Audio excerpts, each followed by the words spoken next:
Astrobate, what's up? I'm hosting the simul here, but we're missing the screen. Okay. New window. All right. What's up, Astrobate? You're here. Our biggest fan. Are you my fan, Astrobate? If you're my fan, I'm yours too.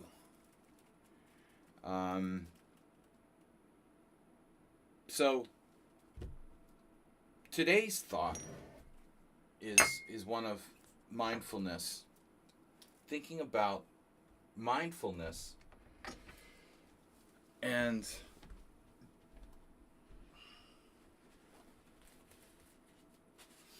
trying to better ourselves. First and foremost as human beings, but as chess players. Specifically, what's up, Someone on Sound? You will mindfully pawnstorm something. I spent the weekend playing poker, and I got thinking about my personal weaknesses. Anyway, we'll get more into that as we get on with the show here. But I am playing 25-player Simul here on Lee Chess. Welcome, Someone on Sound.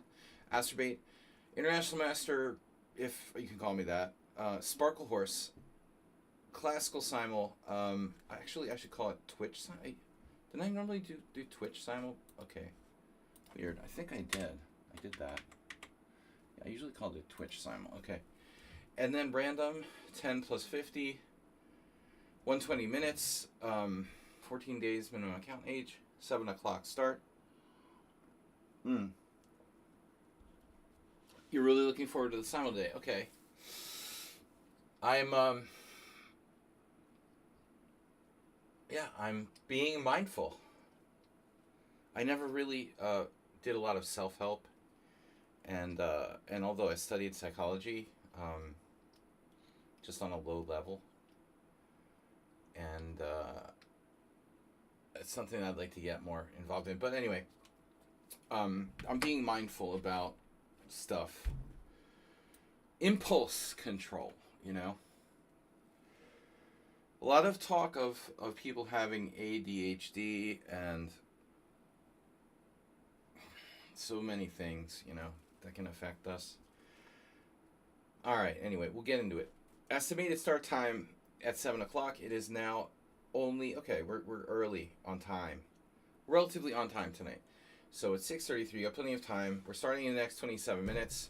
All right, the Simul is live on Twitch. There's the link. Please donate to support our journey to the World Championship for Dinosaurs. Well, the World Championship, we can specify 2025.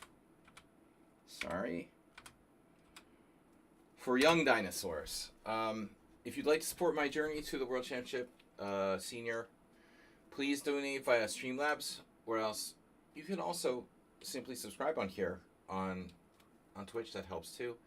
This is a Simul for 25 players. We're playing classical chess. The rules are, please do not play if you cannot stay. The Simul can last over 3 hours. So do not register to join if you cannot stay 3 hours. Please don't play it like it's a bullet game. You get 50 seconds in addition to your starting time per move. 50 seconds per move. It's a lot of time. There's no need to accumulate time. Take your time. London sucks. Don't play it. No, cheat us. Good luck. All right, we're hosting a new Simul, but we've got time. There's no rush here. Rushing. I hate rushing. Sorry, Vlad. Nothing personal. All of you living in Mordor and just not doing anything. I'm sorry. Just sit there and do nothing. All right. Anyway, so chat room turned on. Someone on sound. Do not play if you know stay. Copy, paste. Yeah, just sit there. I can see Sarah Palin's house from this side of the Russian border. which is right outside my door. What's up? Am I really looking forward to Simul today? Am I? I am. All right. I'm crazy. I hope you are too. Welcome everybody. Ooh, look at that chat room moving. So, we've got 25 minutes to start, and I can start even earlier, but I'd like to chat a little bit before we get started. Astrobait's in. He's the first player, our regular. Someone on sound is in. He's another regular. Arsenal fan, nice to see you. The regs go first, subscribers go second, and then we hand out random entries to people that have more than 100 games who look like they're serious and they probably won't drop. Thomas Treinson, are you streaming today? Sebas Pro, have we played you before? You said hi. Very polite. Hi, please, sir. Richard Brenton is here. Sebas Gamer, okay. Richard Brenton. So, yesterday's all-night poker game, which I participated in, got me thinking about my limitations as a competitive mind sports player, you know.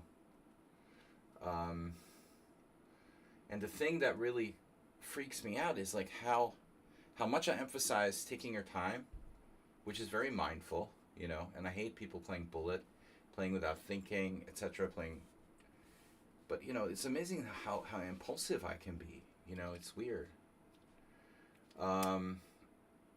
Whereas I hate impulsivity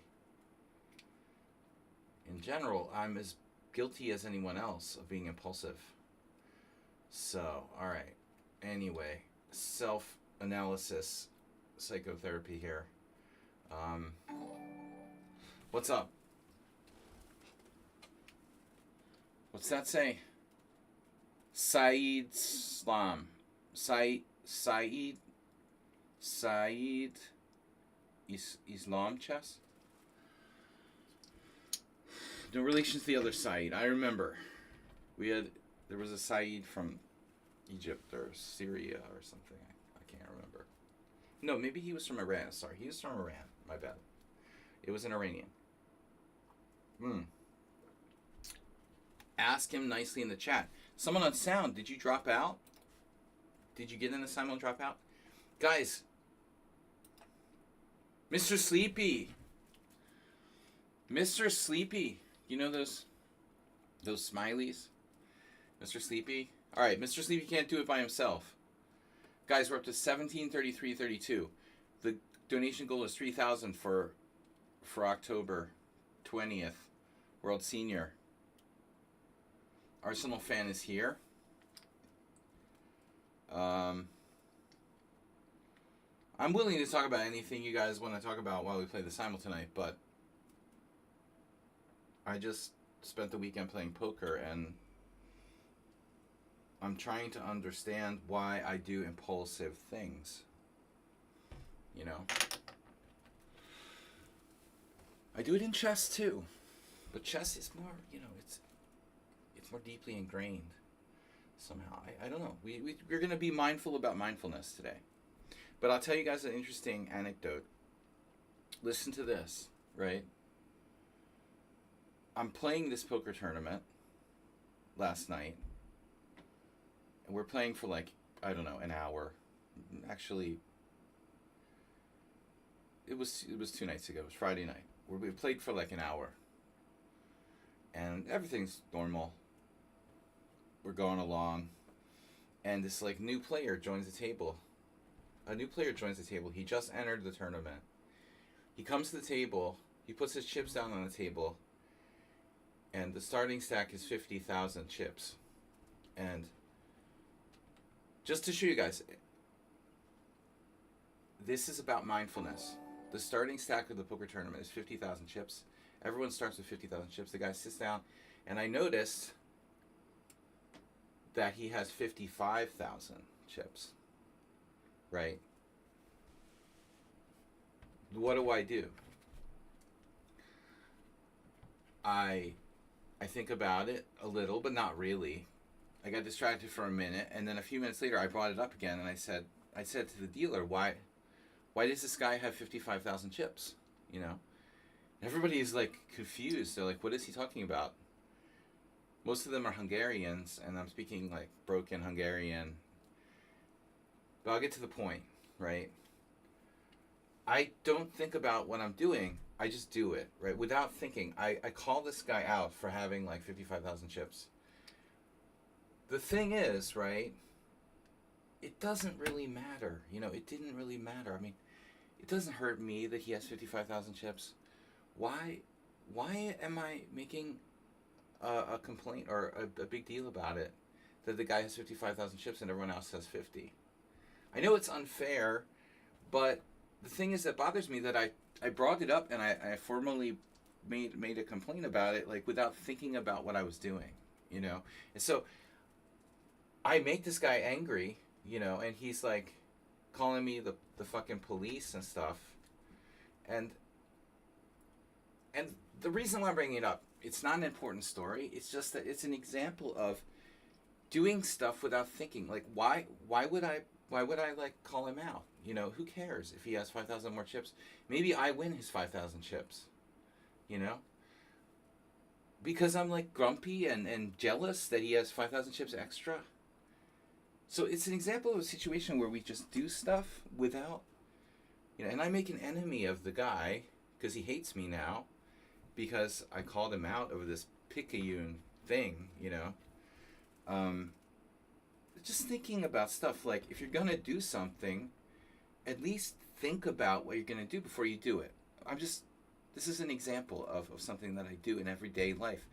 Why did I call this guy out on this like minor thing that didn't really directly affect me, you know, possibly making a player like target me or go after me or angry, you know, and I just do it. Like, why do I just do stuff without thinking about it, you know? It got me thinking, right? Because I'm like grumpy and jealous, and I don't know. Mr. Slow is here. Thank you. That's one example of mindfulness. We got to think before we say something. Right? Arsenal fan? Think before you call someone else out for something. How is it going to affect you? When you capture that pawn, how is that going to affect the mobility of your opponent's pieces? How is that going to affect the mobility of your pieces? Think about stuff and what that stuff is going to do before you do it. You know, don't just do it. You know, I do this thing calling the guy out without thinking about the consequences of it, you know. All right, whatever. Next story. Super Sebi. Long time no see. Hiatus Coyote from Greece. Oof. Major rating differential there. Duncan J. Lightning. All right, guys. We've got donation from Mr. Slow to warm things up. You discovered today that I made detention too long when I play. I need to be more boring. Well, that's interesting. Interesting subject. That's an interesting subject. And not just about tension. I think a lot of people tend to, and we do this in poker too, in any game, I imagine. Right. We want to be like we want to be fancy too. It's not just like wanting to keep the tension. People want to do something cool or fancy. But like, yeah, it's like Tal. Everybody's like, oh, Tal is the most exciting player. But the truth is, you know, for every exciting game, he probably played like 2 boring games too, you know. Yeah, the normal is like boring. And that's okay. You know what I mean? But Arsenal fan also depends on what you want. What do you want out of chess anyway? All right. So we're being mindful today, guys. We've got 1, 2, 3, 4, 5, 6, 7, 8. 8 players so far. We have 15 minutes. We're going to start. Nefedov is here early. Early is on time. On time is late. And late is inexcusable. How to assess your chess. Not reassess, but assess? I thought it was how to reassess your chess. There's 2? You know, Arsenal fan, the good thing to think about, you know, the whole concept of tension. But I mean, to be honest with you, Arsenal fan, I think that most people have the opposite problem. Like, they hate tension. So it's a sign you're kind of an advanced player, at least, if you're actually trying to maintain the tension too much. You know, most people are like, oh, gone when there's a amount of tension. All right, they hate tension. Tension makes me nervous. I have anxiety. Tension very bad for someone with anxiety disorder. Speaking of anxiety disorder, all right, maybe like lowering your antidepressants could affect your impulsivity.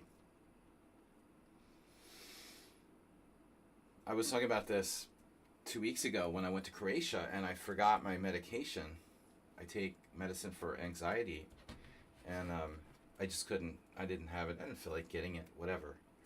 But you take stuff like antidepressants. You know, take it for a couple weeks, and you start to get, you know, you get things like affecting you. Anyway, Arsenal fan. Yeah, I have. I think it often just backfires for me. Karpov never had any problems being concrete and exchanging early. All right, guys. I'm going to get some more players while we're here. All right, we need... Cool, have fun, buddy. Serious chess player. Whoa. 2,500 in bullet. Veiko. My rating is 2,000. From Serbia. Welcome. All right, anyone else politely asking to play in the hi, serious, were you actually 2195 FIDE? Blitz. Serious chess player. Somewhat serious. Super Sebi dropped out again. Nice one. What happened? Hiatus? Take a hiatus. He took a hiatus and he came back, Arsenal fan. I am ominous Karpov. That sounds like a band. Actually, it sounds like a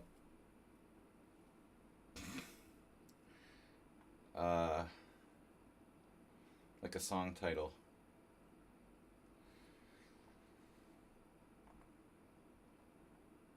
The Fall. It's a fall song. I am ominous. Karpov. Alright. So, where else are we going here? I'm having trouble focusing. I don't think I have ADD. Advanced Dungeons and Dragons. I don't have, whatever it is. Attention Deficit Disorder.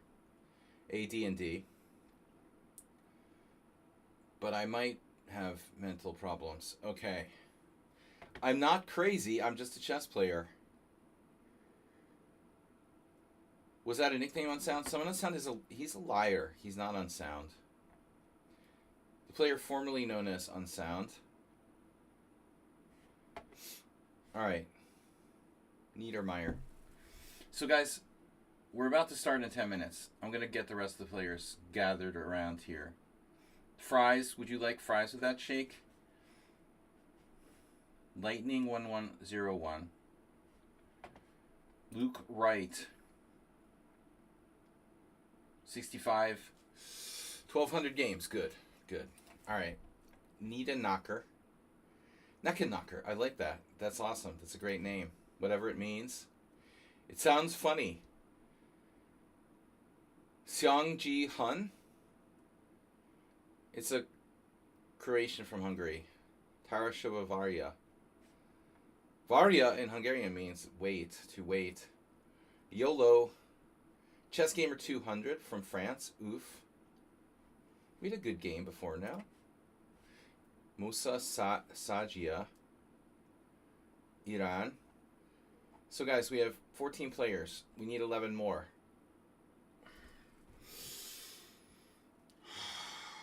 Alright. Impulsive decisions. Let's see. Take your time. No bullet chess, no London. Miku chess. Not a lot of games there. Mastermind from Sri Lanka. 615, 79 games. All right. I'm a little reluctant to take the players from Asia because they like leave the Simul on me. The players from India, Southeast Asia, Sri Lanka, they're like going to bed in the middle of the Simul or something. It's late there, and you guys will tend to register and then drop out. Damn, over the board, I'm only like 1880. That's good. 1880, like way above average for tournament players. What's the average over the board rating? Like 1500? I mean, nowadays it's even lower. So another Bangladesh, and he's gonna like fall asleep during the tournament, Simul, whatever it is. Revenge of the Rook.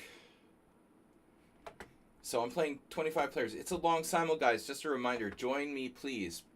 Premius. Or Primius.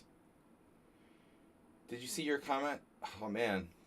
I have them like, I have little like blue and yellow sticky notes on my screen.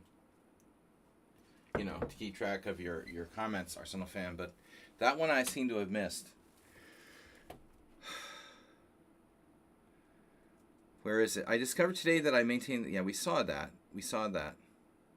But I missed one. There was too many other firing in there. You've been playing very well since you came back? Oh, you mean like came back? In the Simul chat? What? Oh. Disco ball above our heads?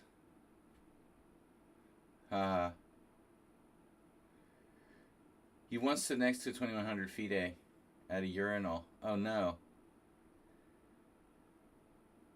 It was a memorable experience apparently for Arsenal fan.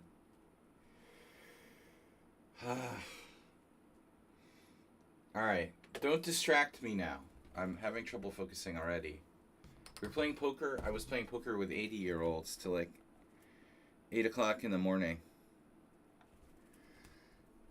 Like meters, centimeters. Dude,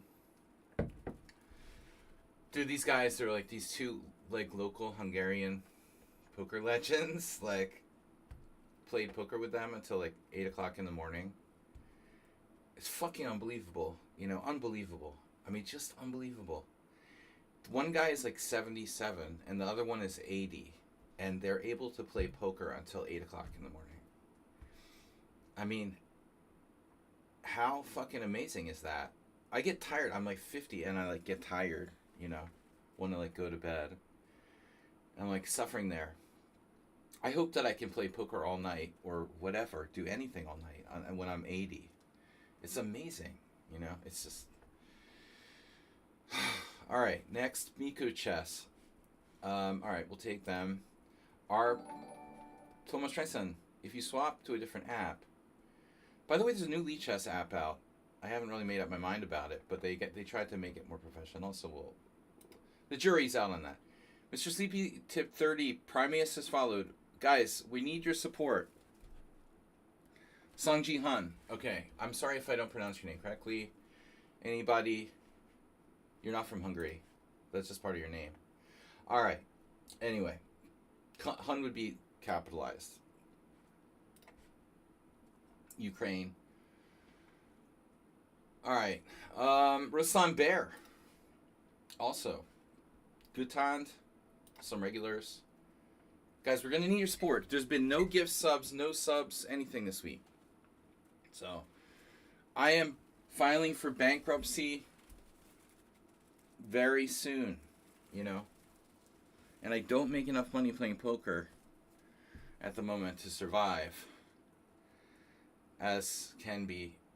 Oh, Richard Brenton just gifted 10 subs. Thank you, Richard. So that's our first gift sub for the week. Now, I'll be fair. I didn't stream on Friday. And I usually do like a short stream on Friday. I had to go for a staycation. Richard Brenton, thank you so much. Donating 10 gift subs. He's been a very hugely generous player towards sort of helping support the stream. We're getting started here in 5 to 7 minutes, 5 minutes. We're almost there. I've got 20 players. I need 5 more. Sir, serious chess player, we got you. Daisak. RP Tanya. Taina, sorry. Yeah, I'd like to get the players with more games if possible. Shaki is here from Finland. Another strong player. Is it the crazy Shaki or the boring Shaki today? Alright, well, I've got lots of stories. Another funny thing happened during my poker tournament. I'm crazy. I'm really crazy. You know, chess players are all crazy. I do crazy stuff. From China, George Liu. Suspicious. Wasn't that the same guy from before? I kept trying to join. Alright. For my Vietnamese poker playing friend, Murma the Doctor, we're going to take them. And for my Vietnamese friends downstairs, who run a store that I buy a lot of stuff from, Mr. Slow, you choose quite a lot bullet addicts this time. I didn't really notice that. Obviously. Lightning. I'm not looking at the bullet. I'm looking at the other games. But it's possible. Just a bad coincidence. Thanks, Mr. Slow, for warning me, though. But I think like almost everyone is like addicted to bullet at this point. I've gotten to the point where I just like don't look at their bullet rating or even pay attention to it. I'm focusing on the blitz and rapid. So they might have like thousands of bullet games, but I don't even like hover over the bullet. I just want to see that they have blitz and rapid or classical, but not many people play classical at all. So thanks for pointing that out. I'll try to keep an eye on it. Having trouble concentrating, as my next anecdote will explain. We're taking the guy from Bangladesh. We dropped to 21. Someone dropped out. Ready to start, guys. Artivit dropped out. Okay, we got 22. Next, as soon as we fill this up, I'm gonna 25 players. Mr. Brenton, you fell out, and then you're back. Where's Richard Brenton? Dude, watch out. Watch your step, Richard. Oh no, you fell out too? Why is Velko playing Please Pick Me? You were in. Where is he? Velko, the Serbian player, is gone. Dude, you're out of the list now. You're totally off the list. Listen to this situation. We're playing in a poker tournament. Middle of the tournament, several hours in. There's a break in like 1 minute. Like a 25-minute break. I'm first to act. And I have some kind of memory of my last 2 cards. I think. That was like 7-3. And in my mind, I don't know, I got distracted because there was 1 minute to the break. And I thought I had 7-3. And without even like double checking my cards, I'm just like, fold. And I flip up my cards and I have pocket kings. And I had to fold because I said fold. Even before I double checked the cards. It's unbelievable. It's just unbelievable, the shit that I do. It's insane. Like, who does that? Who folds pocket kings? Coach 100. Folding pocket kings first to act in a poker tournament. I just was like, dude, what's wrong with me? Why do I do such crazy things? In my mind, I thought I had 7-3. Are we just crazy because we're poker players? I mean, because we're chess players? Or am I just crazy? Or was I already like that, you know? Mindfulness, you know? Mindfulness. Be careful. Think about what you're doing, you know? And I'm not as bad as most people. Horrible. Okay. Guys, it's time to start. It's time to start. I've got 24 players. We need one more. Dazak. Add me. I love chess. All right. Enough said. We're starting 25. First time I've ever folded pocket kings under the gun in the middle of a poker table tournament for no reason. It was so bad. I was sitting there like in physical pain. I mean, I don't even know why do I fold, say fold, and then check my cards again to make sure. Like, it'd be better if you say fold, just don't look at your cards. Next time, just don't look at your cards, because you don't want to know you had pocket kings, you know. And I was trending badly, and I needed that. I needed some good cards, and I got it, and I fucking folded. Asterbate, what are you talking about? 2 people resigned already? Why are you saying 23? Remind me to fold pocket kings under the gun.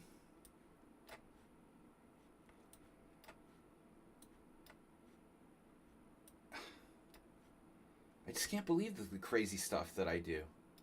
You know? It'd be like one thing if I was drunk or something, but I'm completely sober. And I still do crazy stuff. Okay, it's 1 minute to the break. You're kind of distracted. You're like tired. You want to go to the bathroom. But what makes me think that I have 7-3? You caught 2-3. Nah, only caught 23. What? 2-3 pasty? Wait, what does that mean? 23 players? 2-3 offsuit, that's a good fold. But I mean that cost me, you know, that was my chance to probably ended up being a big hand actually. Though it wouldn't have been. I would have either limp re-raised and probably ended the hand, or I would have raised and played like one opponent max probably. It would have been a different story. Ended up I folded and there was a huge pot, and I don't know, someone like won a lot of chips. But what I'm trying to get to is this whole thing about mindfulness. The England Gambit is not good. Don't play it. I'm just gonna warn you. That's probably like the worst opening ever. I think it's not as bad as the Fred, probably, like E4 F5, but it's close. Don't play the England Gambit. No matter how much you like Friday the 13th. Yeah, that's how, again, Friday the 13th. The fuck is wrong with me? I mean, Nightmare on Elm Street. I'm sorry. The brain is there, but the neurons that, like, connected and stuff are a little bit fucked up at the moment. Robert England. Yeah. I said Friday the 13th. Get it? England Gambit. Asterbate would get it. Takes. C4. Guys, please donate and support the stream. Richard Brenton with 10 gift subs. Mr. Slow donating $33. Come on, guys. We're up to 1733.32. We need your support. Richard B and Mr. Slow are every week, practically every week, donating heavily to support the stream. Everybody else can step up, help me. I appreciate it.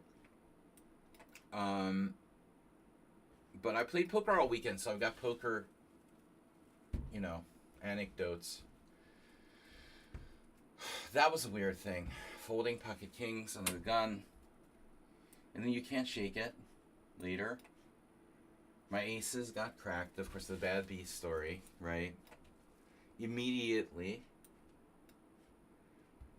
We got good standard bad beats. Aces. This guy, like, I thought was a decent player. He just goes nuts with, like, pocket sevens and tries to give me all of his chips and then catches a 7. You know, it was like, what are you doing, dude? But the bad beats is fine. I mean, I accept that. But the funny thing was, I thought the player was actually like a decent player. You know, it was weird, and so it's hard to judge people. Don't judge them. Don't judge me. E4, C5, Knight C3, G6. Specific move order. Would someone in sound do that, or would Astrobate do that? You know, I try to. By the way, for those of you who are new here, I do this in Zen mode not because it's like less distracting, although that's good too. Zen mode is very useful. I think minimizing distractions is excellent for your play, but especially for me, because I'm easily distracted. What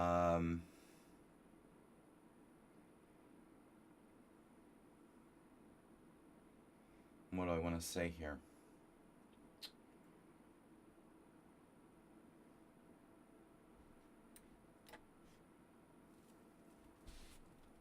Zen mode makes it fun because I can guess who the regular players are. If you're not a regular player, it doesn't matter, of course.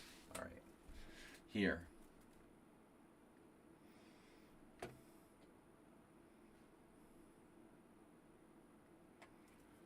Now I'm trying to remember who played this against me. Well, a lot of people have played this against me, but my latest attempt is the C5.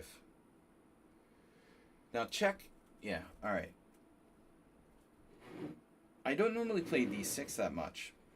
I was just going over a Roslimo yesterday with one of my students. So I guess we have to play that. I hope it's not Mr. Slow, though, because we've already had like a million Roslimos. That gets a little old.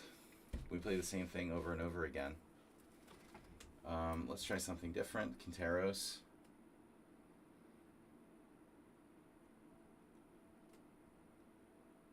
The Goring Gambit. That's actually Sun Prison. We haven't seen him in a while. He's Summary.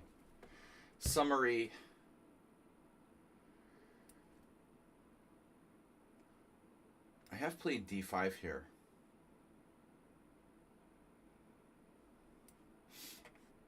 Declined. Lame, huh? I should accept the Goring Gambit.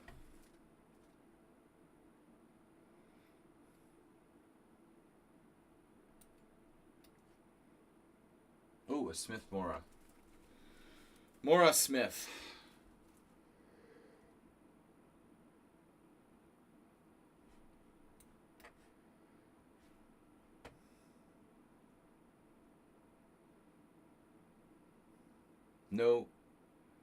No, what's his name? Reduce today. Reduce. Yeah, this is the worst version of the England Gambit. Honestly, my personal opinion is that if you're gonna play this crap, you should probably just play F6 here. I mean, and it's like a... No, everything's bad. It's all bad.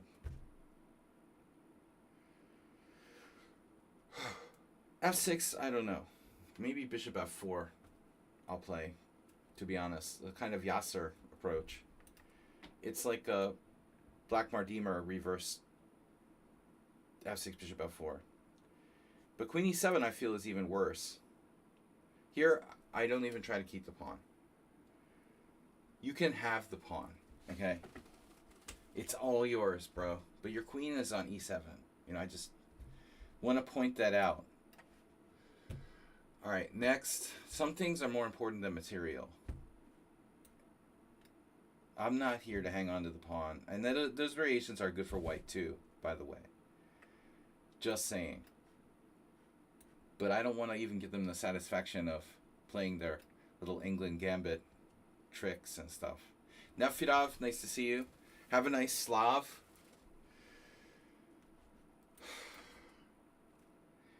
Did you have a nice Slav? Oh, this is Gutan. He's been playing this a lot against me. Isn't it Gutan who does this? Why do you do this? This is weird. This is too early. No? Maybe it's not that bad for white?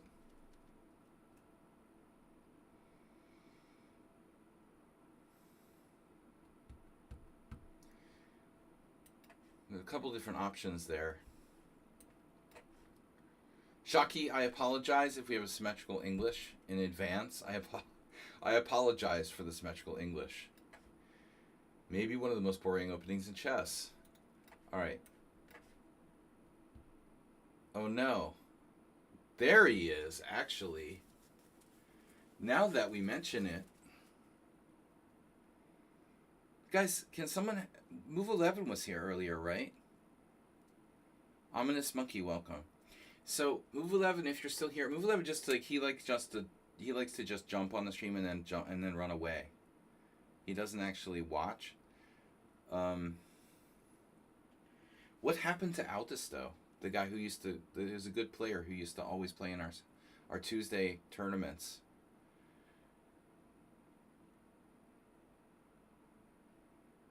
Because Move 11 somehow knew Aldous though. This German player who would play in the Tuesday tournaments, and now he never comes anymore. And I wondered, did I do something wrong? He used to play all the time. You not love me anymore? Why do people not play in my tournaments? The prizes aren't big enough for you? This is Shaki though. He's played this before, right? He's not the only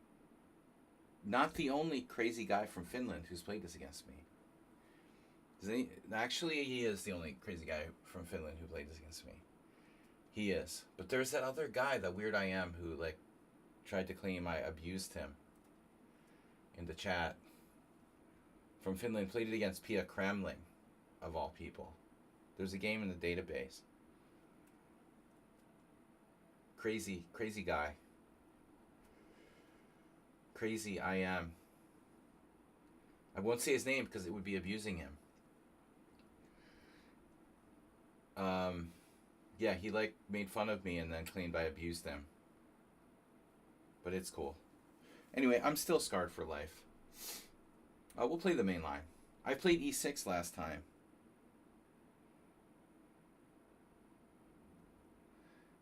Dude, Finland? Jess Ebert, did you hear what I said? And I am from Finland. Jess Ebert, what are you doing? Do I have to ban you? You have a problem, like an obsession of some kind? You're like Smurfette with Vadim? I think he has a crush on Levi Rosman. Damn, Jesse, bro. Alright. My opponent offers a draw. Jesse bro may or may not have a crush. But dude, the point was an IM from Finland. Gramling. Oh yeah, Levi Rosman is the only player who's ever played Pia Kramling. He's the only one. He's the only one. He's famous for that too? God, I have to see the guy when I like search for my own videos on YouTube. He has some kind of paid promotion there. I mean, I'm like, dude, I'm gonna puke. That's what the world has come to. Let's try e5. c3 Sicilian. Oh my god, my friend Salanci Emil. He's an IM from Hungary who's 73. He's one of my best friends, chess friends here. He's got to have dementia. I saw him on Friday night. He looked horrible. He's got like the taped glasses and he seems like real out of it. Poor guy.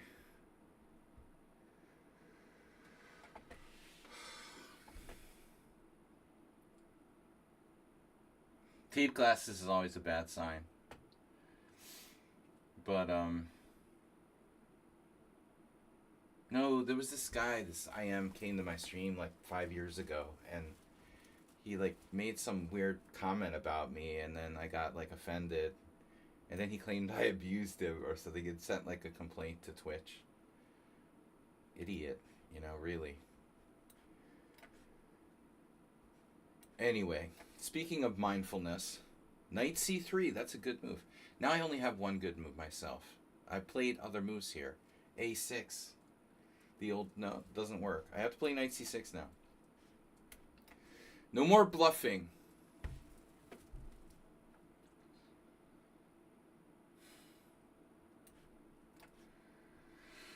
Yeah, so here we have a choice.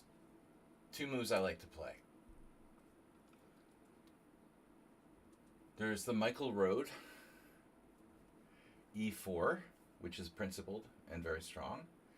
And then the Szlacsi's favorite, a Szlacsi Kedvence, which is Hungarian for Szlacsi's favorite, bishop f4. How's this going to work again?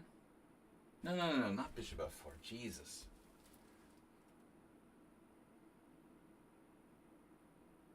See, you gotta focus.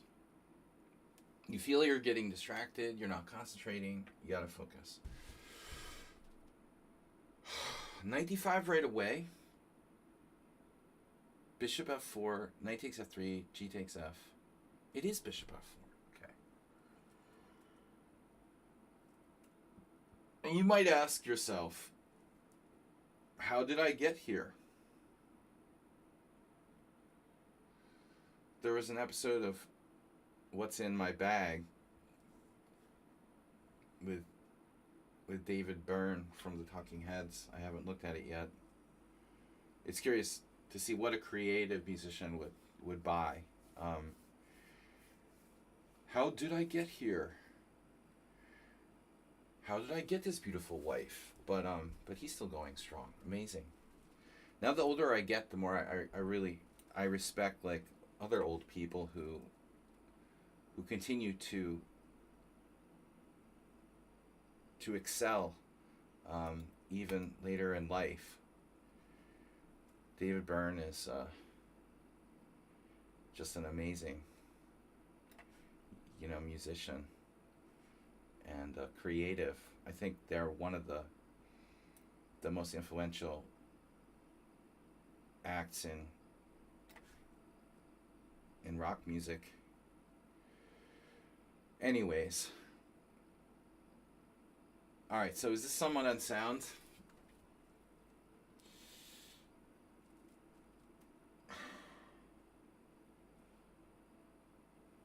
I don't normally play this line.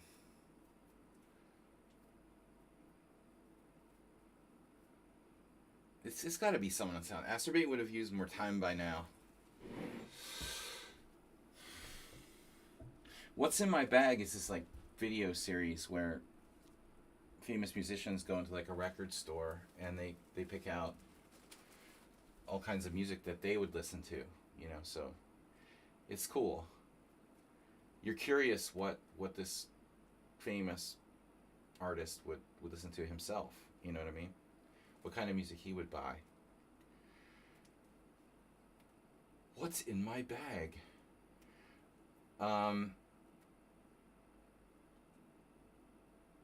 Yeah, so I need to talk to Morales about this. Knight f3.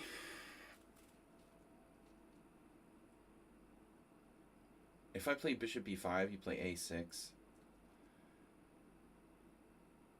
I play e5, you take, I take. That's like a worse version of that line.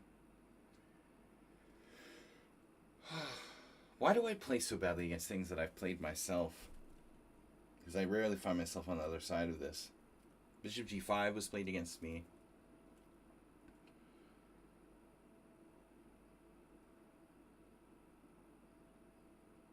Bishop e3. Let's just play bishop e3, right? Nothing fancy.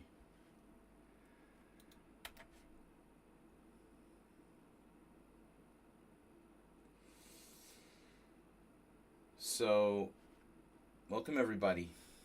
Thank you for your support. We're hosting a Simul for 25 players. I'm not counting how many are left, but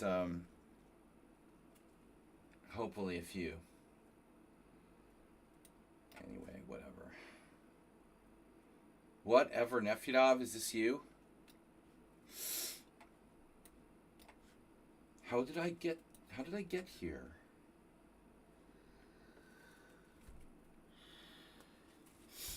All right. Queen's Indian or Nimzo?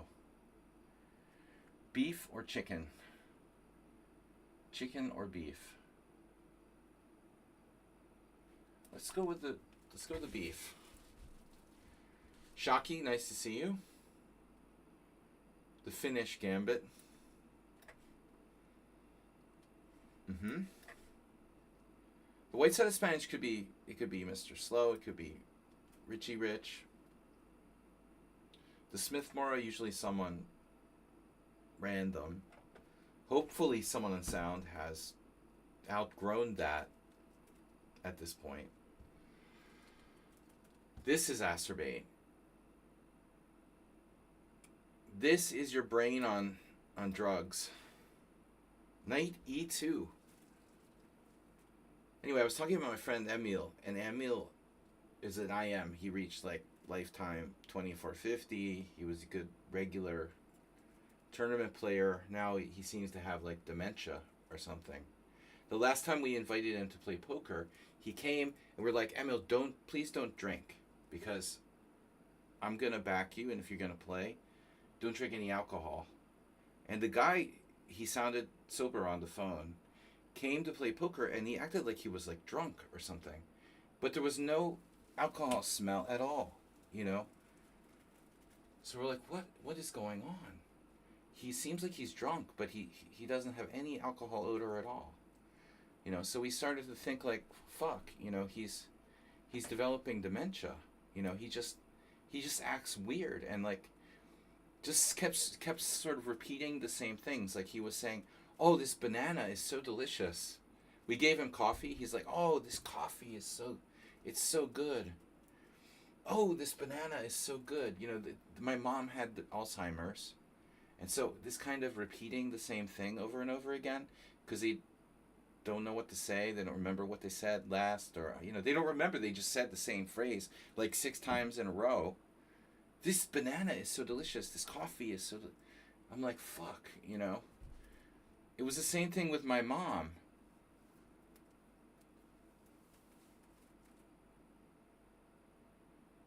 You know, she was fine to a point, and then all of a sudden started to decline. Emil is like... Now this move I've wondered about a lot. You know, this queen takes d4. I can't just sacrifice a pawn here. And I remember... My Alzheimer's isn't that far advanced yet. I remember looking at this briefly. We have 2 options. Sacking a pawn is not an option, so I have to take on e4, which is playable. Or knight f6. Maybe knight f6 is better. If e5, knight e4, I'm threatening bishop c5. There's a check on e7, it's irrelevant. Okay, Arsenal fan, probably playing the Najdorf, although it could be anybody. No, I mean, seriously, if you have a friend who's older and they start to repeat the same phrases again and again. If I had caught my mom earlier, I regret that we like we kind of let it slide at first, you know, even though we noticed it was weird. If you notice an older person oddly repeating the same phrases again and again, it's probably, you know, the onset of dementia. So just keep that in mind for future reference. Takes. That's one of Emil's favorite variations. No, that's with the c3 Sicilian. It's not the same position. It's just similar. Okay. That's a Pierce with bishop d3. It's a little different. Now I can play the white side of the Philidor. So if I play e4, is it a Philidor or an Old Indian? Right? Or is it both? You can start them on the Menda. Yeah, for example, if you catch it early. I regret that I didn't catch my mom early. You kind of have this feeling like if they make it to 80 and they don't have dementia, then they're fine. But actually, I read Chess Hebrew that's something like the statistical, like it's like going up very quickly, like the chances of getting dementia like every year you get older, over 80 or something. It's going up very quickly statistically. I didn't realize that, you know. You kind of figure, oh well, if they don't get it by the time they're 80, you know, you're in the clear or something like that. But it's not how it works. You still go up and up. Although it's amazing how some people absolutely, like the poker player I played with last night, this guy Lazzi. He's 77. Actually, there are two Lazzis. One is 77 and one is 80. And mentally, they're both totally sharp, totally there.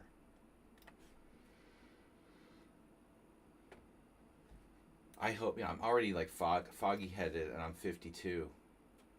Imagine what it's like to be 80 and be clear minded.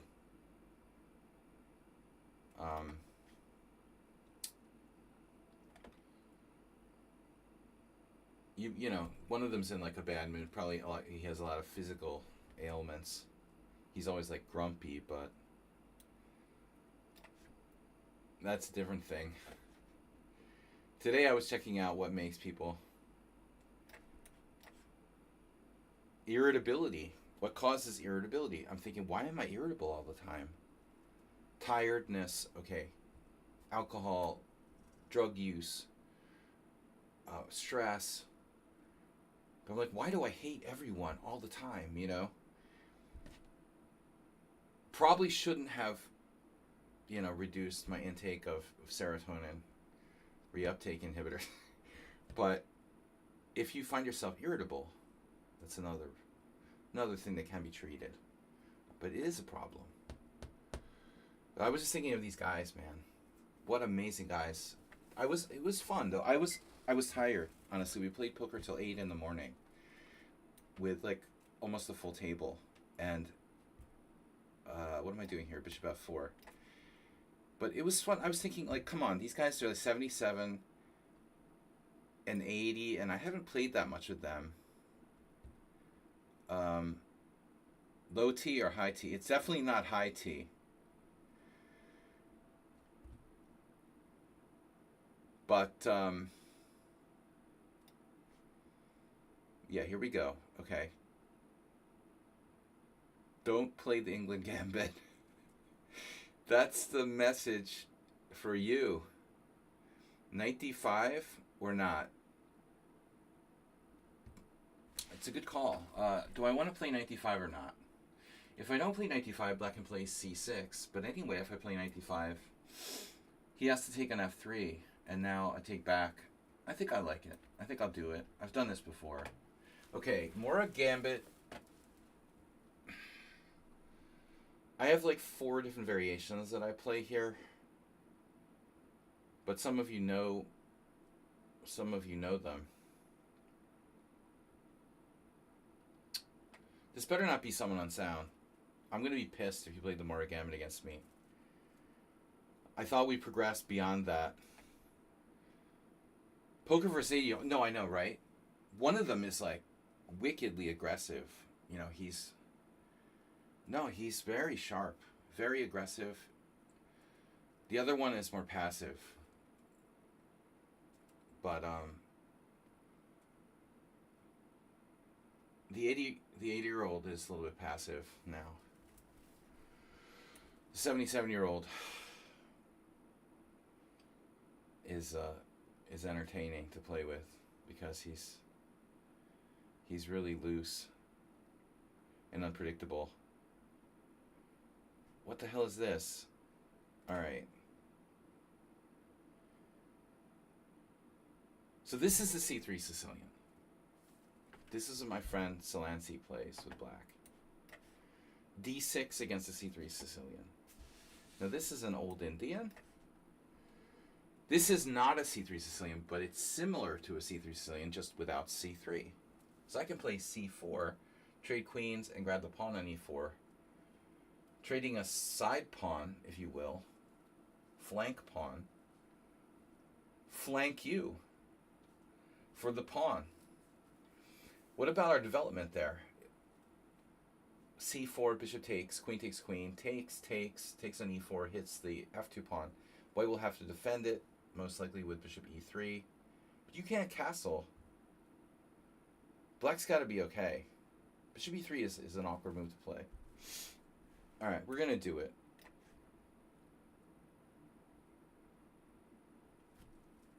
Catalan with bishop e4 check. Yeah, so whatever. White, excuse me. I'm doing like a Gingy used to do that. The throat clearing, like a nervous habit. It's not like that with me. Some people do it. It's annoying, you know. When they continuously like clear their throat. Because not because they have to, because it's like a nervous habit. But I just did that. But I really had to clear my throat. Post-nasal drip. Queen c2. It's a hybrid.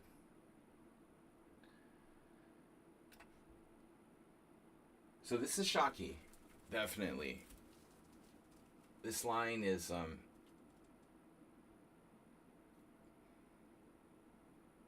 the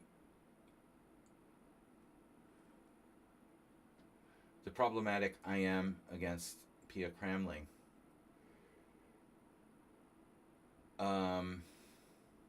When I looked at the database, it was one of the only games with like high-rated players, and she ended up like going wrong in this line somehow, even though she was okay out of the opening. It looked like.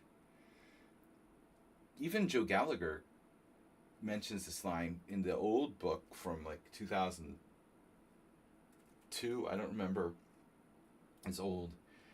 Beating the anti-Sicilians. So this is not like some revolutionary new idea.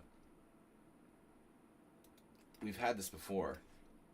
I don't know. I think lines like that kind of lose their value when you don't have surprise. The wing gambit without the element of surprise is pretty toothless, honestly. In my personal opinion. That kind of opening, you need the element of surprise. You know, if you're going to play it over and over again, you're going to get like, it's like the Mora Gambit, you know. It's not that great, but it can be valuable with the element of surprise. Without that, I don't think so. It's a bad idea. So Spanish Torture is on tap for today. I don't play the Marshall.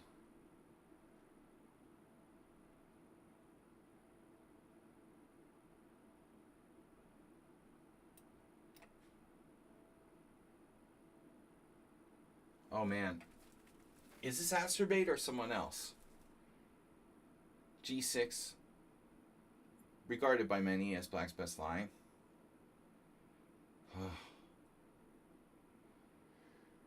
You know what's funny, Someone on Sound? It's very drawish if Black wants to go there. Nobody wants to go there. I assure you that people who play the Sicilian with Black don't really want to draw. The problem is that only bad players play the Smith-Morra Gambit, so you can't draw against the Smith-Morra because the players playing it suck. You know what I mean? It's like a counterintuitive sort of situation. Drawing against Smith-Morra would be okay, except for the fact that your opponent sucks. Like, you know, so you can't. I was disappointed the one time I couldn't beat Lev Milman or, you know, whoever else played against me. I always have this, like, you ever have, like, made-up memories? What is that called? Like, manufactured memories? I have manufactured memories because you start reinforcing them. Like you think something wrong, mistaken. You have like a mistaken thought, and then you keep reinforcing it, and it becomes like more reinforced. It's like Donald Trump and all the shit that he believes. He probably half believes it. He just keeps reinforcing it in his bubble. I have this weird artificial memory that I played Esserman in a Mora Gambit. But it's not true. You know, I realized at some point that it wasn't Esserman. It was Lev Milman. But it was just that I think I played Esserman in the same tournament. Or something, like he was there, you know. Maybe I played him in the same tournament. It was just a different opening. Who's playing the Curious attack against me? So you switch things around in your head. It's funny how that works. I don't know what I'm doing here exactly. I mentioned black has several different options, but I think on this one we looked at this once. Queen d2. I mean, I get what you're saying, so on the sound, but you're like one of like 3 people on the whole planet who methodically cares about the Smith Mora. Honestly, man, it's like you, Crazy Esterman, and maybe like one other guy. And maybe I'm underestimating it, but I mean seriously, like there's just, you know, it's not, there's nobody, you know, who's paying attention to that, you know. It's just not really relevant. You're right, but there may be some correspondence player out there who likes playing the Smith Mora. I mean, I don't know. So, Rook b1. I have a vague recollection of this, too. Queen takes check, bishop d2. Yeah, this is confusing. We had this once before against Shaki. So I had to invent the wheel here. It seems irrelevant because you can bypass it with a c3 Sicilian. I always thought it was odd because the c3 Sicilian is really like a solid opening for white, I would say. And you know what I mean? That's not, I don't think the c3 Sicilian is very in the same style, very much in the same style as the Mora. It's kind of awkward, you know. You always have to play a different style when they do that, so. Alright, so what do I do? Can I just ignore this, or do I have to take the knight? Takes check, bishop d2. Well, it's easy to calculate. There's only one square to go to. a3.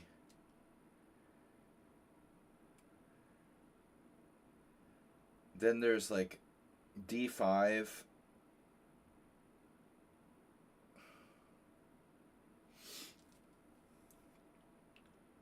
What if I play knight f6?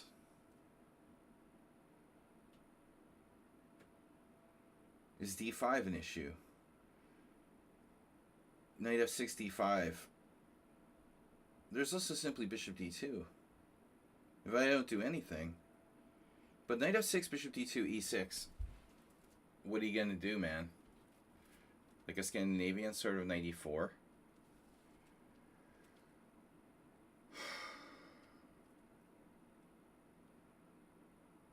It's just tricky, but it's like objectively not good for white. This is okay for a one night stand. Because I don't remember, of course.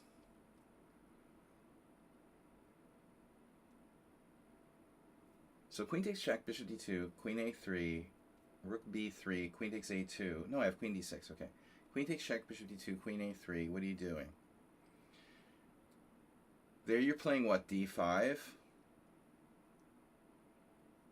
But I don't care, you know. If I just develop with like knight f6, take, bishop b4, queen a2,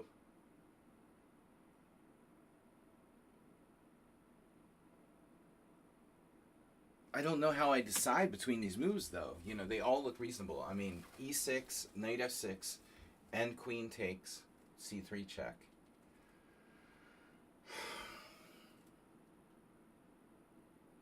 How do I decide between these 3 possible moves? e6 seems like the most passive of the 3. e6, bishop d2. Knight b, let's see, e6, bishop d2, knight f6, knight b5, queen d8, e6,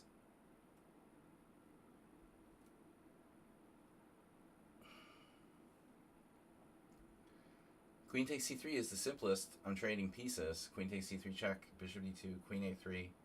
d5, I assume. And now what?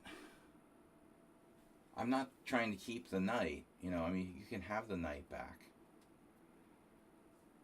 So I play what? That's the question. What's my move now? Develop with knight f6.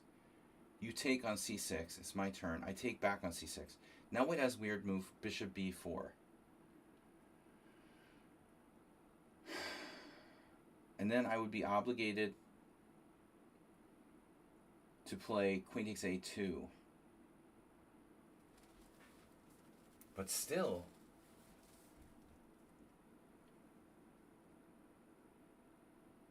white doesn't seem to have any obvious threats. The bishop on b4 is kind of annoying.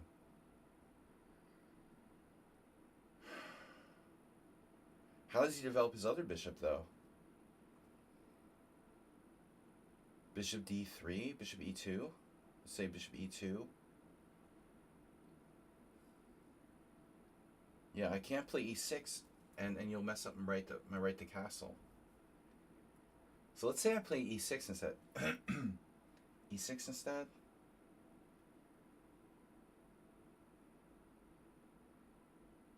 e6 instead. I'm just going to play e6. Screw it. All right. Here's the Mora Gambit. Thank you for playing the Mora Gambit. Thank you for playing e6, the Najdorf / Scheveningen. Modern Scheveningen, to be exact. The modern Scheveningen. I know I pronounce it wrong. Okay, give me a break.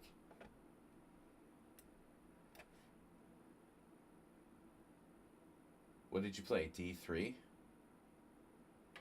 Now I need to develop the rest of my pieces. Hello.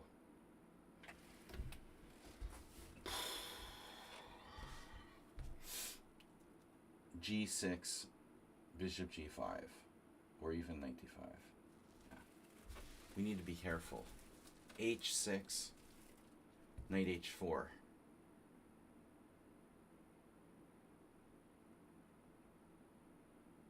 Bishop d7. Just thinking out loud. Bishop e6, knight g5. Bishop d7, knight g6.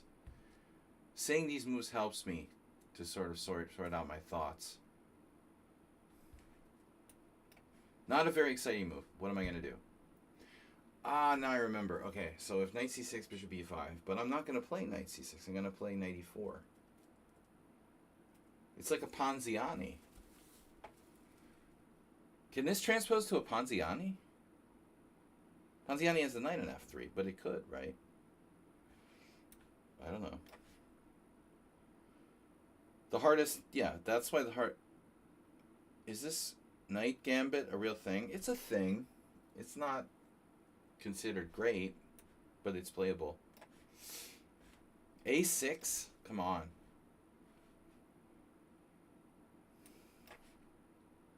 Wow, f4. So you're playing the... White's playing the Pierts. Like, that doesn't look right. You know, it's like Austrian attack Pierts with your knight on the wrong square.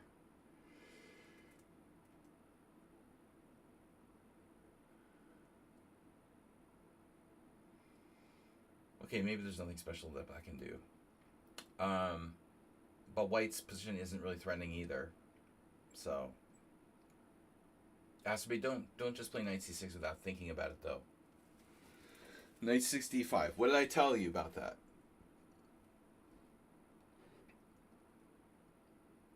Someone unsound, you wouldn't play this, would you?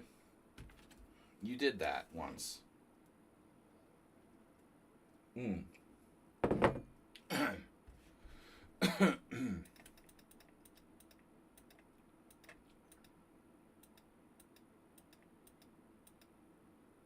It could be someone unsound, as stupid as it looks.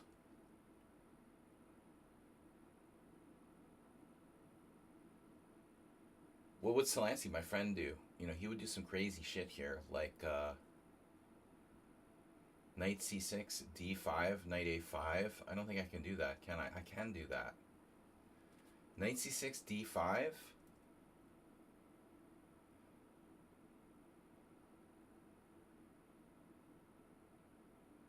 Knight c6, d5, knight a5. Emil will do crazy shit like that, even without the dementia. But I'm having second thoughts. Knight c6, d5, knight a5. Nothing fancy like b4 should work. But, because of the diagonal. But honestly, what if you play something quiet like knight d2? I have to break the center. It's too awkward. This is probably someone unsound. I don't love the system for white, but he likes it. c6, d5.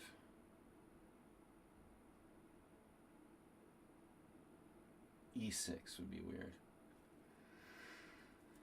Whatever floats your boat, man. There's c4. That doesn't work here. Knight c6, d5, c4. Takes. No. Queen b6 check. No. I have to go out to a5 and then knight to d2. I could play c4 there if you want to be really wacky. Bishop c2. It's like a crazy Spanish or something.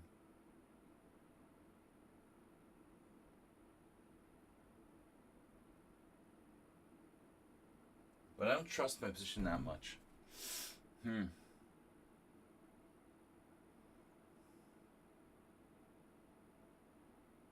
Bishop c4 doesn't seem right either. I don't have too much experience playing this. Disclaimer. What about takes in e5? A lot of possibilities here. I just don't really trust white's position. There's something weird about it. Take, knight c6, knight c3, knight b4, bishop b1, d5. He has too much space. He would love that space. Loving the space. Alright, we're going to try it. Now, with more f3. Is f3 necessary? Well, someone in town can't be playing every game. Someone's playing the Exchange Philidor against me. Who could that be? Wait, this is an old Indian. I keep saying Exchange Philidor, but it's an old Indian. It's not the Exchange Philidor. This is Nefedov. Nefedov, you're not really one to play g6, but yeah, sometimes you do. Okay, yeah. You have done that before. Welcome, everybody. Please support the stream and donate if you can. It's much appreciated. Richard Brenton with 10 gift subs. We've got 10 gift subs.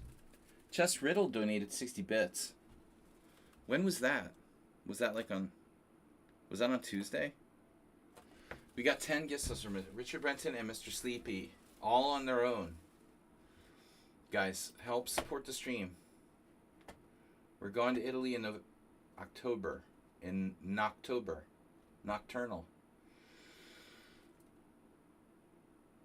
Oh, I can play, yeah, one of these things.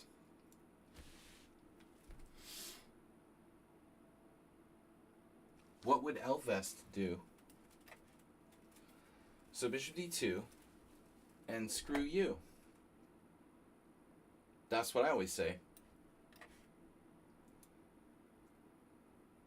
So we've got a standard Catalonia.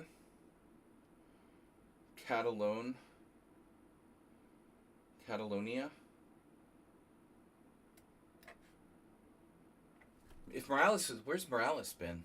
If Morales were here.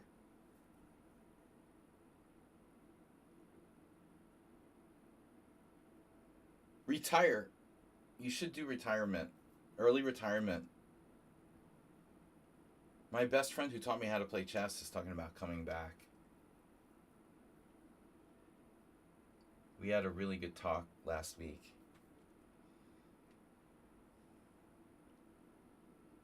He's an economist, and economists are like going to be redundant, like programmers. So he's thinking about making a comeback to chess. I would welcome it. He was a huge influence on me. Great. He has great instincts, especially for openings and stuff. Anyways, whatever.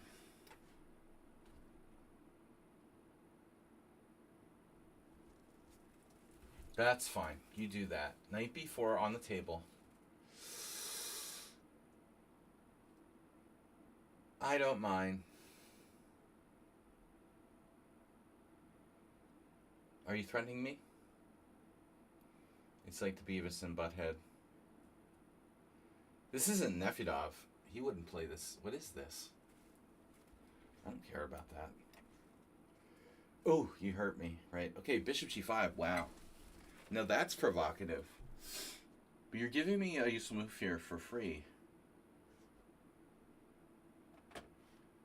F6 or H6.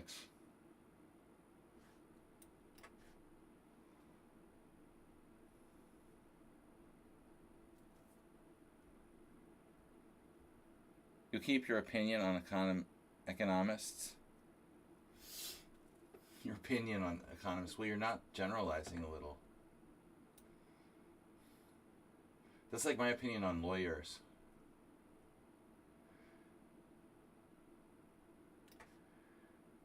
I have an opinion on every occupation.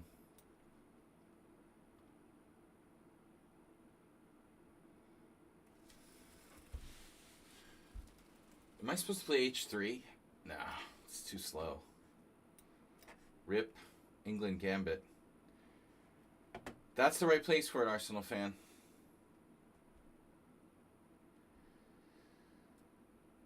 Well, I mean, you know, he's an academic, not a, you know,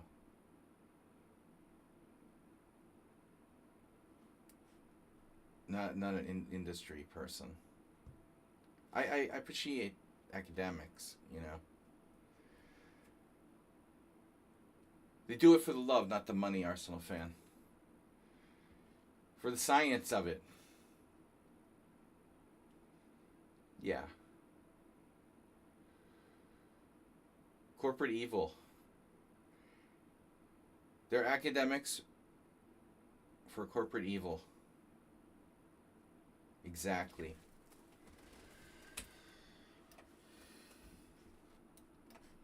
Doesn't have to be that way. You can be an economist for good. Okay. Bishop E3.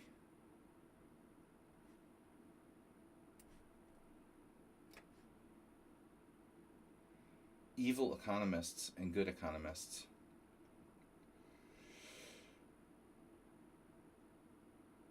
So Rook G1, this has to be theory. Who is this? Someone knows what they're doing. Oh no, you know who this is? Anybody want to guess? Economist for good. I went to Tesco yesterday. Speaking of Walmart, I went to Tesco. I found my beer, the only place in Budapest I could find it. I could find Hoegaarden, Belgian white, and Tesco made me think of Walmart.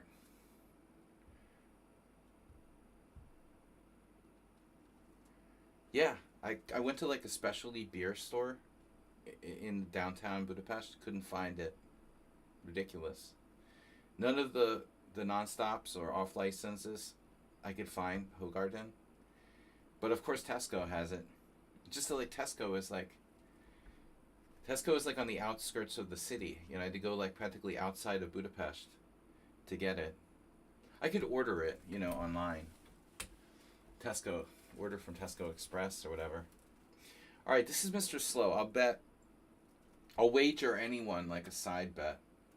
Only Mr. Slow would know the white side of the Carey's attack, you know.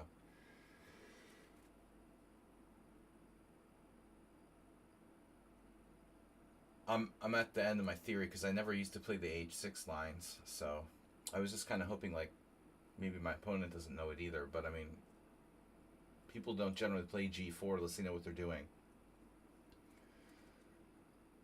Nice to get your ass kicked immediately for playing the Skaveningen. There's a reason why I quit playing this for black. But I'll tell you that playing this opening made me a very tough defender on the black side of the Sicilian. It was like, you know, lifting weights or something. You know, you're playing at a disadvantage. I was playing at a disadvantage, a big disadvantage, in many, many games. Getting my ass kicked by strong grandmasters made me defend, like, very difficult positions. It was good exercise, actually. Until one day I realized, like, why the fuck am I doing this, you know? Why am I playing strong grandmasters with black in like the spaceless, horrible, you know, passive variation of the Sicilian? Why did I do this, you know? Because Gary played it in the 80s or something. It's ridiculous. So G6? Can I really do that? That looks lame. Elvis wouldn't do that, but now you're threatening G5, G6 yourself. H5 doesn't work. I feel like maybe once I had a game with Mr. Slow in this before. A long time ago. It was like last year or something. Doesn't seem right, but I'll do it. G5. My other options include, I don't know.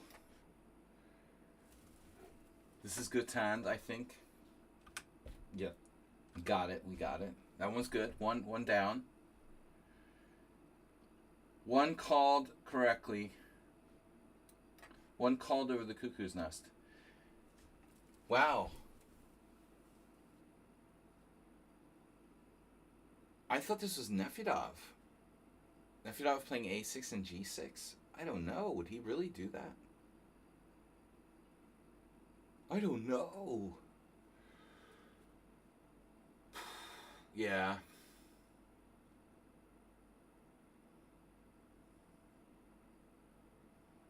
I'm a believer. Alright. I don't think C5, A5 is to my liking, so I'm going to trade. Is it to your liking, sir? So who played the Mora Gambit against me? Pelican. Piss easy draws.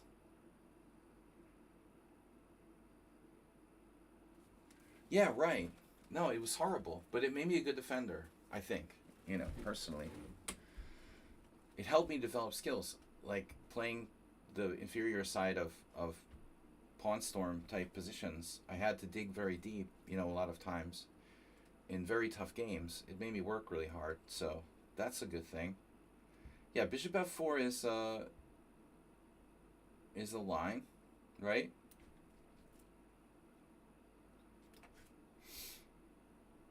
And now you have a choice, Queen D2 or E4.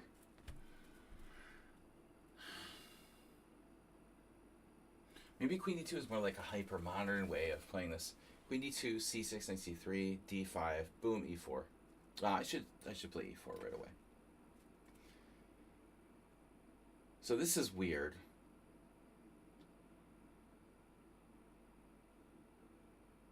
H3, weakening my king side. Feels like a very standard sort of move. Grunfeld, main line. Rook B1 variation. Or am I supposed to play Bishop E2? I can never remember. Does it matter?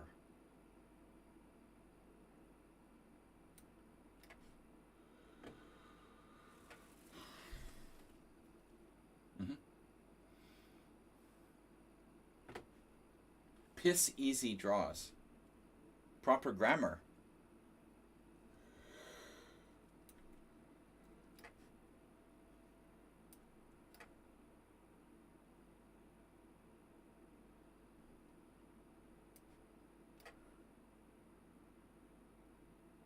Hotel hot tea. Oh no. What is this?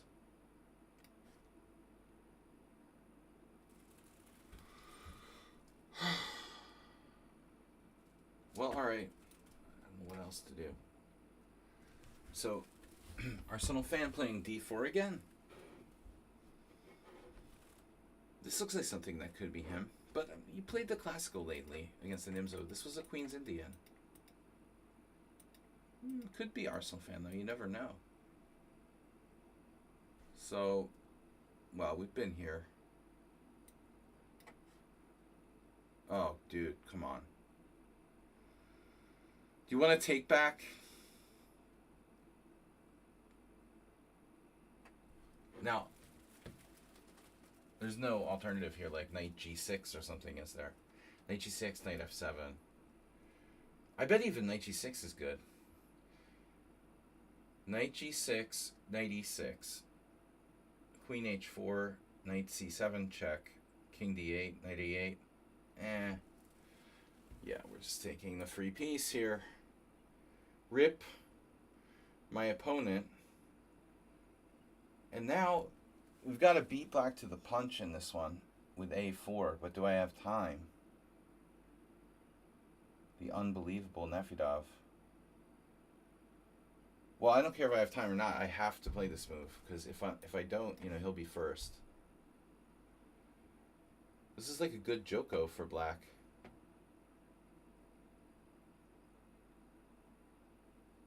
Knight a4 is a threat. Was knight a4 a threat? Last move, actually. Could you play knight a4? Well, I have bishop b4 check. I still have bishop b4, actually. a6 or a5.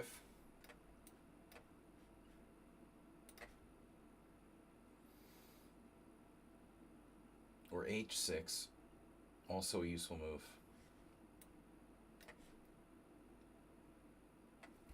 Alright, so who is it that plays the Mora Gambit with white? Somewhat is not you.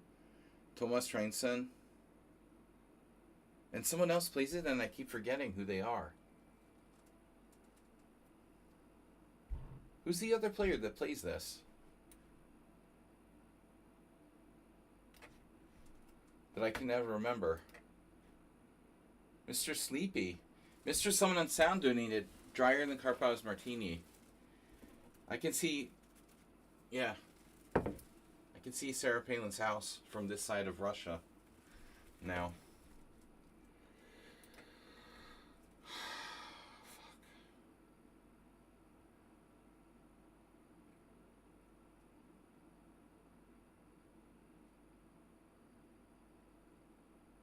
I'm now on the western border of Russia. Little Russia. Bishop f4.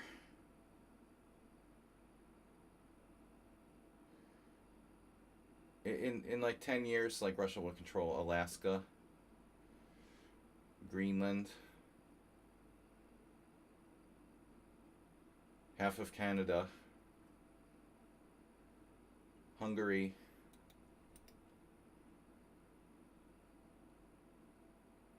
we'll be right on the border. Actually, we'll be right on the border. We'll be like de facto Russia.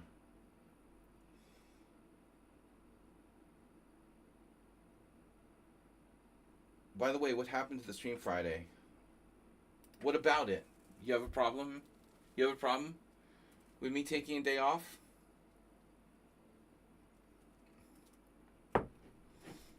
You want to do something about it?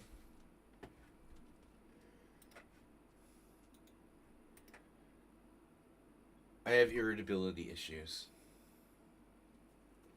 I had the staycation. I didn't have enough time. I thought I would. I thought I would, but I really didn't have enough time. Even if I streamed, I could have only streamed for like an hour, and I was like, screw it.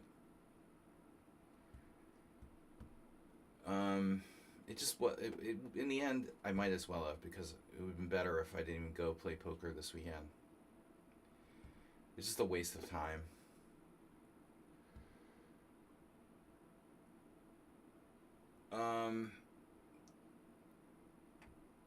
I enjoy playing cash more than the tournament, though. I don't know what I'm doing here. Okay, that's not the normal move. Okay, black usually plays d5. The old line is cd4, cd4, d5, and there's also d5 right away. But d6 right away. This Asterbait, is that you? You wouldn't have this much time left. You could, though. You guys think this is Asterbait? It could be. It would make sense, actually.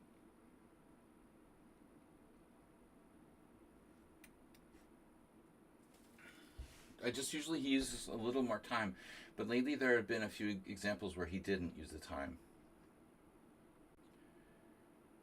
He's picked up on the fact that I pick him off based on time use, and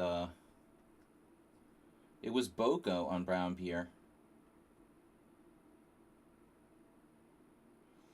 Tesco was open Friday. Yeah, and yeah, I got some brown beer for Nefidov. Tesco is open Friday, but actually, I just, what did I do? No, in fact, I didn't go to Tesco on Friday. I staked it out, you know. But, I staked it out, but I didn't actually go to Tesco till Saturday. I played a poker tournament Friday night. I played cash. And then I played another poker tournament Saturday night, and then played cash. And I drank a shitload of Edelweiss, you know, Hogarden beer. But my resolution is that I don't drink any hard liquor at all. You know, I will not, at a special occasion or something, but not when I'm playing, you know. Not when I'm playing poker. I can drink beer, maybe wine, but only beer. And the nice thing about the Hogarden, which I was telling Nefidov, is that unlike brown beer, it's 4.3%. You know, so it's not, and it's only like a third of a liter, one bottle. So I can drink like a whole bunch, and I'm fine. You know, it's really a very cultured way to drink beer. So, anyway, because poker is boring without beer. I mean, unless you're playing like a high stakes tournament or something. I mean, that's a different story. Then it's like interesting, but this is a little tournament. It's horrible, actually. Two bottles of brown beer. Yeah, something like that. I must have drank like 8 Hogarden, which is like 8 times. Yeah, I mean, like, I'm drinking like 2.5 liters, which is what? It's like drink five big liter beers, or half liters. I mean, 5 big half-liter beers, like normal beers, but lower alcohol content, because it's only 4.3. So, over a period of like 8 hours or something, it's not a lot, really. It's not healthy, but I mean, compared to most people, hardcore British drinkers, for example. What am I doing here exactly? This is kind of scary. I didn't take this seriously at all, but now I'm taking it seriously. Never drink brown beer while you're doing anything serious. If you want to remember where you are after drinking it, you don't want to be like wandering around like the area unconsciously in a zombie-like state. I highly recommend the brown beer.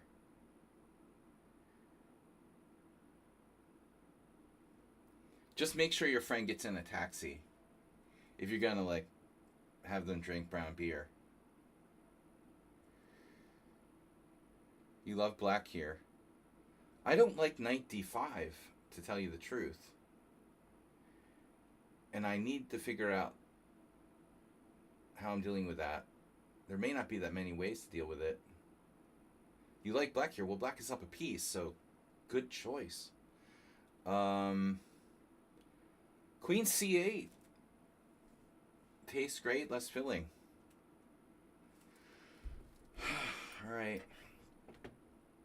So here's what I thought was someone unsound, but I'm beginning to think I was wrong. Huh. You didn't play... White didn't play the critical continuation, which was D5. So Arsenal, what did you say about keeping the tension?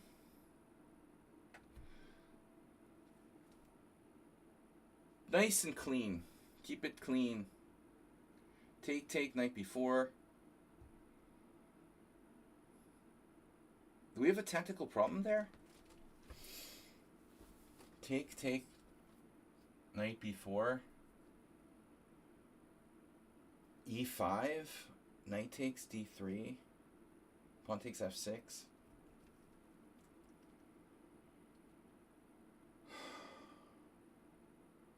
But I drink a lot of beer and I drink a lot of water and I eat properly, you know, so I'm fine.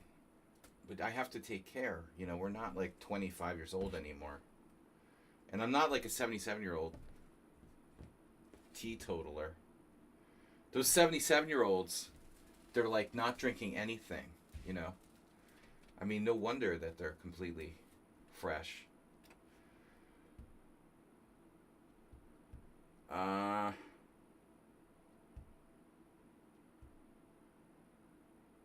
Wow, C5.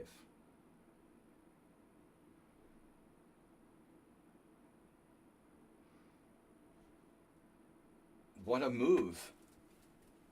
Okay. I'm not a believer in that, but whatever. All right. My knight is about to face F3, which would have to be answered by like knight to G5, which isn't great.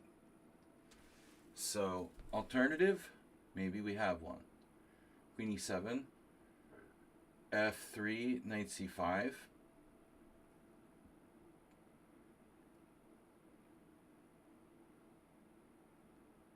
I don't know about getting pinned by bishop E5, but maybe I'm not afraid of that. But anyway, why don't I just castle? Oh yeah, knight G5. Okay, that was the point. I don't want to castle because I have to play knight G5, and that's pretty awkward. If I play queen E7,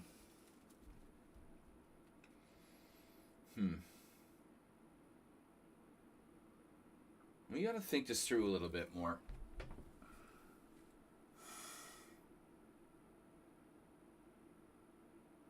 What was the opening here again? This is that. Who's that? Could that be someone on sound? It would be... You said something about Karpov's Martini.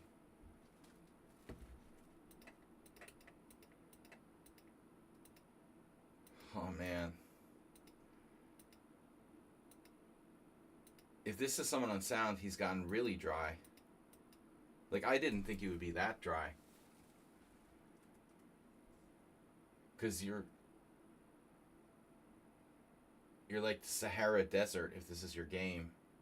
I even dismissed it even being you.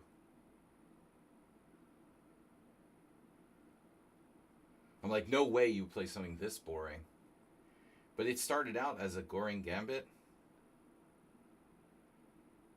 I mean, it's possible. It's kind of typical, like, someone on sound... Wait a minute. Castles F3, Queen H4 check. I actually have that. Castles F3, Queen H4 check. G3, Knight H3. But let's see. Yeah, it's good. So Castles Queen H4 check. Bishop D3.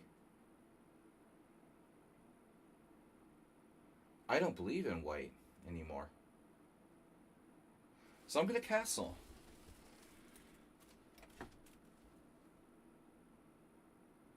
I don't know who's playing the black side of the Najdorf Skivningen, but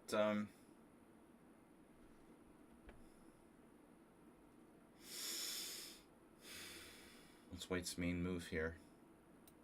King H1, not a main move. F4, King H1, very very chicken-like.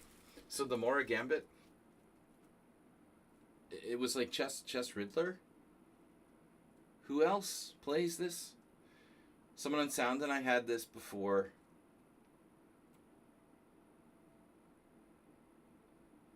It's very standard, and I just don't think there's any alternatives. Oh, the draw for, I love that. Your position sucks, bro. This is like +2 for White, and you're offering me a draw. Do you know how bad this is for Black? Black is like strategically lost. Black has no idea. They're offering a draw here. Go run it through your engine. I will bet you that White's advantage is in the neighborhood of +2. It's that bad. You have no pieces developed. Your king is in the center of the board. Your d6 pawn is weak. I'm about to rip you apart, and you're offering me a draw. I don't think so. You know, good luck with that. B takes A. Nothing combative. Interesting. So, the theory that this was Nefedov might still hold water.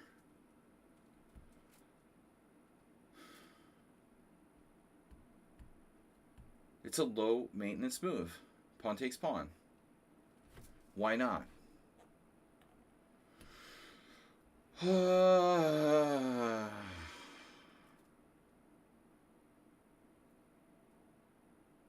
Queen takes check, bishop d7, b5.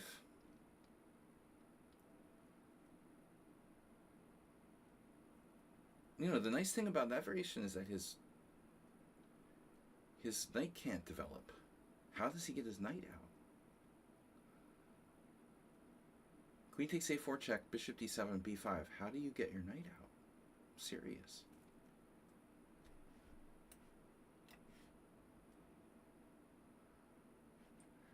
My bishop, if knight a4, I mean, a5 looks pretty normal, but I can also play a6 with the idea of b5, chipping away. Or none of the above. Maybe bishop b6 is a good move.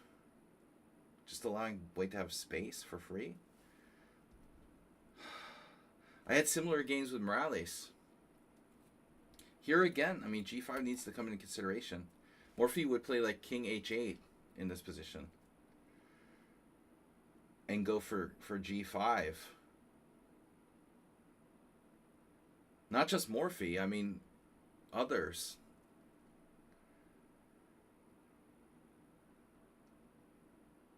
Chigorin, whoever. But I'm not sure I want to go that route necessarily. I'm not a caveman, you know. I'm a caveman. Oh, that's not good. A6? Ugh. I don't believe this. I thought this was someone on Sound, but I'm having doubts now. Further confirmation that, I don't know, really a6, weakening the b6 square. That looks sensitive. If I play knight a4, ka-ching. Would someone on Sound do such a thing? I don't know. I'm a little skeptical, but maybe. Knight a4, b5, and maybe it's not so bad. You give me your, it's like a trap. You give me your light square bishop, you don't care. But if I unleash the beast on the king side with h4, I say screw the whole queenside thing. We just go for the jugular. Now knight d5. How does that work? It doesn't. White's lost. Nice knowing you. Oh no, another draw for. Well, this guy's at least not -2. He also has a weak d pawn.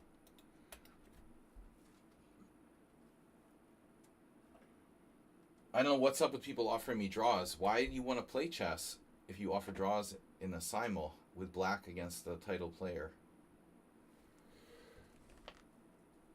Why even play in the first place? It's not like it's a tournament, you know. I love draws as much as the next guy, but the point of a draw here...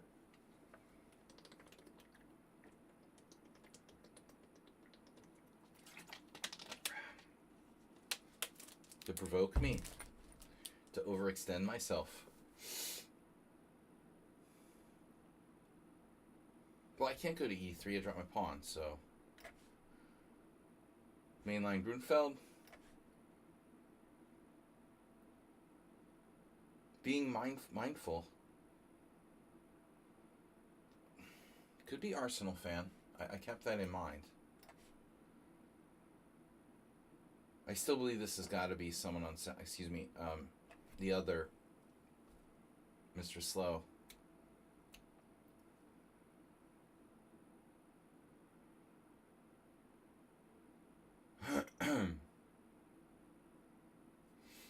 I don't know where my knight goes. What does the knight say? What if I don't take?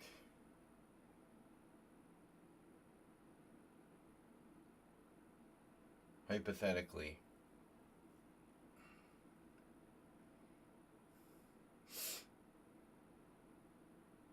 Take knight d7.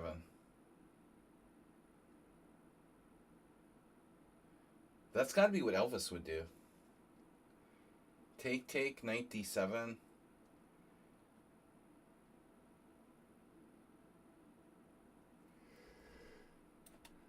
Elvis is the only person I know who plays this kind of stuff with black. I was shocked at the World Senior last year, Teen Championship. He crushed Graham Buckley.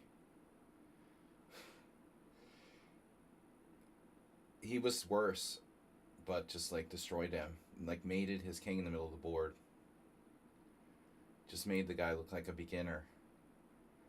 With the black side of a Skaveninga and Kiri's attack, you know. But Elvis has a lot of experience. He was like a world-class player. So. Alright. Is there some sort of trick here?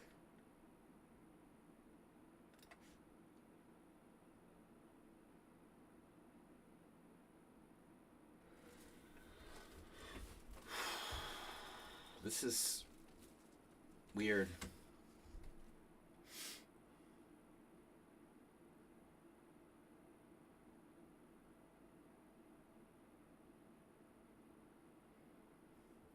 Oddly enough, I have a better score against Elvis than I do against Graham Buckley.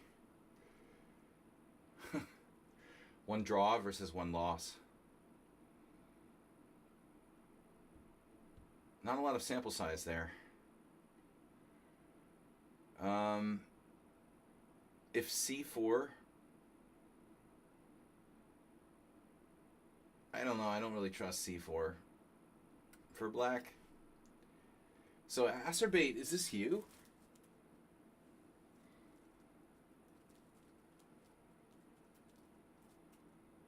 I don't know, you've got an awful lot of time left. Usually you waste your time. Or get disconnected or something.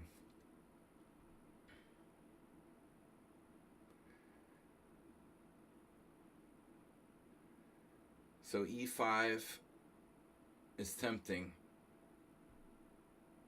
What was Arsenal talking about? Keeping the tension too long? I love tension. We'll get you a t-shirt. We need merch. We still need merch. Now there's so many easy ways to make merch. I should make my own merch.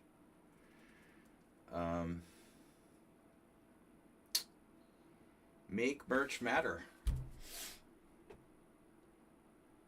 I'm gonna blast him with e5. Am I being impulsive again? That's my poker problem. Like doing impulsive shit. Like going all in. Like going all in against the weakest, loosest, most retarded player on the table with pseudo connectors. Why would you do that? Why would you do something like that? You know, why would you do something like that? Why would you call out another player on the table for having a few too many chips? Why do you do stuff like that, you know? Think about stuff before you do it. If e5, take, maybe knight d7, I can't protect e5. I'd have to give up my light square bishop on b5 for the c6 knight. Don't really want to do that. So let's not do that and say we did. So if I'm not going to do that, though, what do I do? See, that's the problem with tension. That requires thinking, planning, and whatnot. Where do I put my knight? There's another possibility, actually. All right. We're going to do it.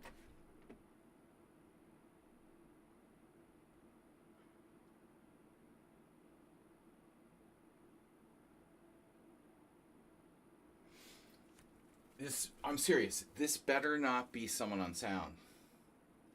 But Tomas has played it before. I'm going to assume it's Tomas. I feel like I'm a tempo down or something. Okay, the plan was knight b4. Standard type of shit here. Standard. The gold standard.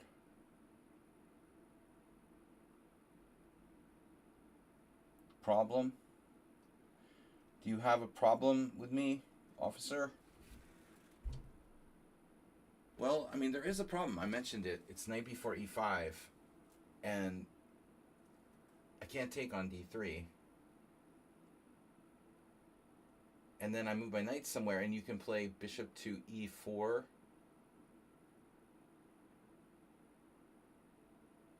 Yeah, well, maybe not. I mean, maybe I go to g4. Yeah, this is weird. This could be someone on sound. I still think it's him. Okay. Knight d7. It seems very passive. You know, speaking of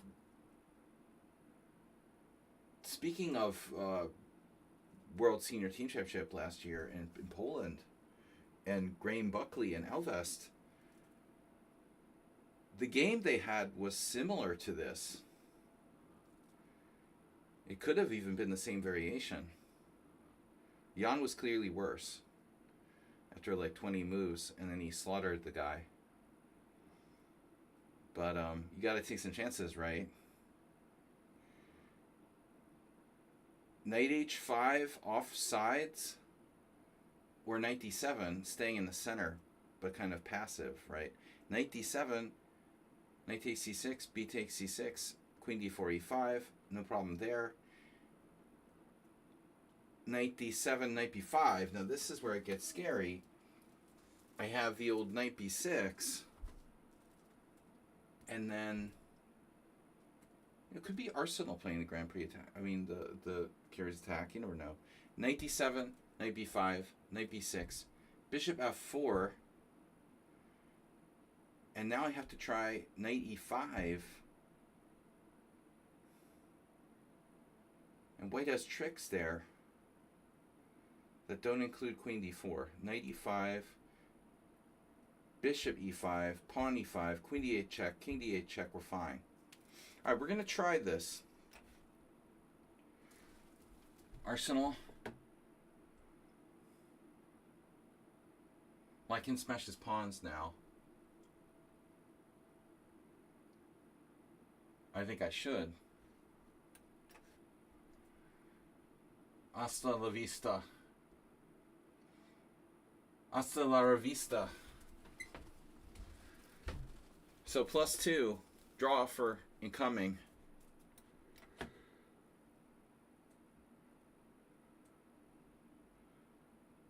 Hard to believe that Nefedov would get down to 6 minutes so early. I still don't see the need for h3.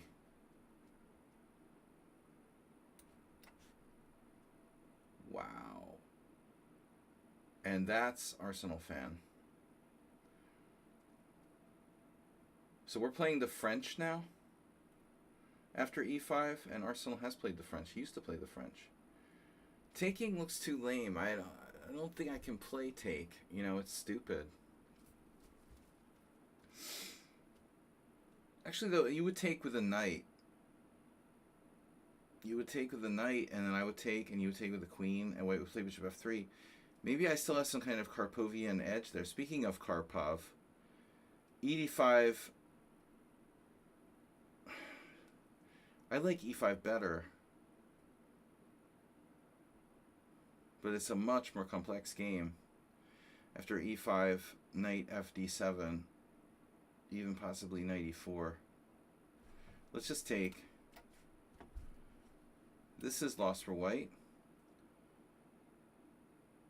Guys, we're going to have to unveil.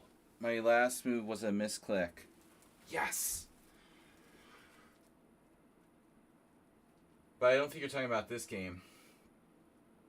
I don't think bishop f8 is a misclick. Queen c2, queen d2.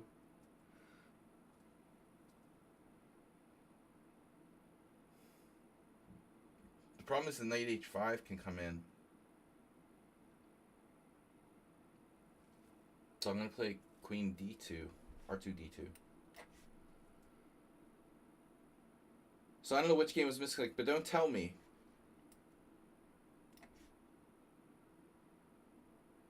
Because we're going to reveal. Oh, you wanted to play e5, you played d5. Well, that reduces the chance it was Arsenal fan. But on the positive side, I think d5 might be a better move. Honestly. I think d5 is a better move than e5. But that's just my opinion. Maybe you got lucky, you know? So, sometimes we get lucky. We blunder and we get lucky. We made a bad... I mean, you made a lucky misclick. For me, it seems inconsistent to play. Well, I mean, I guess either move seems somehow inconsistent, but... Man, I can't believe this is someone on sound. Really? Paint drying. Last week was like, what was it? Watching the grass grow? And this week is paint drying. Dude, what happened to you? That's unbelievable. You played the Goring Gambit to trade pieces and get like a dry equal position to grind me down? Or wait for me to like lose on time or something? Sickening. Unbelievable. My plan was rook e8. It's unbelievable. Basket weaving is next week, so stay tuned for that.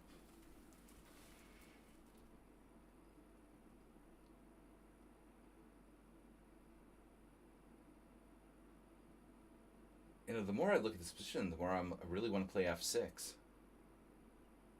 Wow. Livening things up a little around here.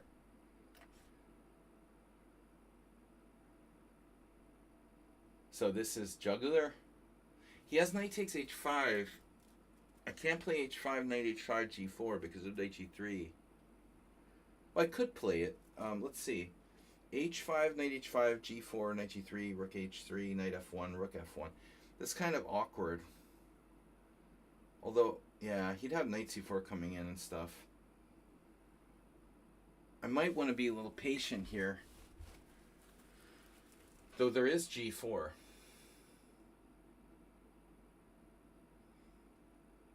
If I play g4, black can try h5. This is like your chance to play h5. But if you play it, what's the follow-up? Maybe bishop h6. Takes bishop h6. Knight g3. Bishop g7. Knight h1. I don't like that either.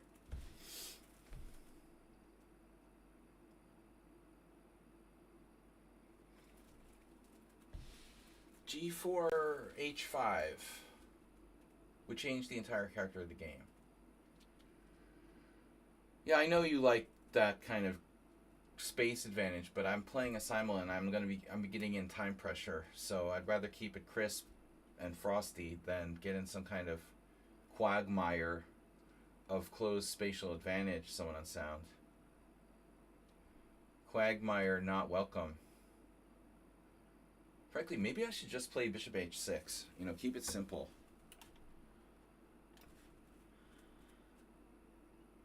A practical approach. So Bishop E6, neat move. So I think this is likely Nefedov. But why wouldn't he play Bishop F5? Magnus Nefedov.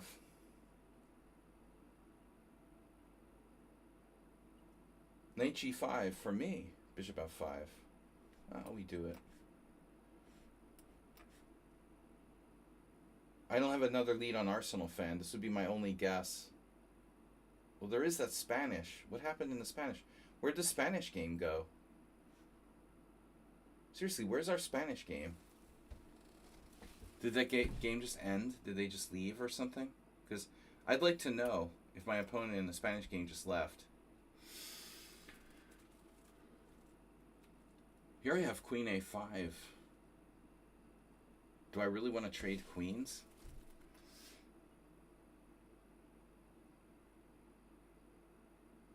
This looks kind of crushing.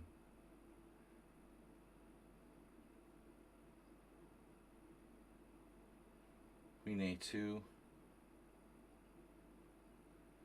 Queen E2, Queen C8. I don't know. That's insane. That's a misclick. Now that's a misclick. If I've ever seen one. Seriously, if anybody ever made a misclick, they meant to go to E5 and they played knight E7 or what? This is an extremely weird move. One of the weirdest moves I've ever seen. Definitely. So this move doesn't work.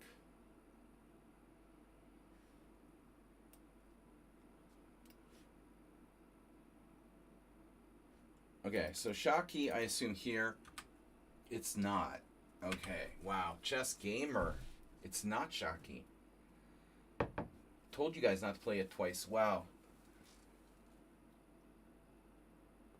That doesn't look right. You know, bishop e4 check, rook takes b4, knight on c takes b4. You're gambling.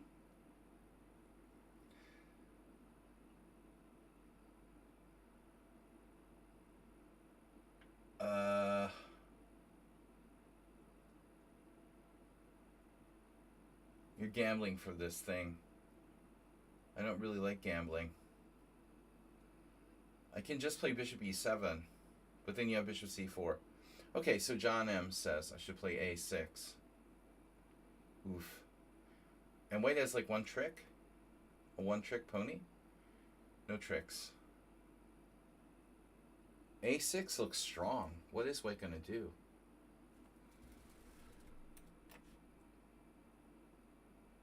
Yeah, it would be a pity to take that pawn.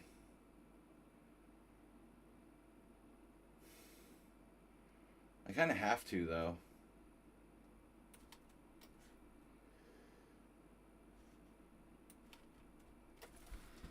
Oh.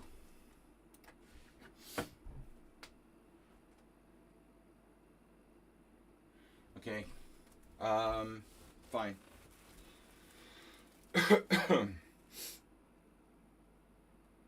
Bishop e3. Bishop e1. Bishop e3.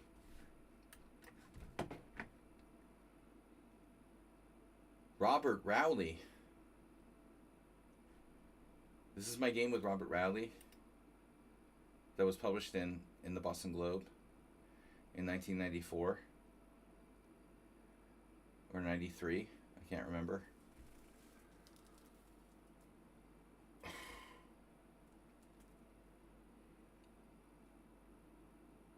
We'll have to get out the microfiche. And Curto put the game into the Boston Globe. He liked it. It was a miniature. I won in like 20-something moves. We talked about this once, a long time ago. Black isn't supposed to exchange pawns.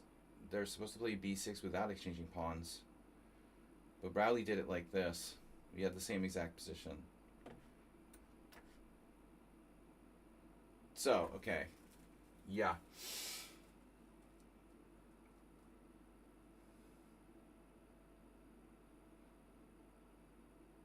Dryer sheets.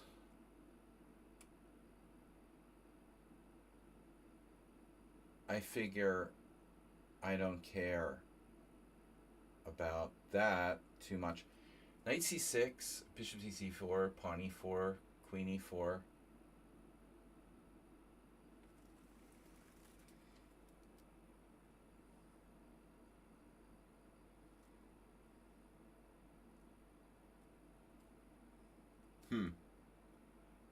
F takes e, bishop takes e4, pawn takes e4, queen e4.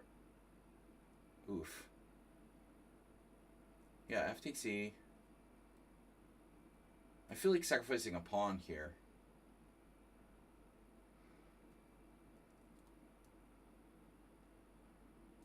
I mean, I'm ahead in development. Bishop e3.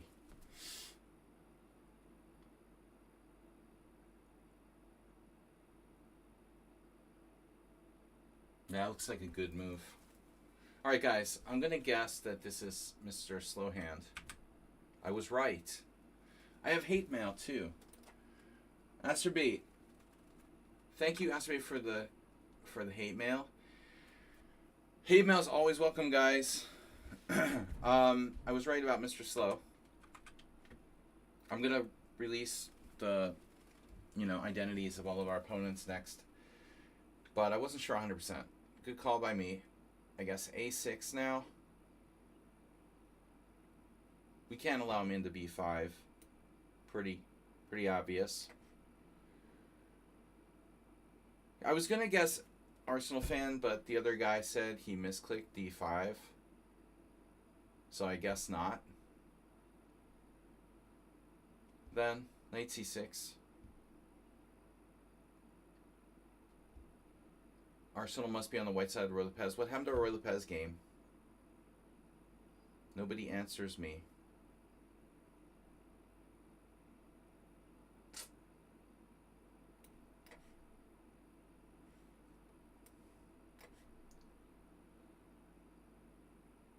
What if this is Arsenal fan? No.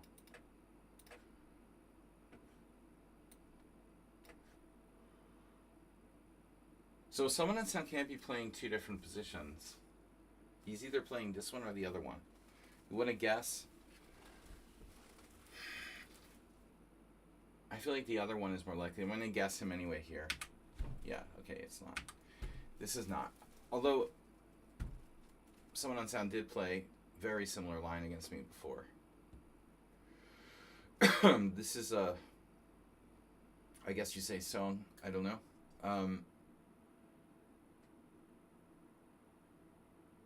My Korean pronunciations are non-existent.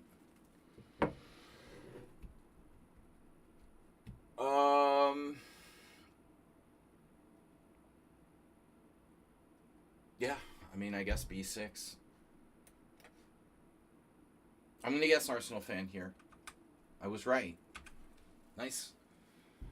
Nice one, Slaggy. You came up with the right answer. Congratulations. You guessed Arsenal fan.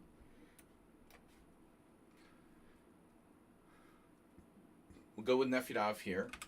It is correct. Another one in the bucket. That's 3 in a row. I nailed you all. Nefedov, someone on Sound, Arsenal fan. I was wrong about, not someone on Sound, sorry. Nefedov, Arsenal fan, and Mr. Slow. I was wrong about someone on Sound. I was half wrong because I knew it was one of two games. So I know now I've narrowed it down. So now we have the uber dry bishop d3 developing a piece.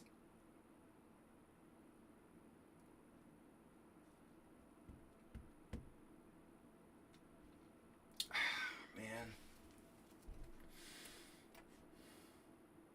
Yeah, I saw this, but I didn't understand. What is the point? You have a trick here with knight d6 check. Boy, that looks kind of artificial, doesn't it? Queen a4.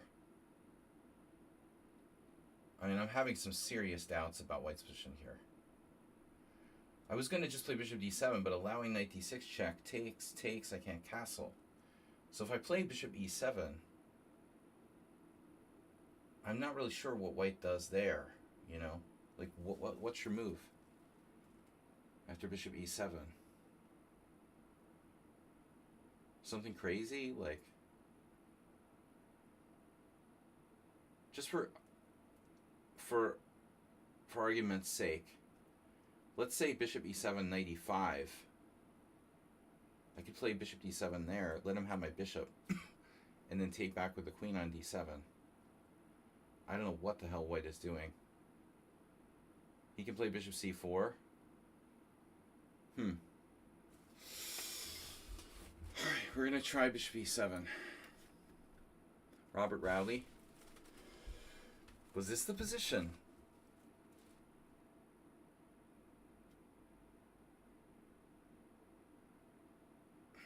Something's different. Alright, guys. I can't guess anymore. This is Tomas. Something's different. I'm going to turn off the chat. Distracting. Bishop d3 doesn't seem right. That's weird. I don't remember how this happened. Thought it was the exact same position, but something isn't the same as my game from 92 or 93 or whatever it was. Maybe it was 92. I can't remember. Oh. D5 is a move. E5 is not a move. Bishop D3 is a move. Bishop D3, knight C6. That's stupid.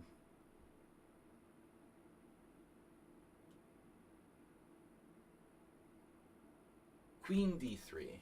Ah. That's what it was? Queen D3? Did we have this once before? Maybe. Queen D3. I had forgotten. This is Sebas Pro. Yeah, but very strange. Black is losing.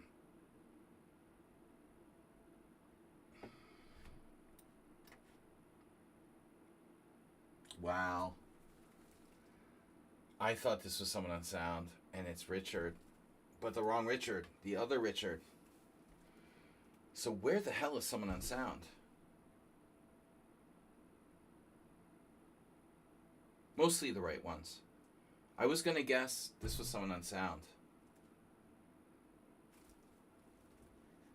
So the Richards are starting to play like one another. They're like a collective.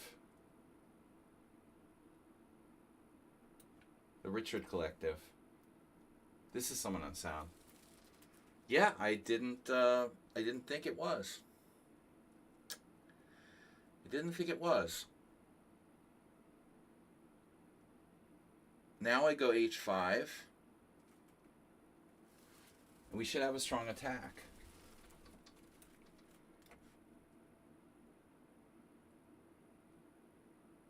Miku chess. It's a new player. Yeah, so e5 is a tough square. I don't want to be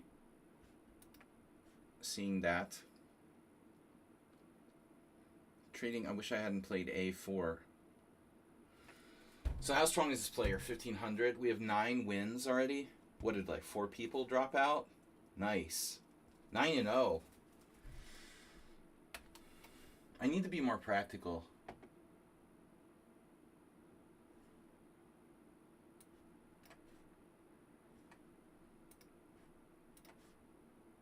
Ruslan Bear offered a draw. You're right. Sure, bro. That deep pawn goes again. That's 2 games.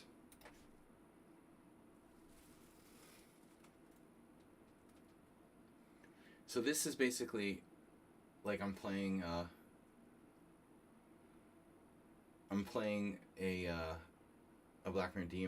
Blackmere Deemer. Last Blackmere. I guess I just take. Nice structure, huh? I could play rook e8 though. I guess. When you get down to it, rook e8 might just be a good move. Rook e8, queen c4 check, king h8, castles, knight c5. Okay. And this is Super Sebi, which we haven't seen in a long time. This is Mr. Slow. Alright, Elvest is still in the building.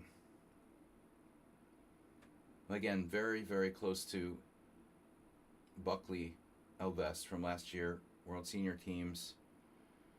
England 2 versus USA 1.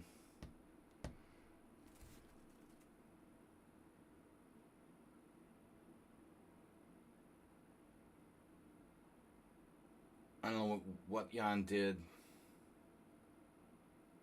He did he do like 95 at some point? 95 I guess. Castles. Knight takes d4. Bishop takes d4. 95 castles, knight takes d4. What am I going to do?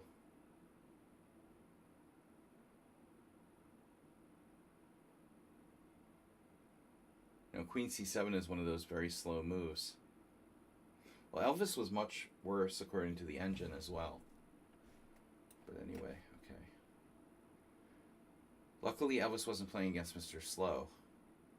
It was a mere international master. I'm thinking about recycling.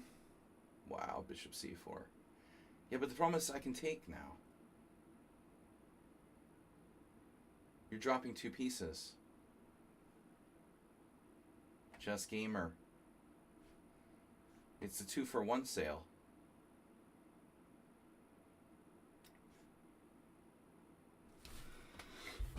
Good hand. Let's go for the perfect simul. Perfect simul. First ever. Perfect simul. God simul. Everyone just drops out and I win all 25 games by default.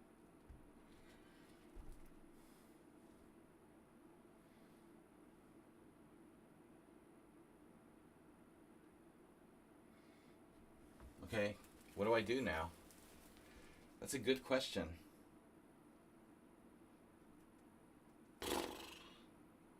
Queen b6? Yeah, that's a great move. Next, bishop a7? Maybe not so bad.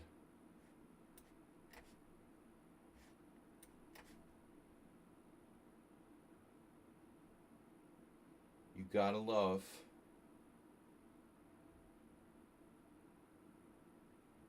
that square. F4. What about F4, knight g4, knight d1? That's pretty disturbing.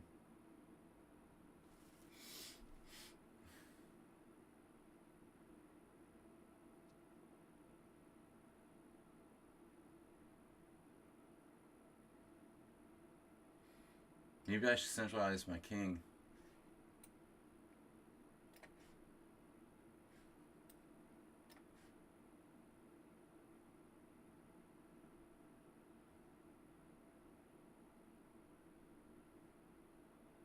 Tomas has been getting, I feel like, stronger.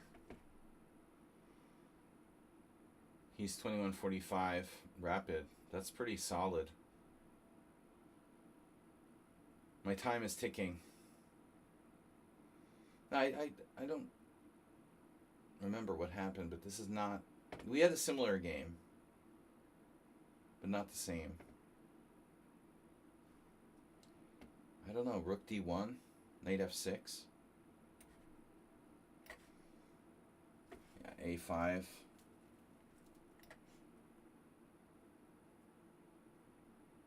If a5, c4, e5.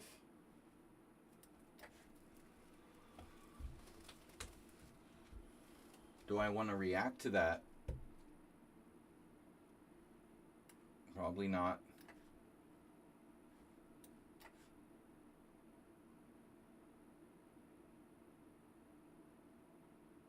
Knight to d4? Or not?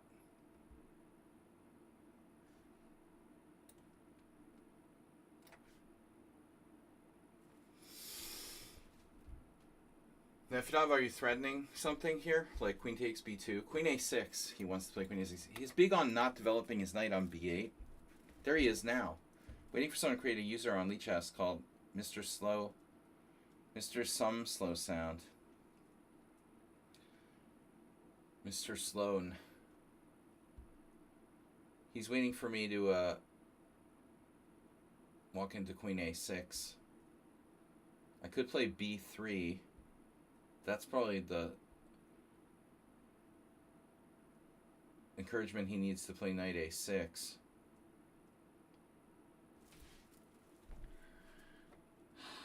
Castle, queen a6. If queen a6, I'll play b3. So maybe I should just play rook b1. Queen a6, b3.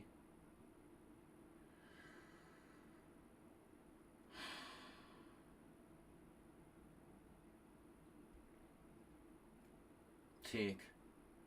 Knight takes, knight takes. Takes, pawn takes. Keep it simple against Nefedov.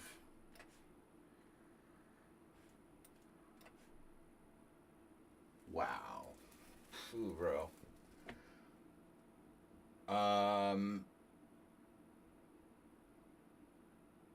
Yeah. I have to play a4 now. I need a good reason to not play a4. Good reason to not play e5. This is shocky. We're of course expecting him to be the one who was playing that wing gambit thing, but like I said, he knows better than to play the same thing, you know, again and again.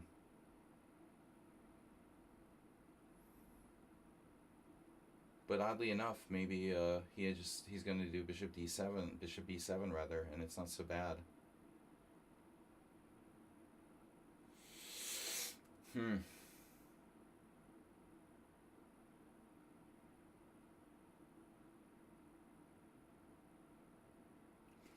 Well, all right. Now we hit the center with d5.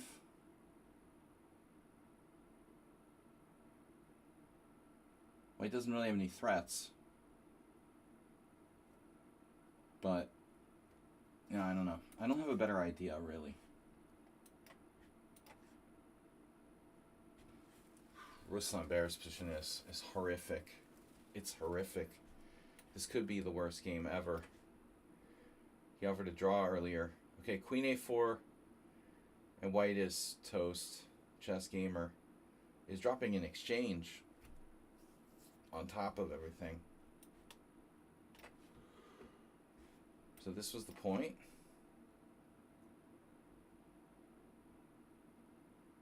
Wow. So I'm taking with an attack. So this is Hiatus Coyote playing queen d3. Queen d3 is a mistake. But there might be a trap.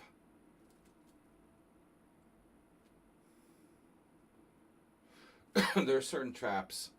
Knight e5 takes, like knight b5 or something. Bishop e5 check takes, knight takes. I don't know, I'm not really seeing it. Knight e5 take. Where's the sacrifice? Knight b5 takes, bishop takes, check. King e7, and you're lost. Queen a3 check is not even available. Bishop, nope. Alright, so Shaki will play, like I said, for bishop b7. So I don't know about my queen on a2. Ultimately, may not have been the best square, but whatever.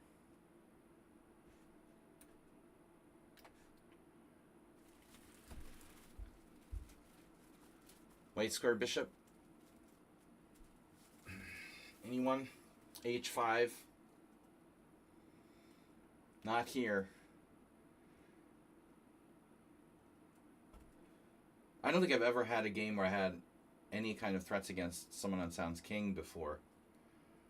I was thinking about that in the past, how impossible it is to even get close to your king in a single game. I'm not that kind of player who's necessarily going for king side type of attacks all the time, but even so, it's very rare that your king is ever in any danger. Your repertoire is such that it's very hard to get that against you, you know?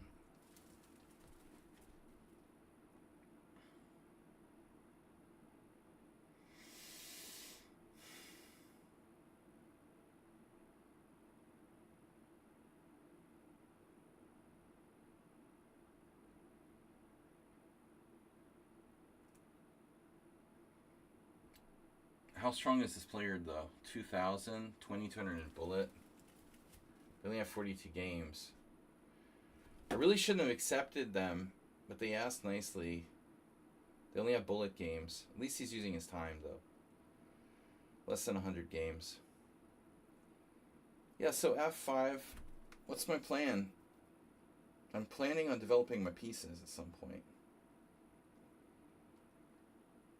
The knight on g3 is badly placed. h5, h4 is tempting. I'm afraid I'm going to weaken myself if I do that. It's probably better to avoid that. This is a little too routine by me. Okay, Mr. Slow guards. Mr. Slow guard. Low and slow. How about my rook on the h-file? Does he have no rights?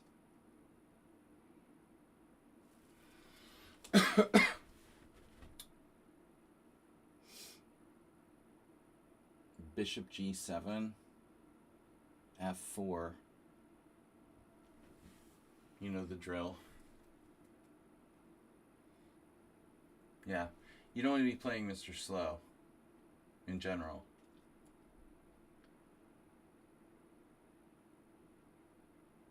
I'm not sure I like Elvis' chances against him. Dragos Mangos. In the last century. I thought I got the title in 99, but according to the FIDE website, it says 98. So I was like mistaken. The end of 1998, I was awarded IM title. I always thought it was 99, but when I checked the website recently, I had noticed it. Kind of surprised me. I was like, oh, that's weird. I thought I got the title in 99, but it was 98.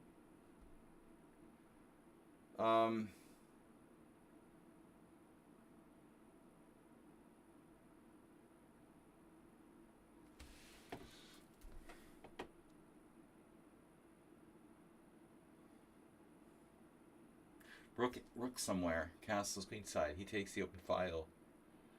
f4.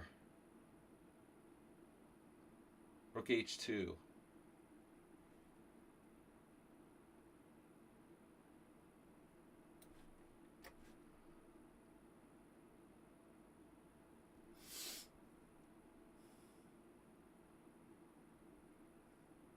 Now what? Rook e8?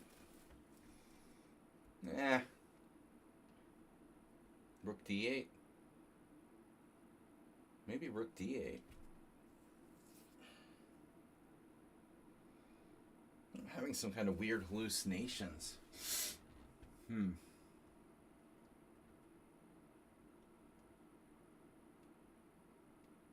Yeah, alright. Rook a e8, rook f e8.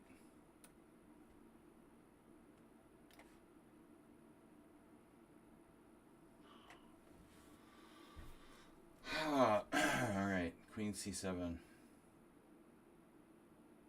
Setting up like some sort of traps.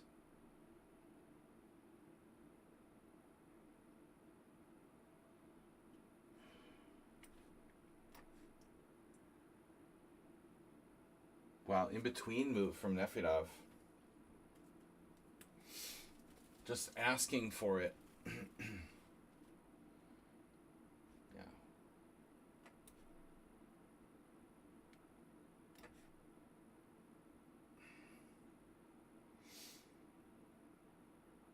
Sterile position.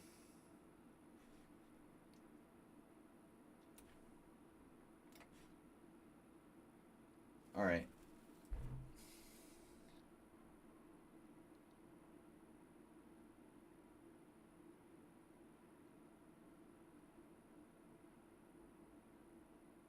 I mean, White should have a really huge attack here. I mean, nearly winning.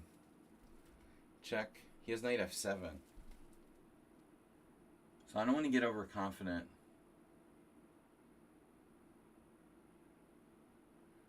Overconfidence is my Achilles heel.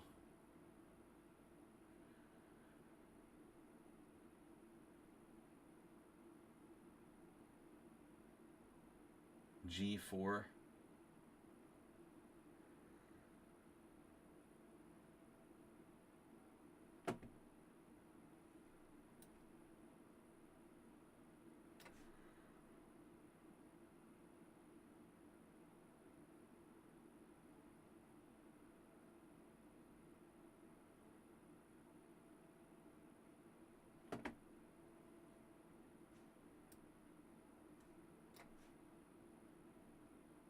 Now I have to move the queen again.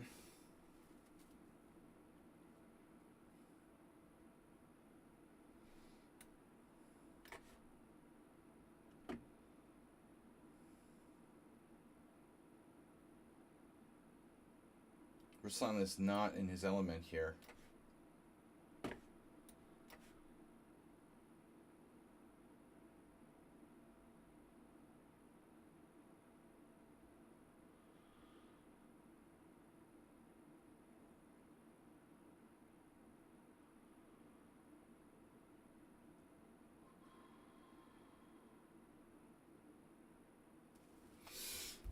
Knight takes d4, bishop takes d4, knight c6, bishop f6.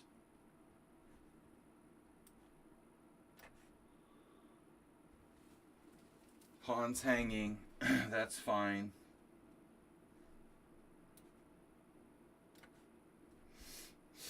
As expected. Knight g4, this is the plan. Sort of cheapo.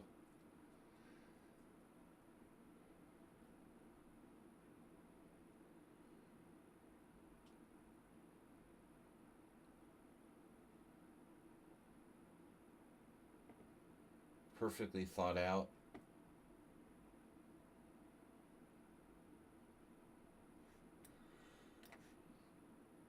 Whew, whoa. What is that? Who would have considered that move a likely possibility?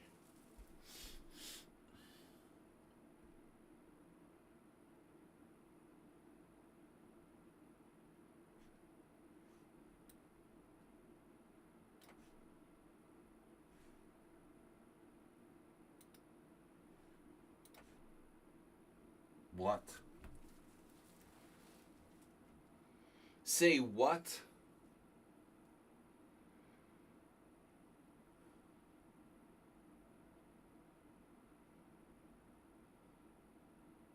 All right. I've got to take it. Now this move I saw a5. Maybe I overestimated my position. But I have other good moves. Knight b3.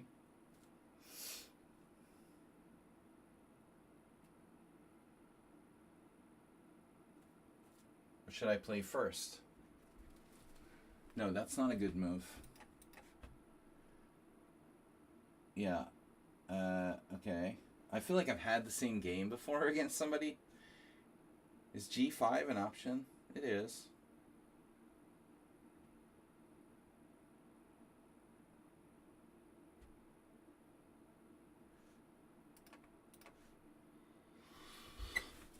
Poor Ruslan.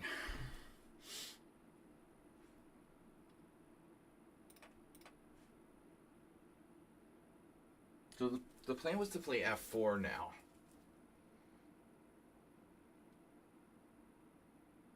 But I think I hallucinated. I should play queen h5, queen h6. There's also queen h2.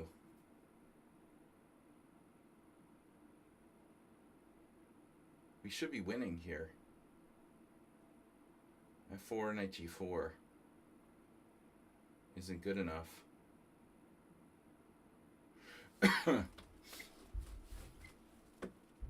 Bishop e2, knight e2, not possible. Knight h3.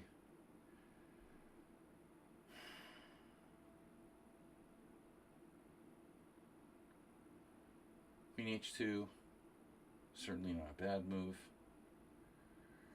A little slow.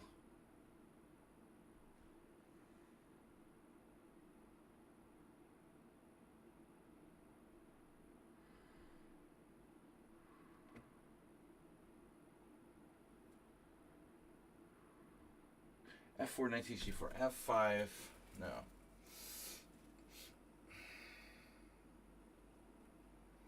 Kill him now.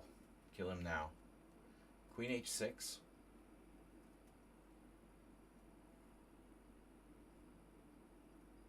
What is my threat there? Yeah. Bishop h3. That's a funny move. No. No, no. Bishop's not moving.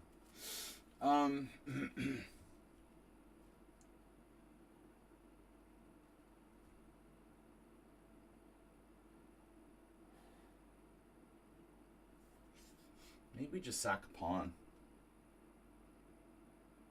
with f4.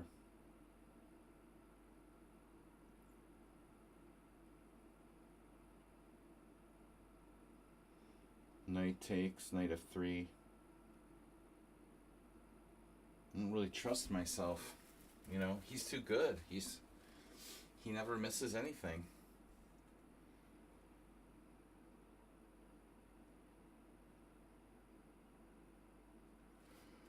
I don't know, I just have intuitively feel this is an interesting idea. Chucky is going to hang on here,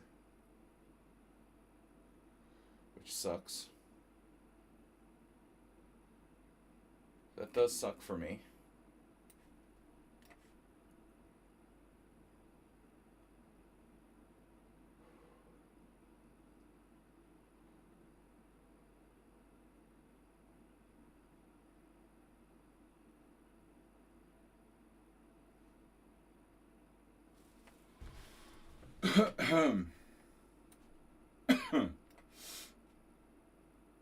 A5, wow. Play on the queen side.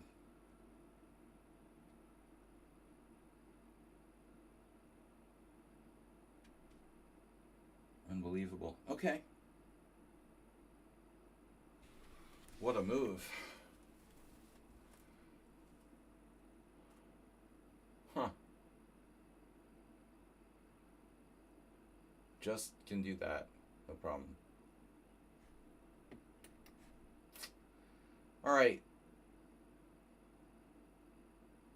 Get out of pin, please. Knight c6, bishop f6.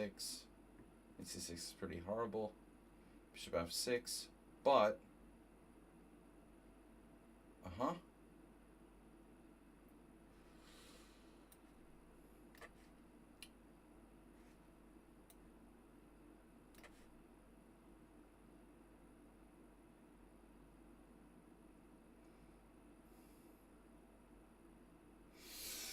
Arsenal fan threatening something like bishop e5. Need to recirculate.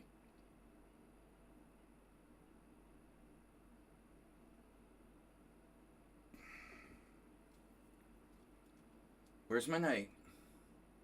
Aha. Alright. Bishop back. Threatening bishop f4. And defending the g5 pawn. Well, that makes sense. I have to develop. Yeah, again, what would Elvest do? Bishop f4 is rook takes f2. Okay. So queen a5.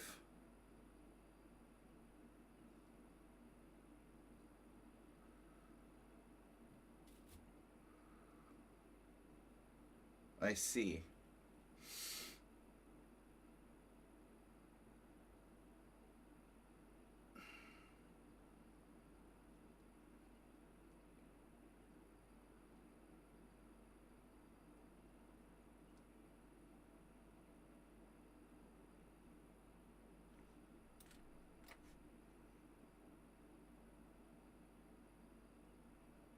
Knight b3, bishop d6. Wow.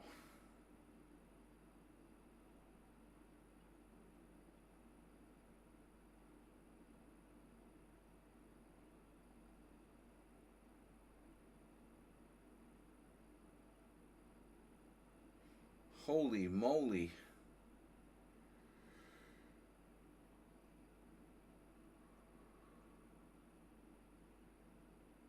What is my plan here?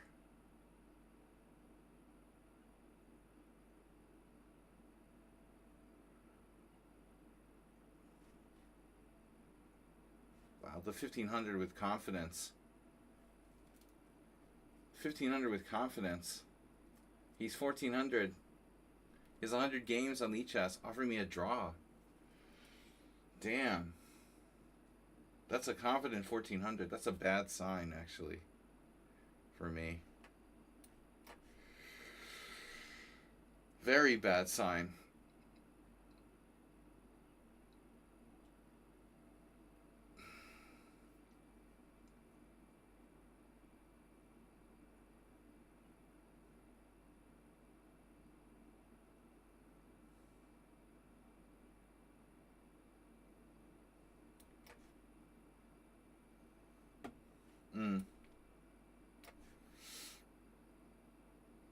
Oh no, he didn't even do the move I expected. Something even scarier was played. Alright. Yikes. I don't like that. But you know what? Wow. Oh, you don't want to trade queens. I'm taking that as a personal insult.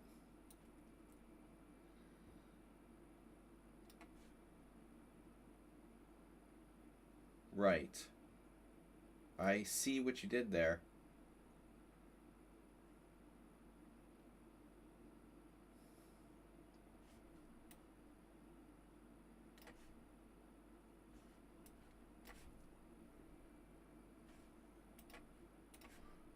Safer to click. Attacking my h2 pawn. My king's on h1, so that's not check. Even if you take the pawn. Still. I can't really afford to give you that pawn.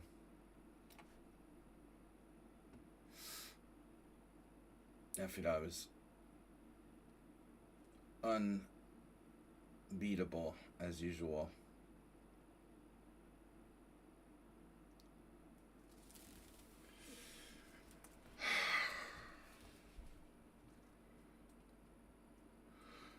Oh, God. This is painful.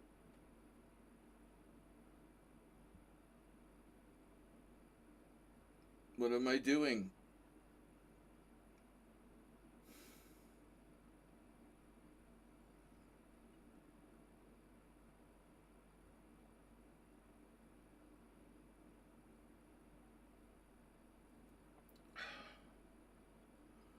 I have absolutely nothing. Like, unfairly, again, he does this every time. He should have been worse, and he miraculously has total equality.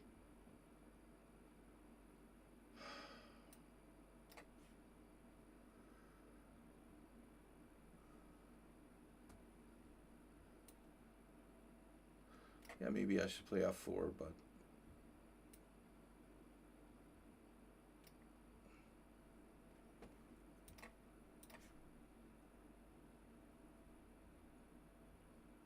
slightly combative.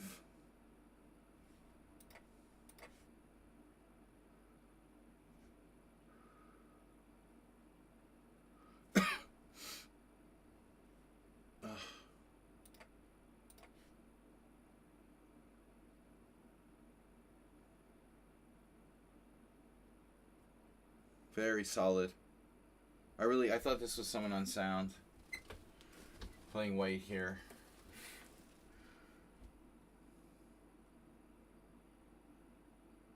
I can't really do anything.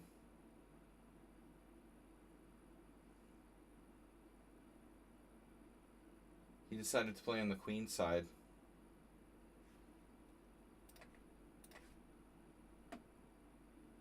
Wow, Nefidov, that's deep. Queen d2.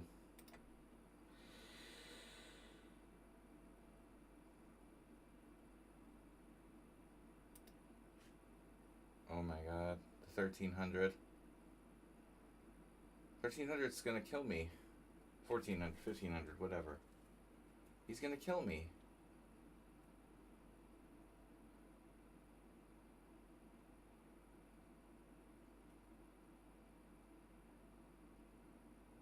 Wow, dude.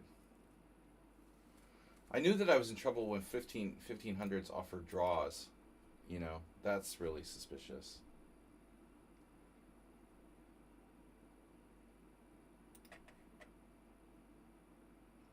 I mean, he's playing like Nimzovich or someone of that level. Whatever. I know to take the draw when the 1400 offers me a draw. I'm not an idiot. Oh, yes, I am. Alright. Not to get upset, though. Whatever.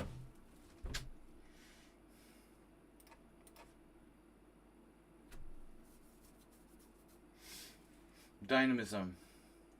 Don't let the opponent control the game. F5. Take, check.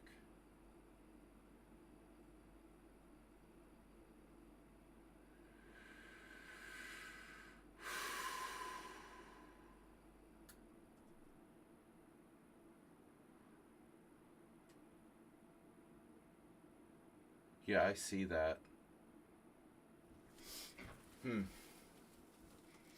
My queen is centralized nicely on d4 if I want. Sacrifices with f5 are so tempting. Check. King h8 takes. He's going to defend like God.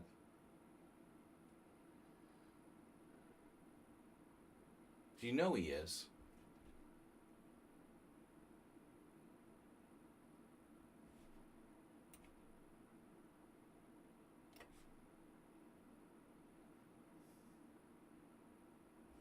Well, I don't know if you would call it defending, technically.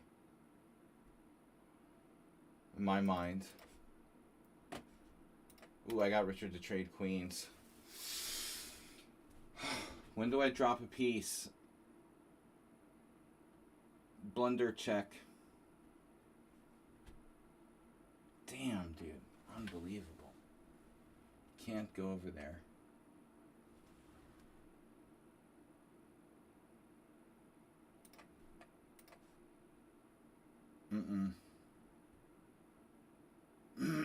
A4?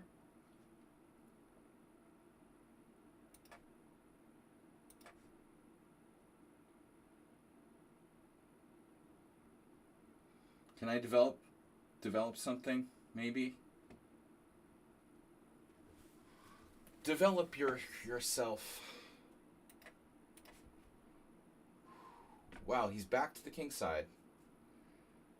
D5. Oh, I mean, where did that come from? Who expected that move?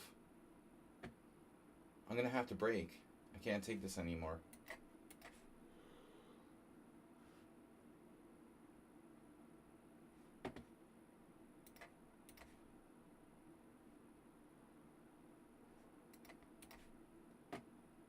F5. Whoa. Holy moly. What a move.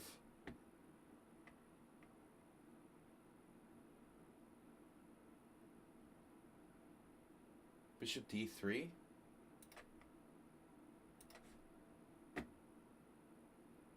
Trick moves.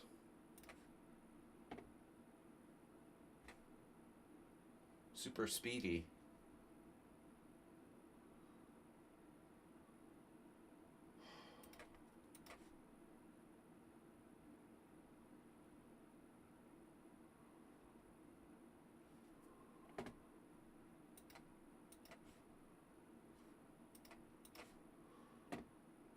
Holy Batman. Bam! Look at that move. Family fork out of nowhere.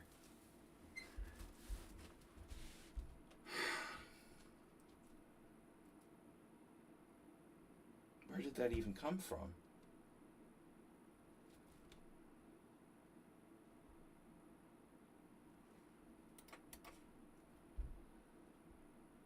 But he has like 2,600 in bullet, right? Yeah. Him's a bitch playing black.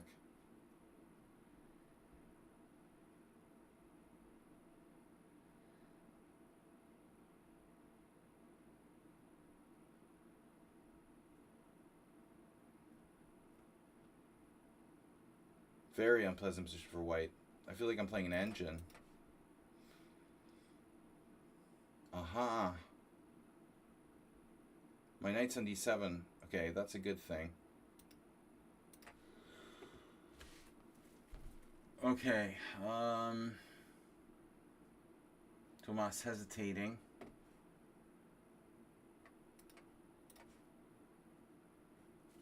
Whatever. Now, with more stuff.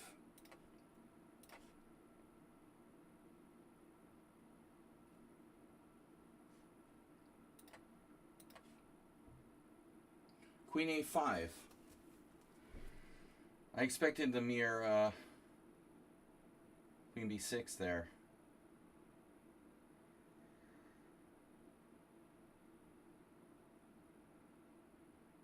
This is an unexpected surprise.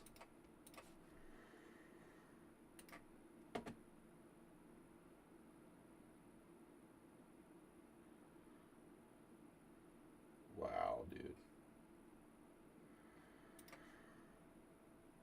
Arsenal's in bullet mode already.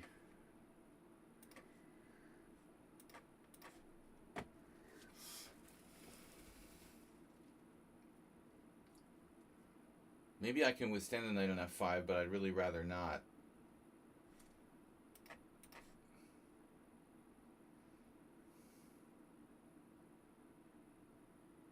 That's fine. Knight F4 is fine. That's fine.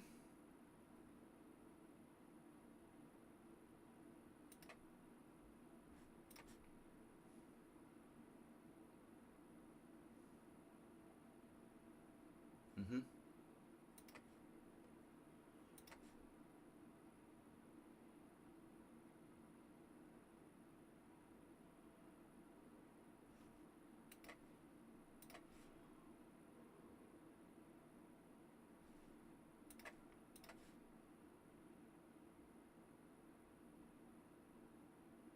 Wait a minute.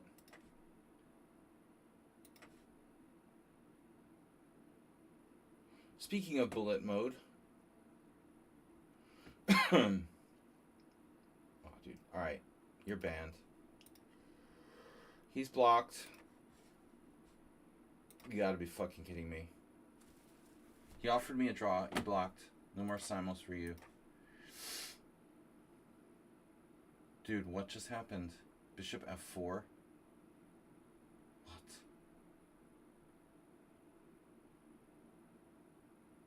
What?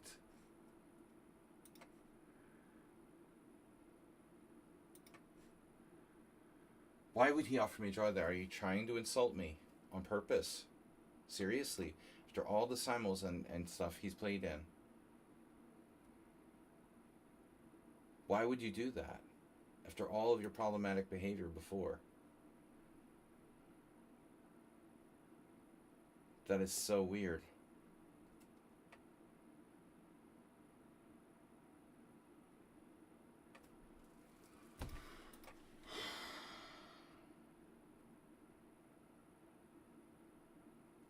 I guess I'm sacrificing in exchange.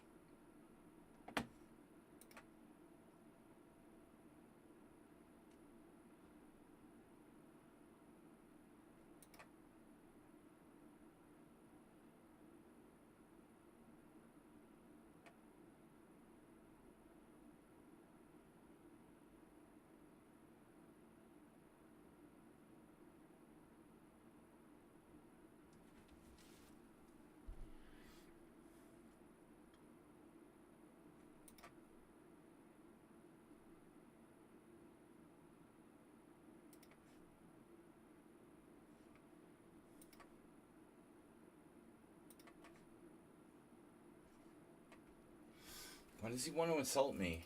I don't understand. Why is that necessary?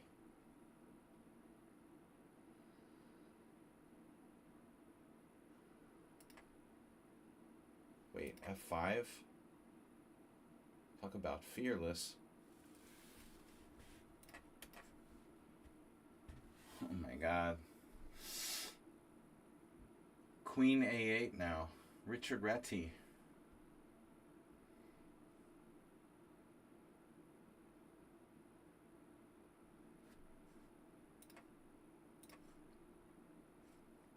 I don't know what the draw button should be like removed from simuls. I'm serious. Because it's just like really annoying for people to do that. I mean, jeez. Why are you offering me draws? At least offer a draw in like a reasonable position though. Not when you're like clearly worse. Holy 2300.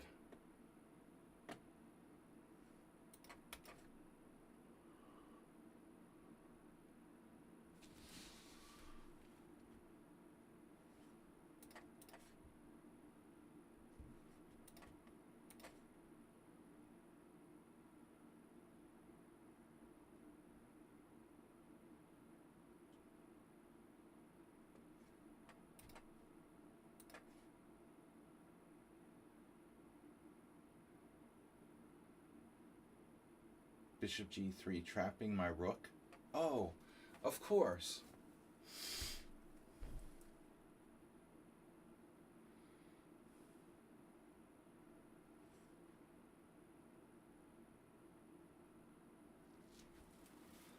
Saw that.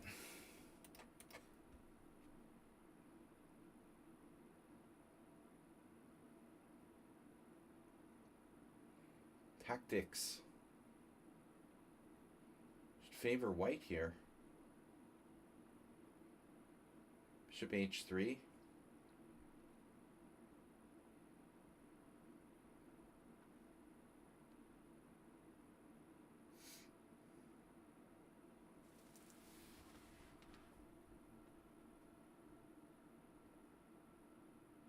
Good lord, man.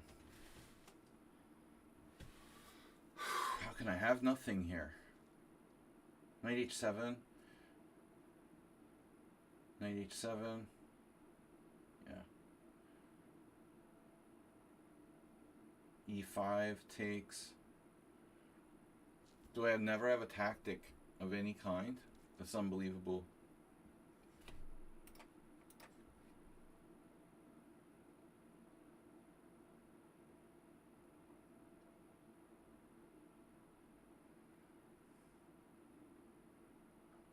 You're telling me this guy's 1500.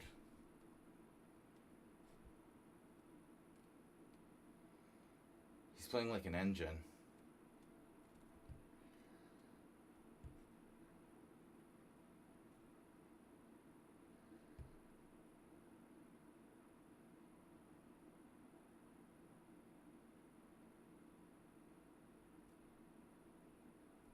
Oh, you're the person who played e5 by accident. Okay. d5 by accident. You have a draw against GM in person and you're 1400? That's quite an achievement.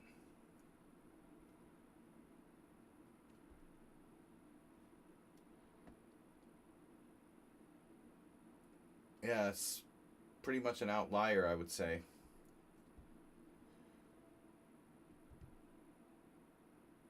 The offering of a draw against me is weird in itself, in the first place. That's a red flag. Definitely. I knew I was in trouble when you did that.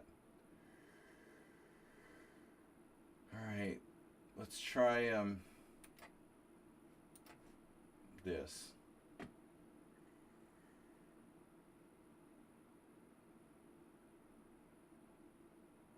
How does this work now? Takes. Yeah, Thomas is like, he's a maniac, kind of. A maniac in tiger's clothing.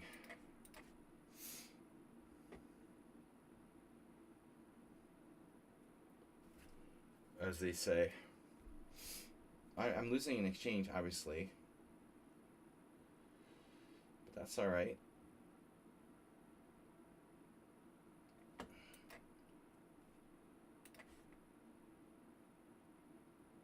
Oh.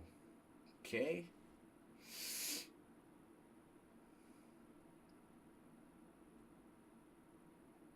Well, alright.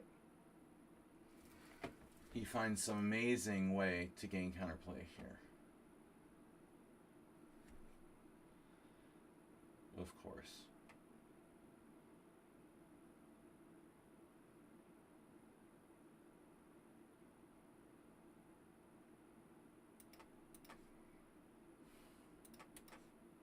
$12-0. I love the draw from Art to Vite. It was very generous, thank you. Maybe next time.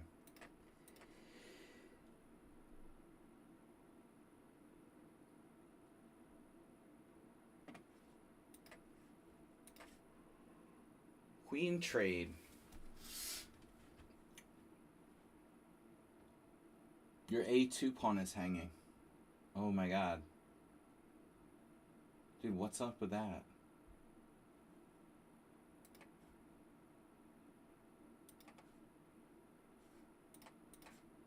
Oh, Arsenal pre-moving there. Brutal. Nailed me with that pre-move. No, it's not a pre-move. Maybe it was. I can't tell, actually.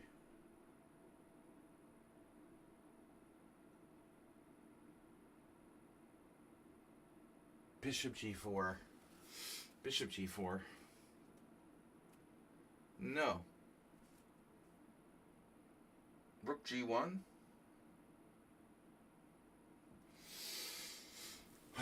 Which way do we go?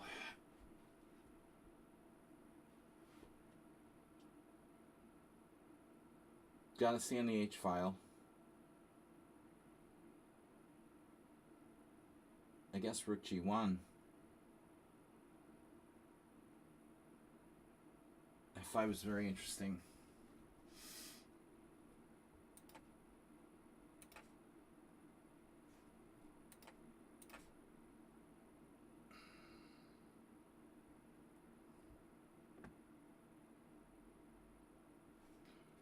I guess we go into the ending.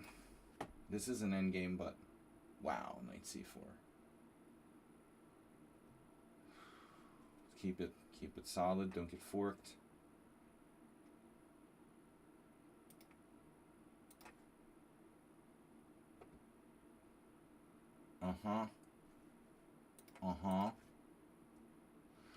No. We're out of here.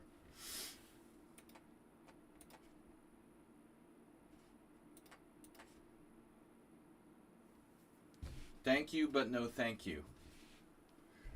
But I would like to borrow... Can I borrow your C-pawn?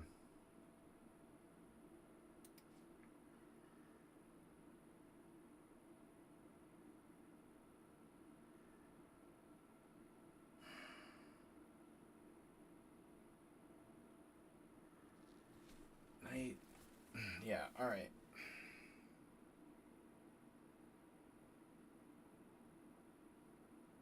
Unbelievable. What a brilliant pawn sacrifice by Arsenal fan. Unbelievable.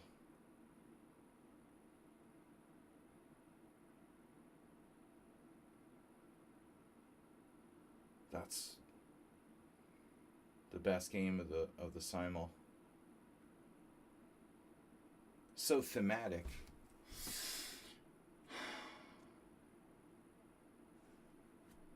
King over, I just get screwed. It's not so simple. Let's see. King f8, rook d1, king e7.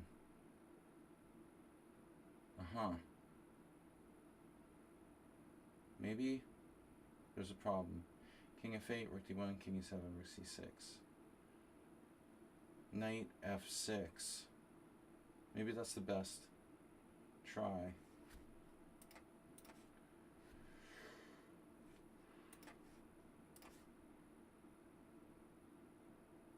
Oh. No, I'm going to take your other bishop. Okay. Nefedov with a winning position. Obviously.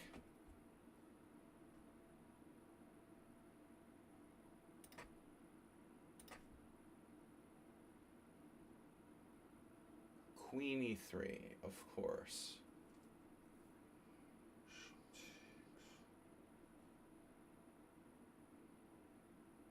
That's why you put the rook on d8. Oh, that's perfect.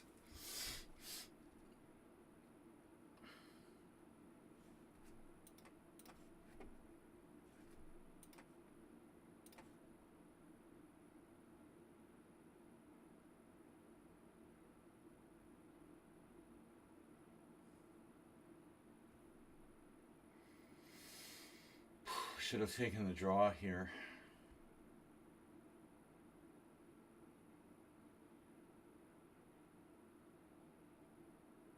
That's so creepy, dude. It just continues to be creepier with every fucking move.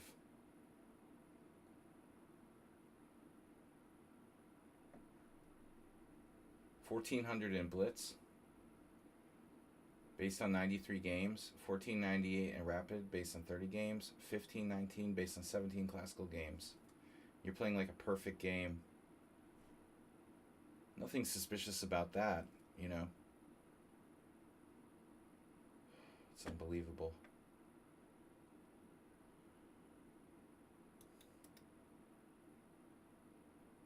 I should just resign. What's the point?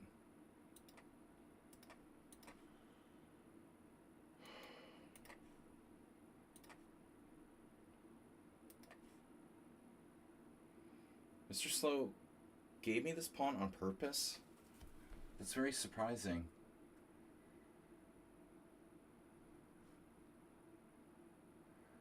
Like, he wanted to give me a chance. Alright, we might have a chance. It looks like d5. Ugh. Watch the fork.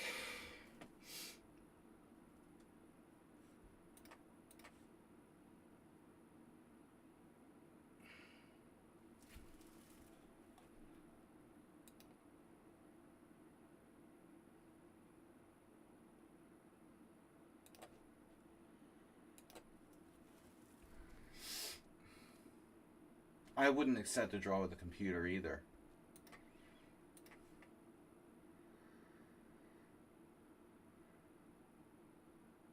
I know a lot of people that are cheating using engines always offer draws for some reason. It makes it look like maybe they're legit or something.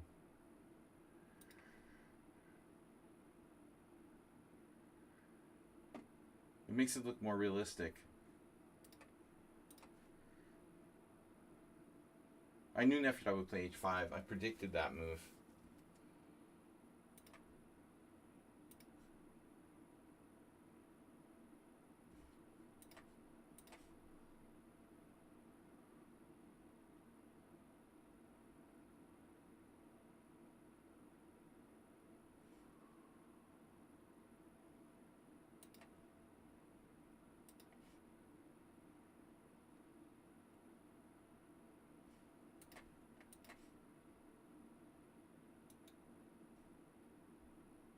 Right. The engine goes to 0. Oh, they're like, okay, I'll offer a draw.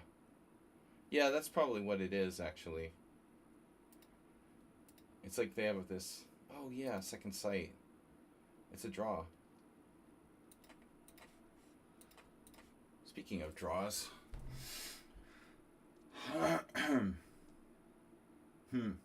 F3?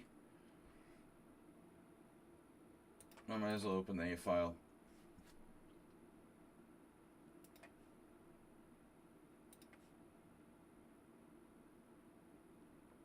Wow. I actually got some chances here. I'm really lucky because I was probably totally busted. But I don't know if it's enough. But there's some chances. Yeah, knight c4.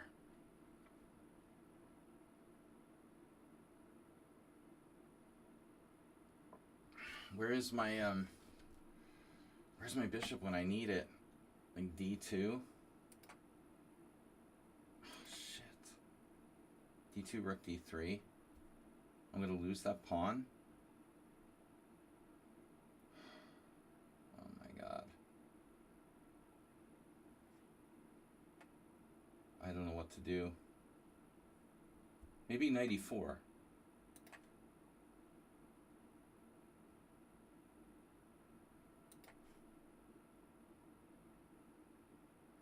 He has a check. Mr. Slow has a check. No checks, please.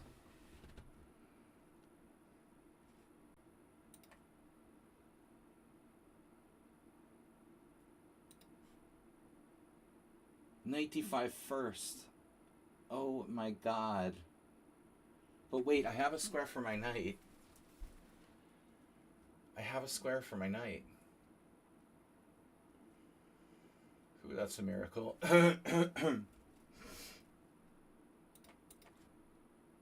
I'll make a square. How about that? You don't have a square, you make one.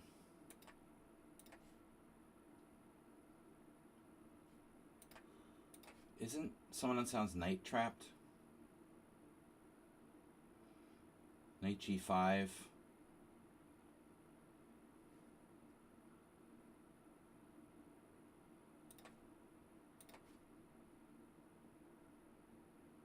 I have f3. Looks pretty good.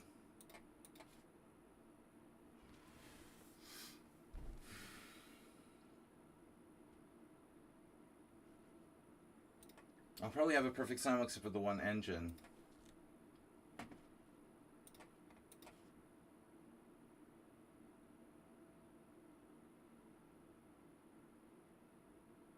His knight's trapped. But he has some kind of miracle. Oh, if I go the wrong way. But I can trap it with the king? Oh no. I can trap it with my king. Oh no, that doesn't work either. Wait. It's so messed up. He has this fork. Like king d2, d5. Oh, come on, bro. Oh my god.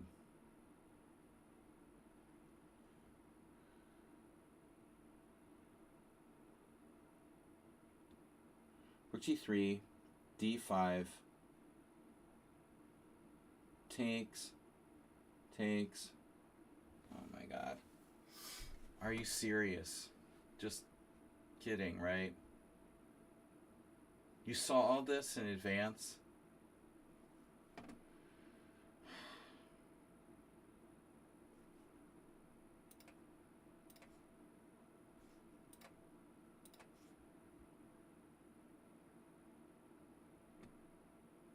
Rook takes.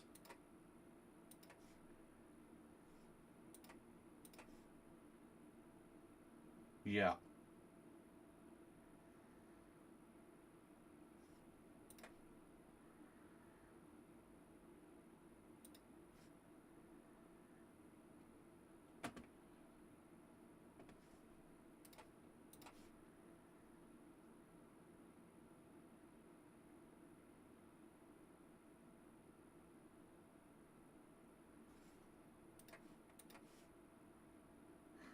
Amazing that he found that move.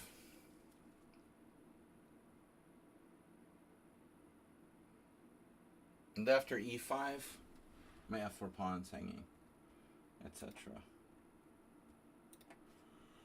What a miracle.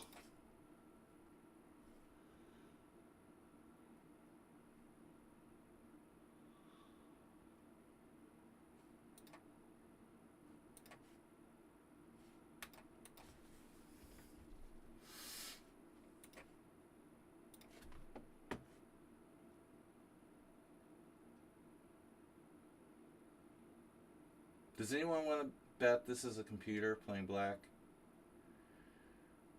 Alright.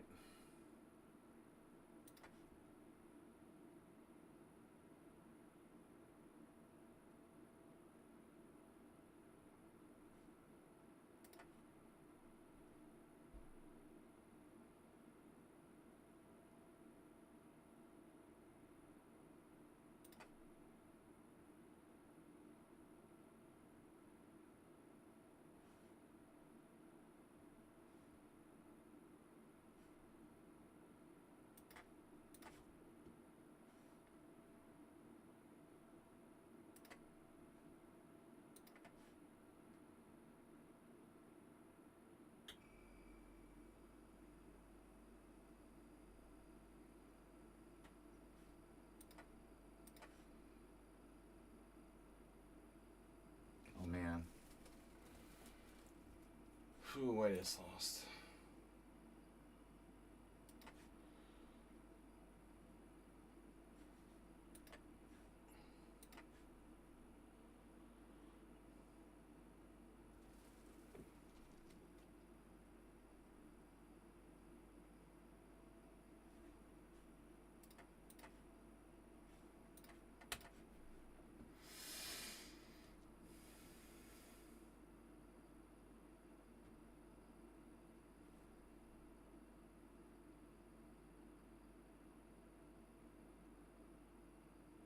Rook takes, knight takes.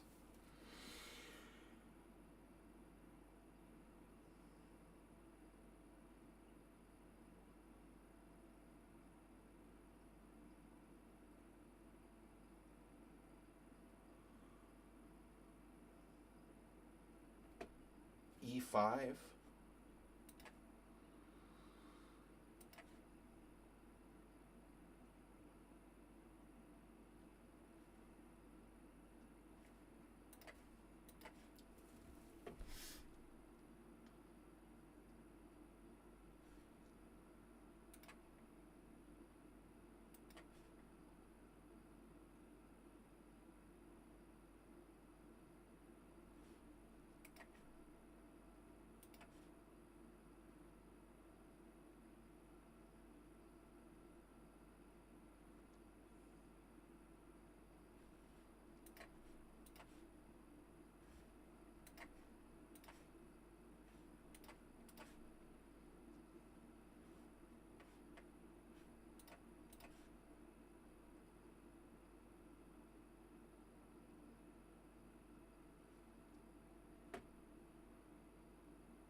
What is this?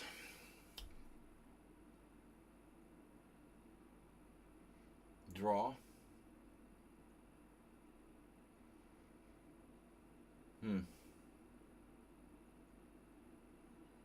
Yeah, maybe. I mean, you're gonna like win both pawns. F6, knight takes c4. Yeah, alright. Yeah, nice save. You had a really bad position earlier. But that was a crafty, typical pawn sacrifice by Arsenal fan, actually. Very thematic. I'm lucky I'm not worse. I don't think I'm better here. So, check. And we're winning. Yay!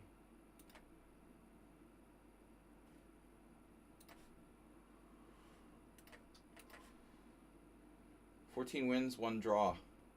But don't worry. Nefedov will be here soon.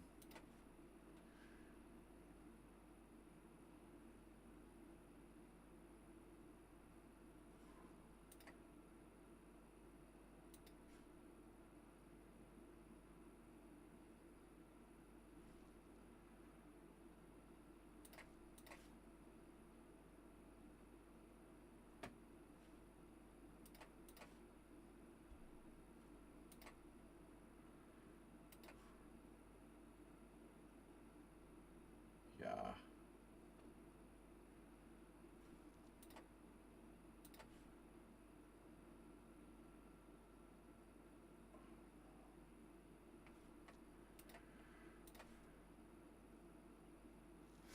Where are you going?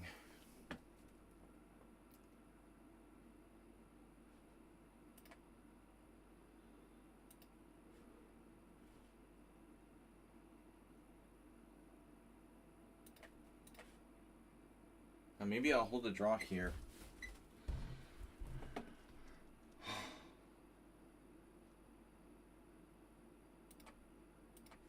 That sure ain't no 1500. I can assure anyone of that.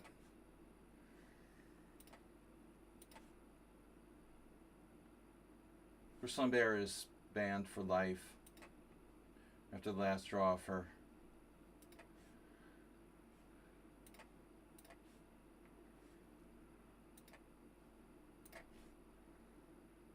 wow. Where are you going? Rook b1.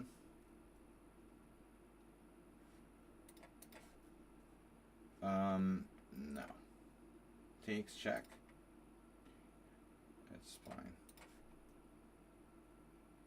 Oh, you blocked me.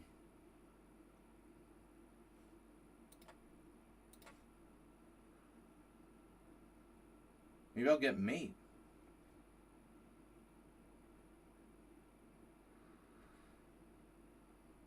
E4 or G4.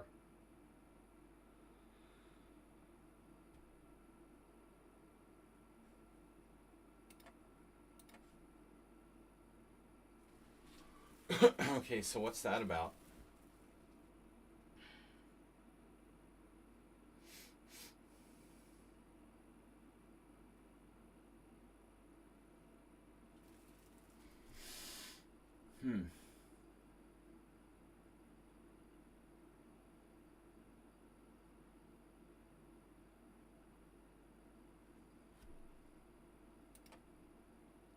Oh, wow. I need counterplay, and I need it now.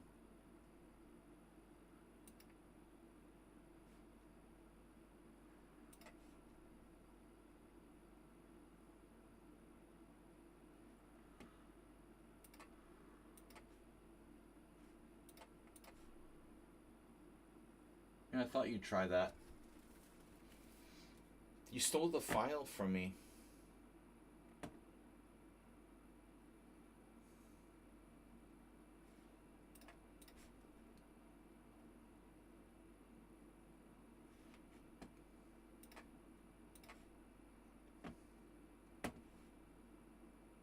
Yeah, but now.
Yeah.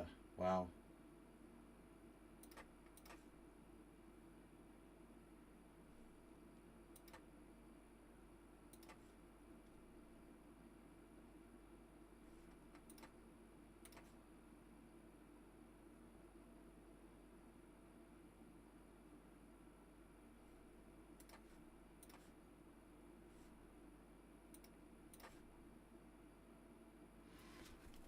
That's over.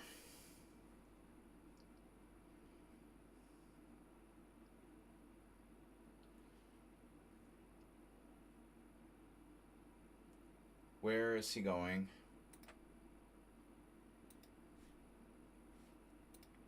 Thanks, Arsenal. Yeah, we're lucky. I could have been worse if I'm not careful. Aha. Rook takes. Right.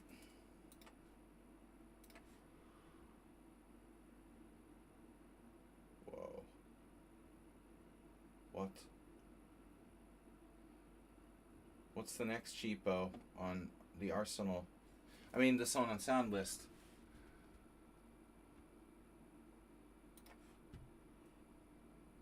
Oh, H4 check. I'll take it.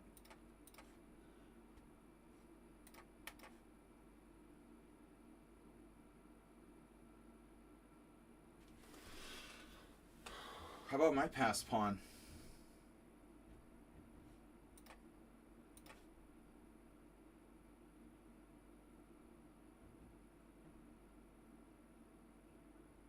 He's denying my rook.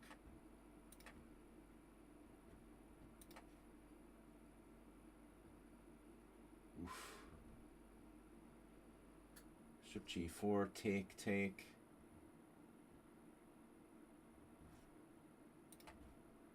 This is a very good ending.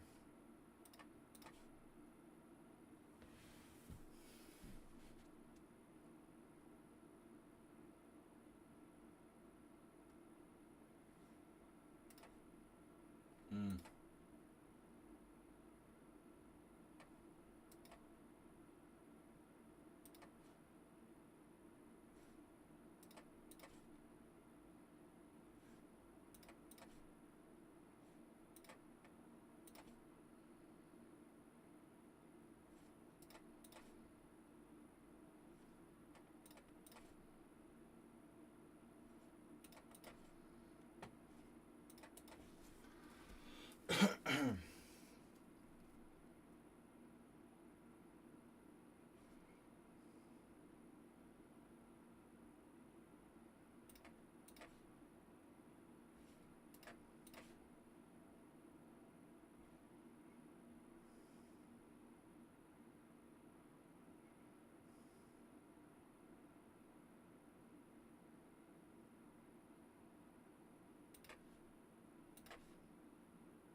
Maybe I won't see that attacking my knight.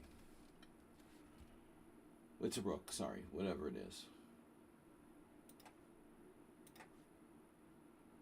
Check.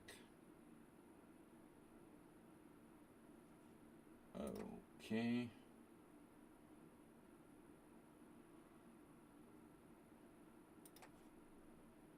What the hell is going on? I'm up a pawn? When did I win a pawn against Shaki? I've been up a pawn? Since when?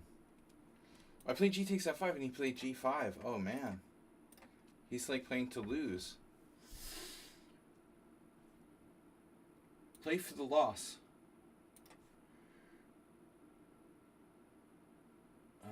Pawn takes.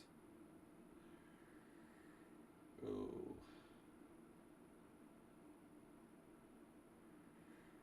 Yeah.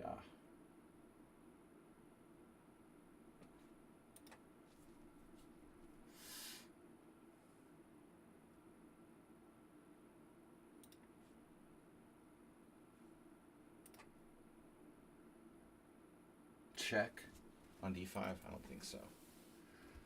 Cheapo alert on.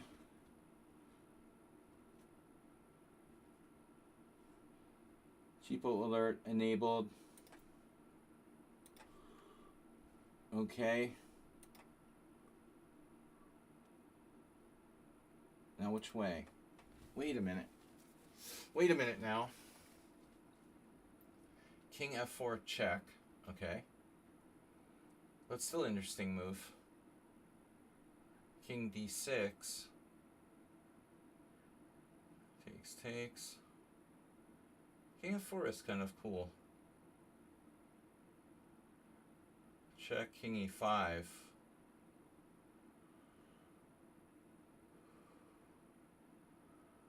It is a very strong pass pawn for me.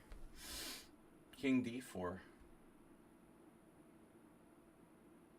King d6.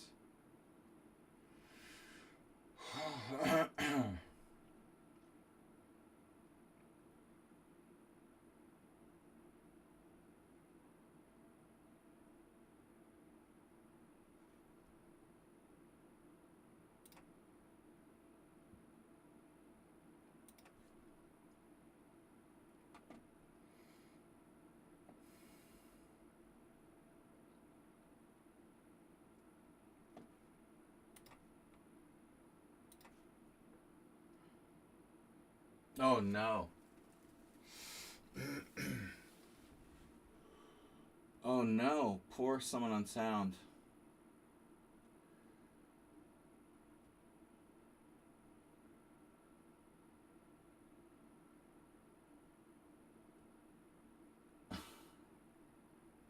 Who's getting mated here? Me or you? Nobody.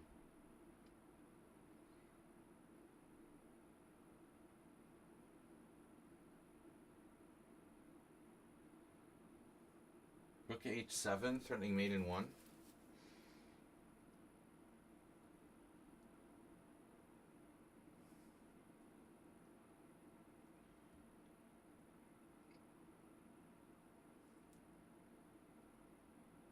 I have rook c7.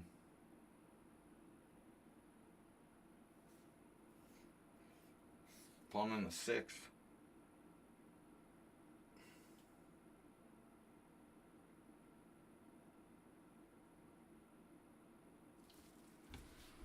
Ouch.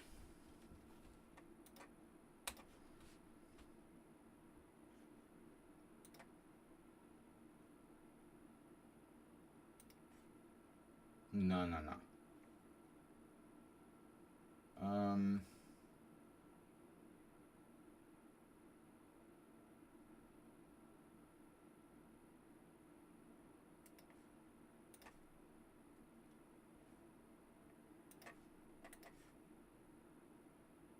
Uh-oh.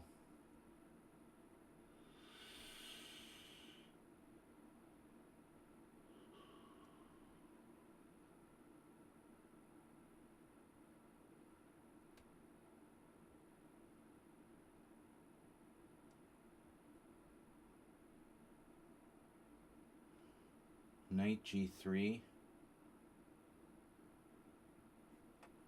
It's probably a draw.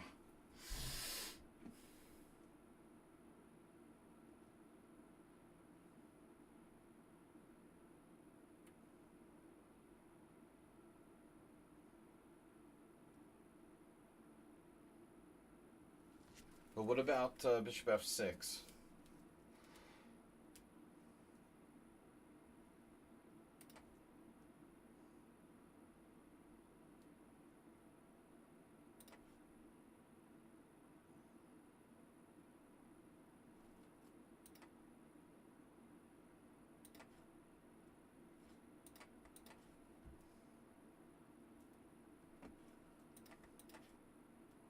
Oh no, Ruslanbert's poor knight.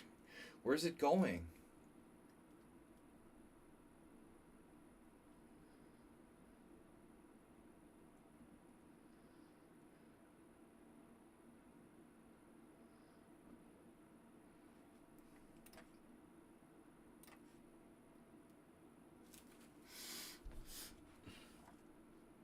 Someone on sound lost? Oh. He got a little... He does what I do. He gets overconfident.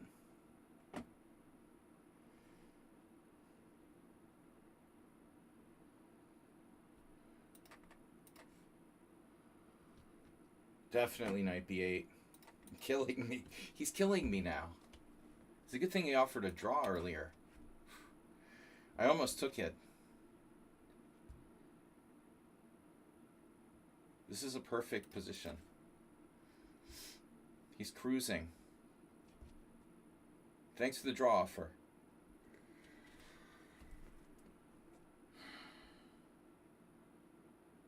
I was lucky against someone on sound. I don't know what was going on. It was very unclear.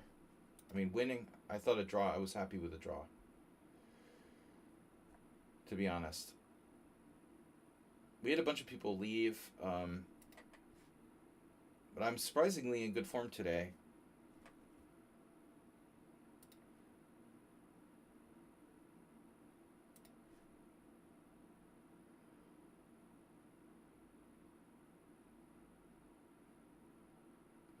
Or I should say, I'm in surprisingly good form today.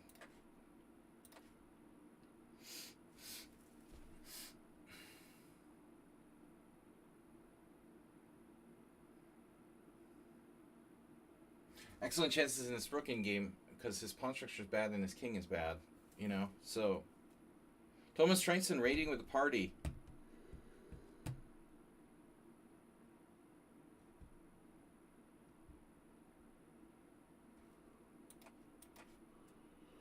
Thanks for the raid. Welcome, raiders. The big Thomas Transon audience. Vikings and nerds. Check. Shockey went a little too far. He's been known to go a little too far. That knight doesn't have a lot of squares. Squirrels. Oh no, he has king f2. Squirrels. King f4. Pawn takes pawn. Oh no. h4. King f5. Knight e4.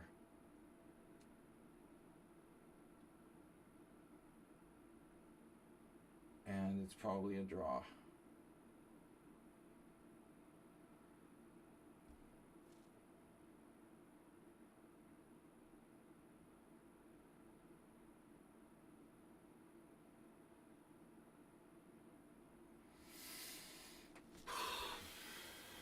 Well, pawn takes pawn is a forced draw if I want. He'll just take the knight, I'll take the pawn, and it's a draw. But do I have another option? h4 has got to be nothing. h4, king f5, knight e4, king g6. I don't believe that I'm winning. I mean, I could try, but weirder things have happened. I have no losing chances, so we might as well try it. f6 check. Wow.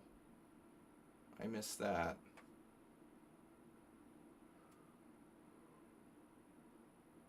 King e6, rook takes, check.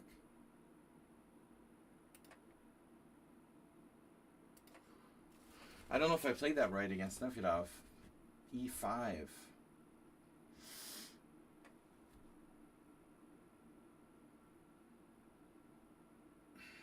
e5, g5, e6. No, now rook h1. Watch that last step. Does he have a way to hold this? Unbelievable.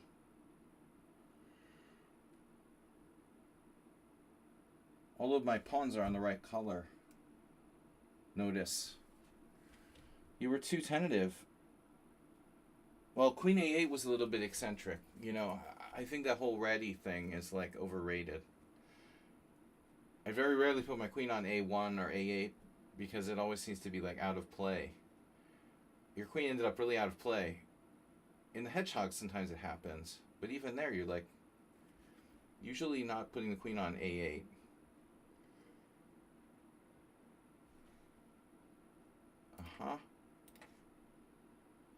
Check here. Okay. Counterplay. I thought you had a fine opening. Everything was fine. and then I wasn't sure. Maybe I'm even worse at some point.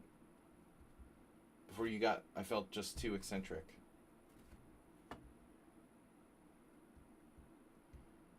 My rook is trapped. Or is it? Do you call that is that rook trapped, or how would you describe it, really? King up, king up, king up. Well, it's not trapped, because it can't really be attacked except for, you know.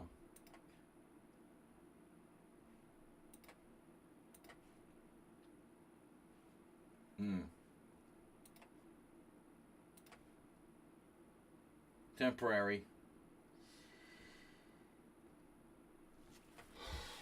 Just a temporary holding pattern. Got some interesting endgames, but all endgames are draws. Check.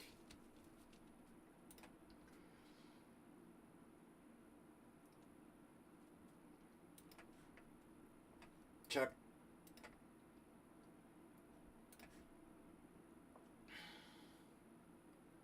Should Shaki be worried about this position? Well, I was just wondering, I mean, what's to stop me from, like, advancing my king and my pawn? And how does he defend, you know, and stop my d-pawn at the same time? A little bit of a strange situation.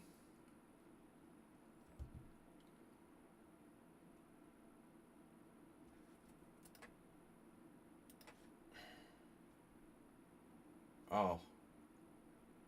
I'm just winning with bishop b5. That's unfortunate for white.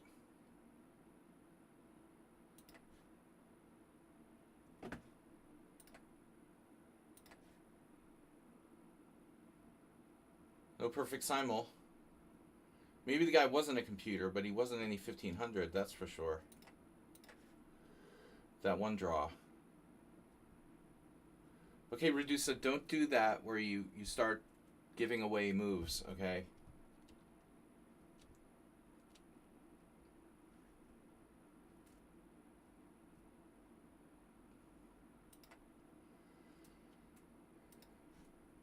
Don't say specific moves.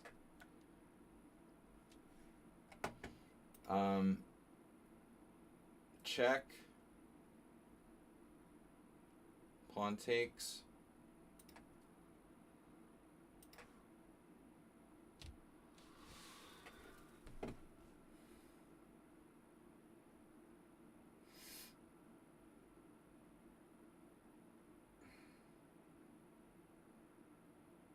Yeah, my pawns are really strong.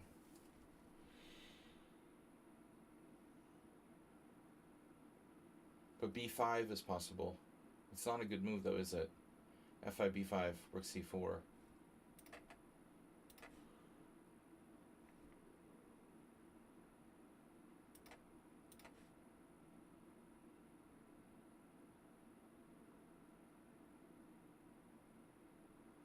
Thanks, Tomas.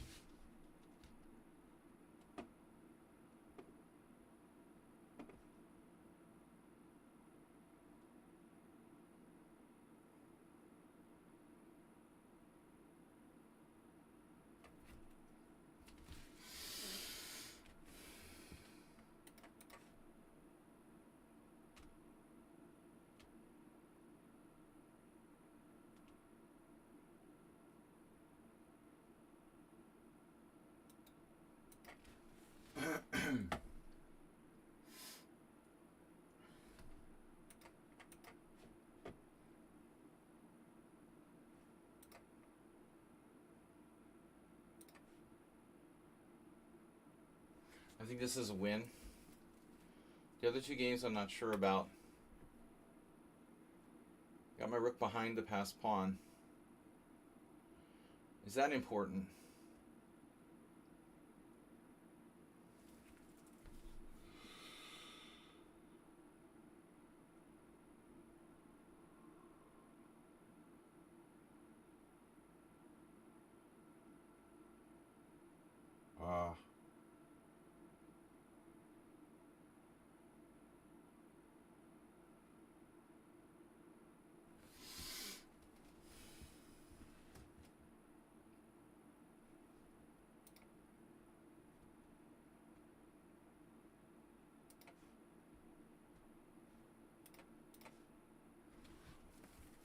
be painful to lose that exchange Slav against Nefyadov.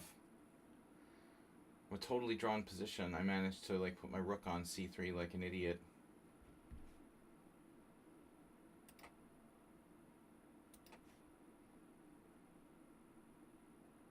Whoa, Shaki's giving me that pawn?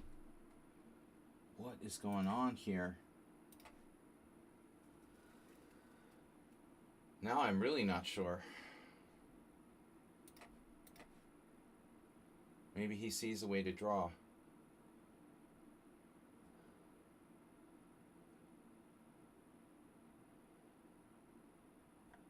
But I'm worried about my Nefyadov game.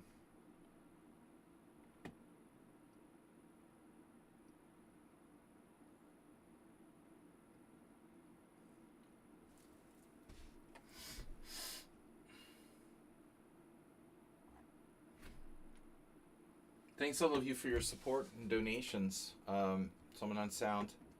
Thomas Trenson with the raid. 24 players. Mr. Crazy. Mr. Sleepy today with 33. Who I was lucky against. He did a Graham Buckley and like mated himself with white in a very good carries attack. We'll take a brief look at the games when I'm ready. When I'm good and freaking ready. Wait, what?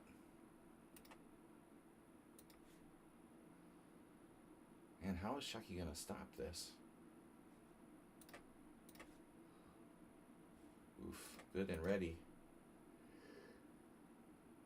Those pawns are pretty freaking advanced.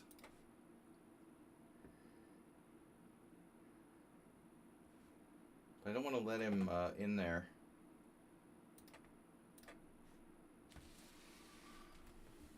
And he's got me dominated, but not completely. Like knight h5 is possible.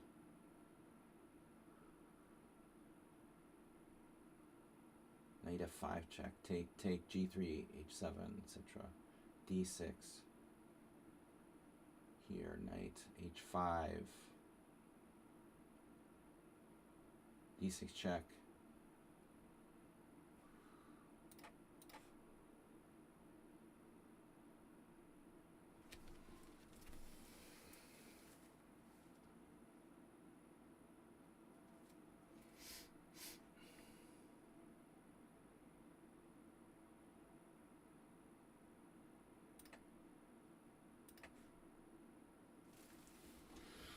Knight h5.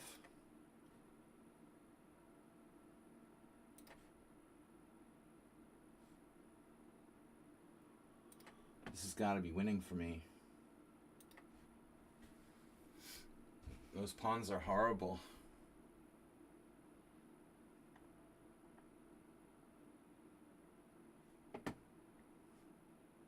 Wow, Nefyadov was going to go for this. Take, move the king, e3.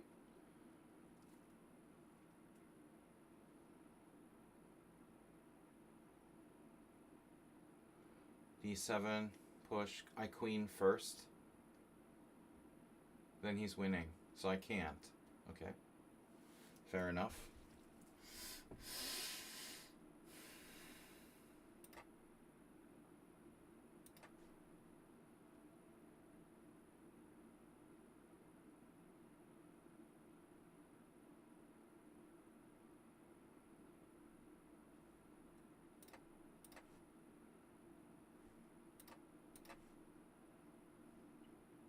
No, gotta draw.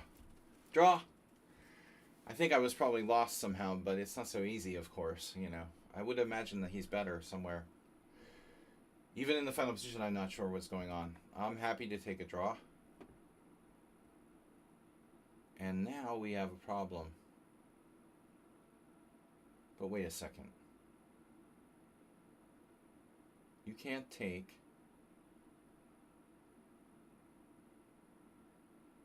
I can play king f4, yeah. I can't make a progress. Make a progress, I said that. I can't make a progress easily here. make a progress. Can I have a progress, please? King f4 is not a progress. Knight f6 is not a progress. King f6 is interesting, but I'm not convinced. We have time, though. We have time. All right, let's take our time.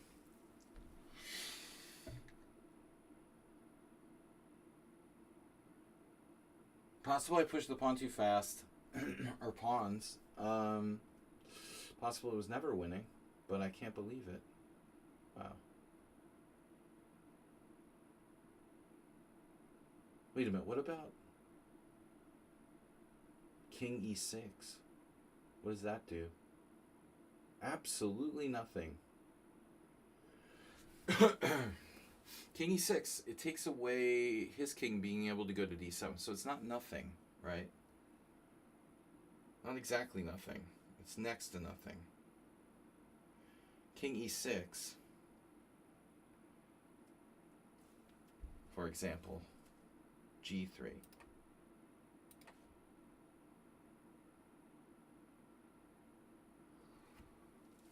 It allows me to play d7. Wow. Oh no. This could be strong.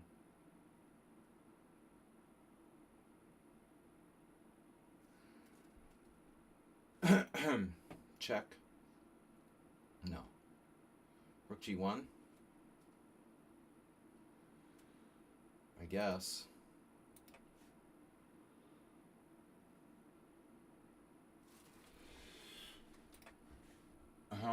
So if d7,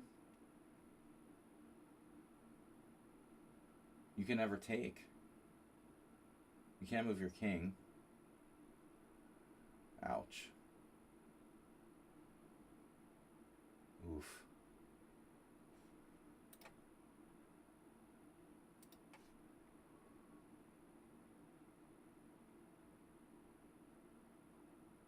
How does he defend the g-pawn?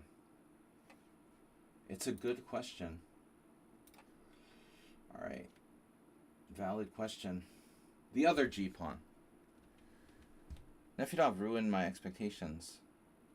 Well, I mean, I didn't want that. I didn't know how I was going to get rook against 3 because my king was out of position. It's easy to assume that, but then you're like, well,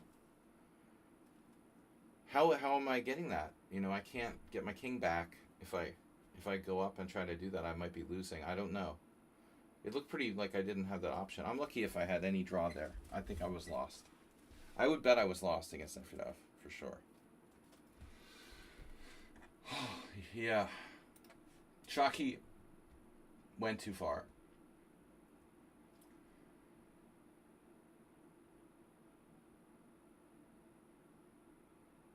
Accidents happen.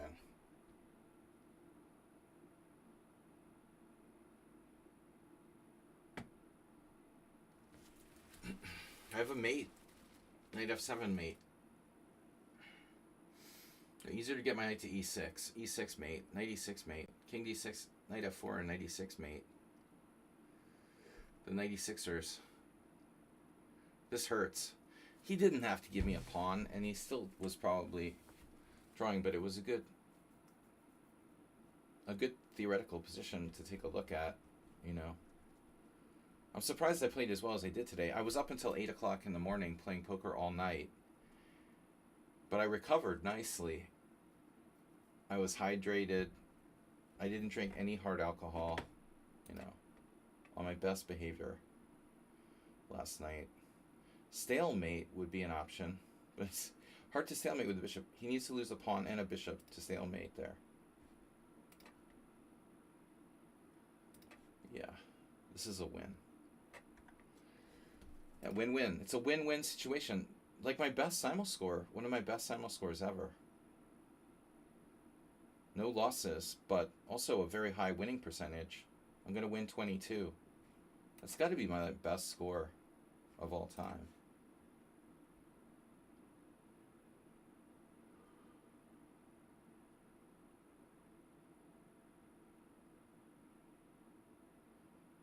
Sometimes excitement is the best tonic.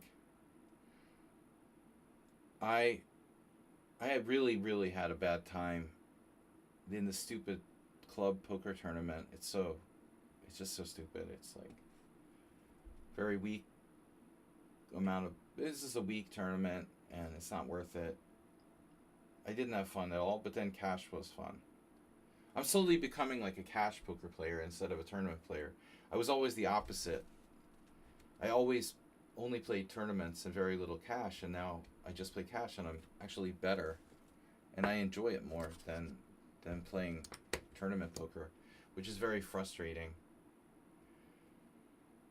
To play one tournament at a time is so different than playing online, where I could multi-table. It was just hopeless. Right. Knight G7. Knight F4. Let's be careful. We're gonna be careful. Knight G7. You don't want to let him get the pawn too close. This way I can stop his pawn. Just in case I hallucinated or something.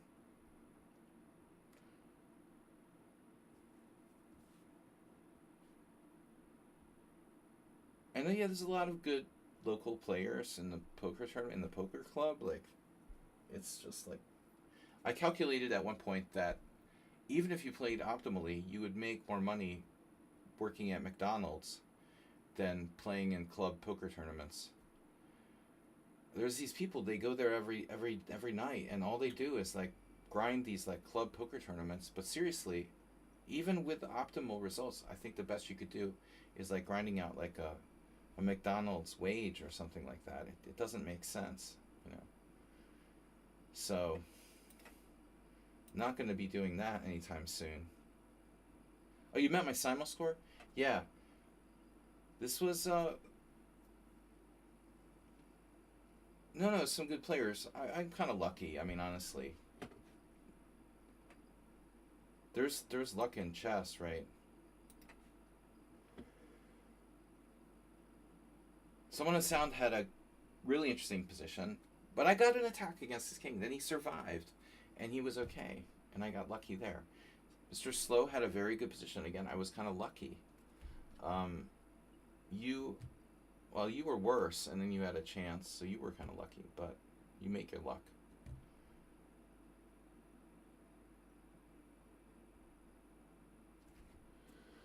I mean, I never ever get an attack against someone in sound's king. Today was like one of the first and only times I got anywhere near his king. Usually in the Accelerated Dragon, he's impenetrable. You cannot attack his king. But somehow this line that I played, which I never really play, I caught him a little bit unprepared. So we found a tiny hole in his repertoire, which is almost impossible, to find. I mean, so someone in sound is going back to the drawing board.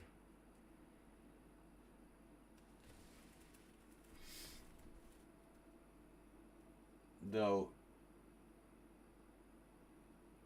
I really don't know.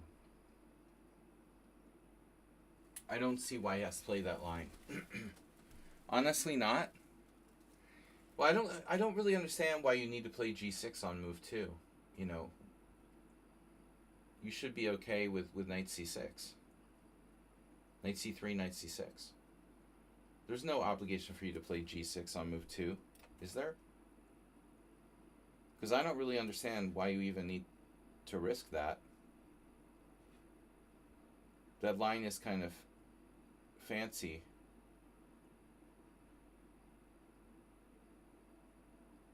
Yeah, I also dislike the bishop b5 lines, but I also find it hard to believe that it's a serious problem. I always felt like in my case it was simply a lack of like determination to really study it, but you like studying openings a lot. I think if you work hard enough, you should be able to solve that pretty easily. Just saying, there's no way that like e4, c5, knight c3, knight c6, bishop b5 is like automatically better for white or something. Maybe it's like equal. Maybe white has some kind of infinitesimal advantage. I don't know, but you certainly don't have to go with g6, d4 takes, queen takes, knight f6. It's a riskier way to play. But I guess I'm just saying you could probably play something better because it seemed like I got an edge there. But you must have made it an accuracy at some point. Maybe I'm wrong. Let's take a look. Good hand. Shakis timing out. Oh, they're trying to outlast each other. It's who can last longer. Looking forward to looking. Looking and cooking. Speaking of cooking, I'm starving. What's for dinner? Oh, I should order something. It's too late. I forgot. At least I didn't even. Oh, I drank so many. I drank like 8 beers last night. Wow, nice draw for. You misclicked. Very funny. I had a roommate who used to do that. It was kind of a dick move, you know. He would always click draw right before like resigning, just in case they would take it. If I see like a flashing red button, I usually click on it. Like, thank God, like Trump doesn't have that disorder. When you get a call on Skype and you always automatically click the flashing red button. He would offer a draw every lost position, like 5 seconds before resigning. I'm like, you're a dick, dude. Why do you do that? That's just totally classless. Gutan is like Ruslan Bear. You know, he's getting banned for life. Ruslan has very bad behavior, very bad simul manners. Horrible. Offering draws in lost positions just gets you blocked for life. It's a total sign of disrespect. I don't understand. You think it's funny to do that? It's just totally rude. Shaki should resign, but it's funny. He wants to see who lasts longer, so it's fine. You know, whatever. Gutan is done. He's lower on time. Shaki can be the last one standing. Theoretically. Gutan will play it out, but there's no way this is too easy for me, you know. He has 50 seconds per move. They both have a right to play it out. But don't offer me a draw. You know what I mean? Like, don't do that, because it's totally rude. And not just because I'm a master, you know, it's rude to do that to anybody. To offer a draw to any opponent when you're, like, losing. I mean, where did you learn to do something like that? Why would you do that when I'm helping you get better by playing you, giving you a chance to play a strong player? Why are you insulting me?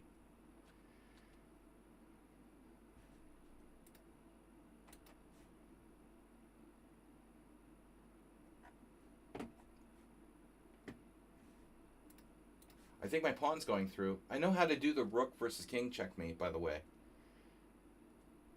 And you're not going to get to a stalemate very likely here. You know? When people resign with mate in one, right, they do that. I know. That's another dick move.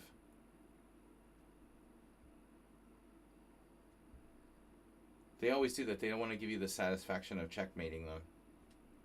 Typical human behavior.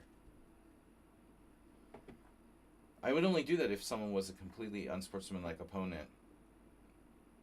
All the games over? Almost. They are over. Yeah, done. He made me play 27. Well, that's good to get to practice, though. That's actually what Vladimir Gergiev did against me, Arsenal fan, in the U.S. Masters back in like 2003. No, 2002. He was pissed because like he was up the exchange and he lost. And I was about to checkmate him with bishop and knight, and he resigned like one move away from mate, you know. This is a grandmaster, but okay, you know.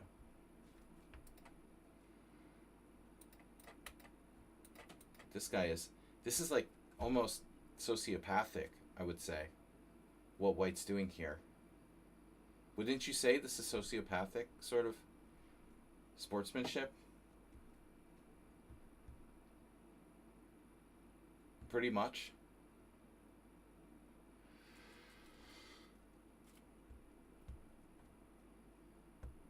If I'm playing like Hearthstone, I normally like, resign or concede the game.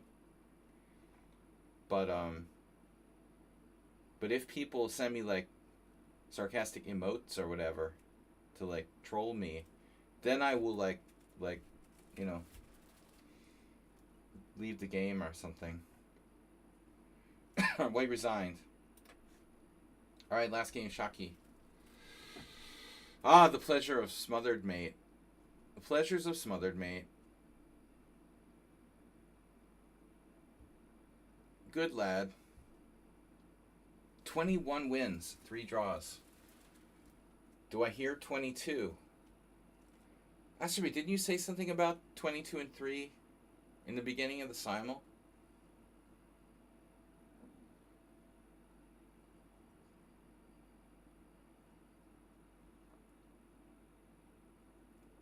Give me a loss. You mean you feel bad you didn't lose? To make my score even better? I seem to get an undefeated Simul every 6 months or so. It happens like twice a year. Maybe once a year, twice a year. Shaki's going to time out. Nice. Man, that was the longest second of my life. Nice, nice. Wow. All right. 22 wins, 3 draws. Yeah. You got 23 players. 22 wins, 3 draws. Undefeated, yeah. I mean, I'm sure a whole bunch of people didn't. Naginakar just... I took him because of his cool name, and he just didn't play. He even said, talking in the chat, Naginakar, Shariar, Coach 100 played King E7 and resigned. That was a mouse slip. Okay. Asterbait dropped a pawn. What's up with Miku Chess? Miku Chess made one mistake. 1400.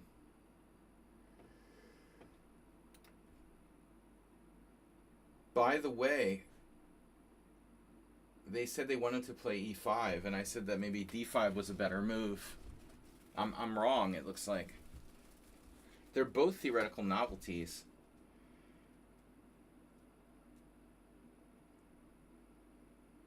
And e5 the engine likes better than d5. I thought maybe this was Arsenal fan at the time, and because it was a Nighterf.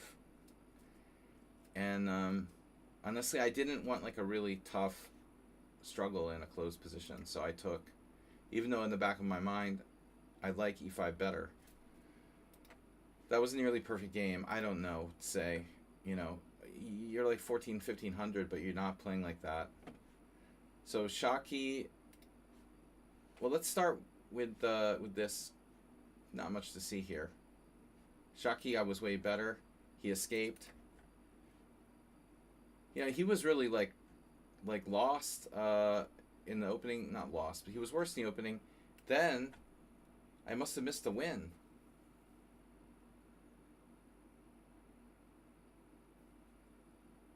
I blundered when I played h4. What?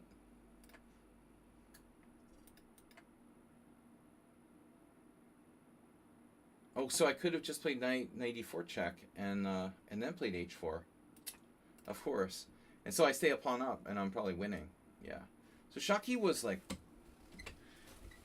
He was probably drawing after this, and Redusa was right. But it's not that easy, right? How exactly is this an easy draw?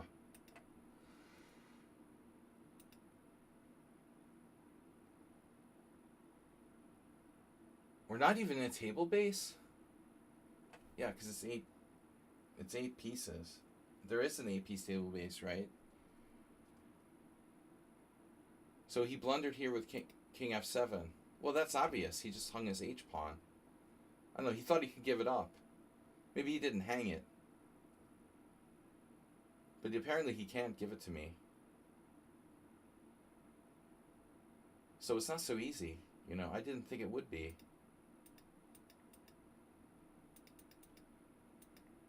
So here he has to play, you know, any other move that doesn't... Well, I'm winning after d5. Well, according to the engine, I'm just winning. But king f7 isn't double question mark. Why is it double question mark if I'm winning anyway? So where did he lose? Wow. So this is actually quite interesting, you know. There's no table base. I don't think the engine can see deep enough. Phew, bro. This is depth 19. Looks like it's a draw. Bishop a4, bishop b5, bishop d7. But bishop e8 isn't as good. Check that out. This is the losing move, according to the table, according to the engine. Bishop e8 loses, but bishop d7, bishop b5, and bishop a4 are draws.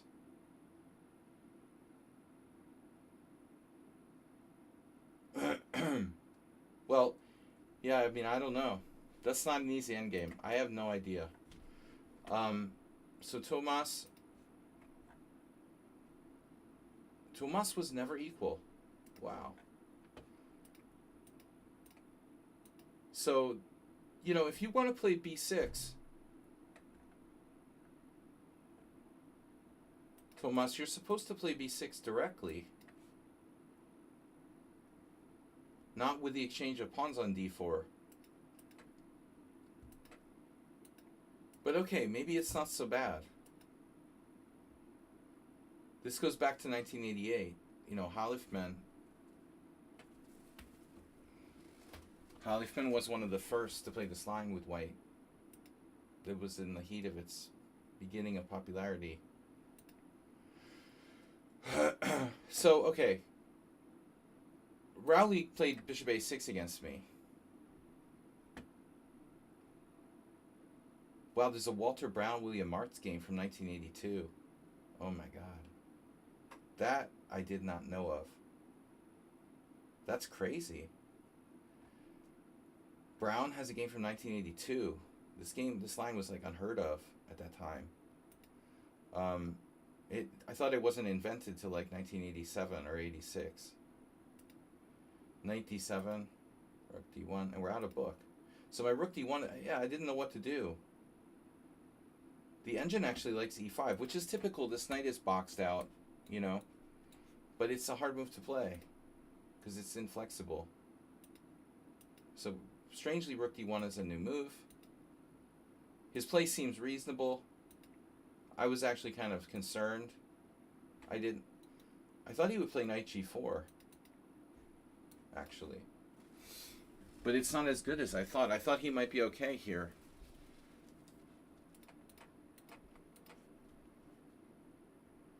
So trading pieces doesn't solve his problems. That's interesting. I haven't played this line much lately.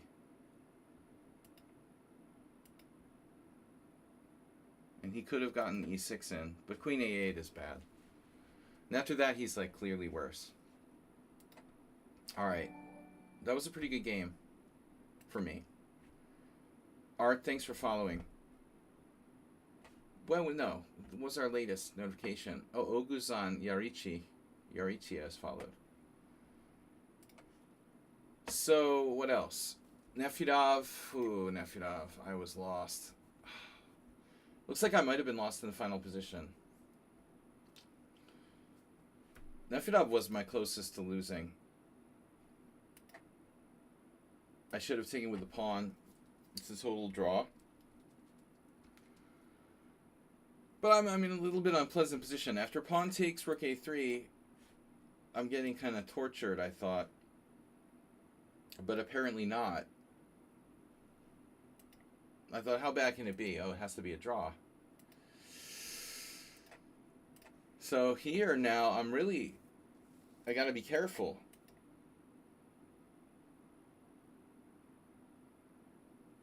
Rook c3 does not bode well for white. That was a ridiculous move.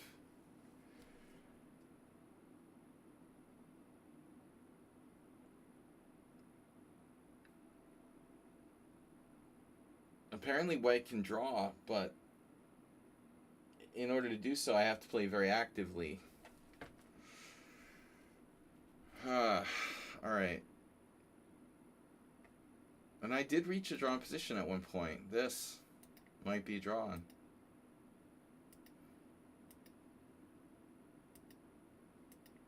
And later I blundered.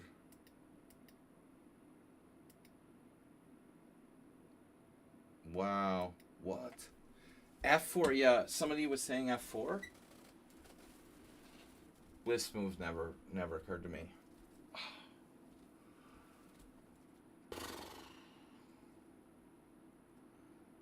I don't know. I mean, maybe, but I wouldn't think of that. I wanted to create a passed pawn. What do you mean, no analysis? What is Nefedov doing? What do you think we're doing here, man?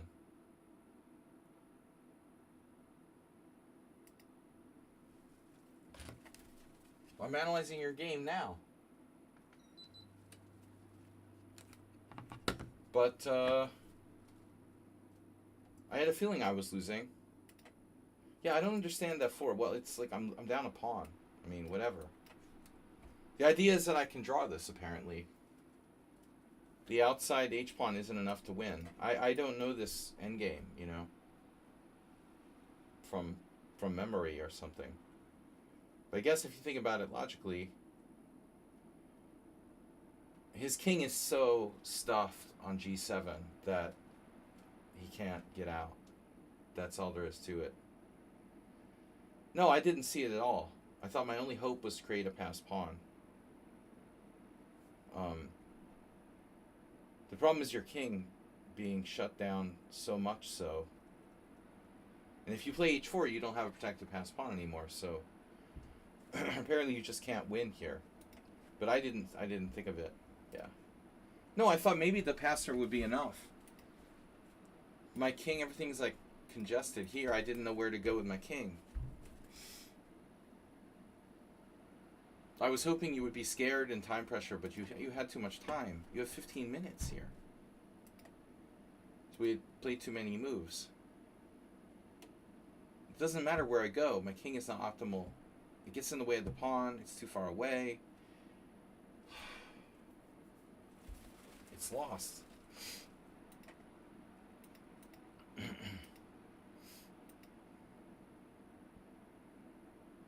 G5. Whoa. Oh my god. G5. King E7. Pawn takes pawn. G5. Where do I go? King D6. D7. Where do I put my king here? Help. King there? Okay. Take. Take. Rook G1. Rook D3. Check. Where do I put my king? So those 3 pawns, this is where we do so. But see, my king is on the wrong side. I need my king on the other side. I can't do it. You know, I can't save this game. Nefedov should have been winning. But okay, it's not trivial if you have limited amount of time. But let's see. So Rook C4 is a huge mistake. You wanted to cut off my king, it's a logical move, but you got to get your pawns moving. So first you should play King F7, shouldering my king away, which makes sense. So apparently after this, I might be drawing. No, still not drawing. King E7 was better than King E6. Yeah, I don't know why I played King E6. It's a stupid move.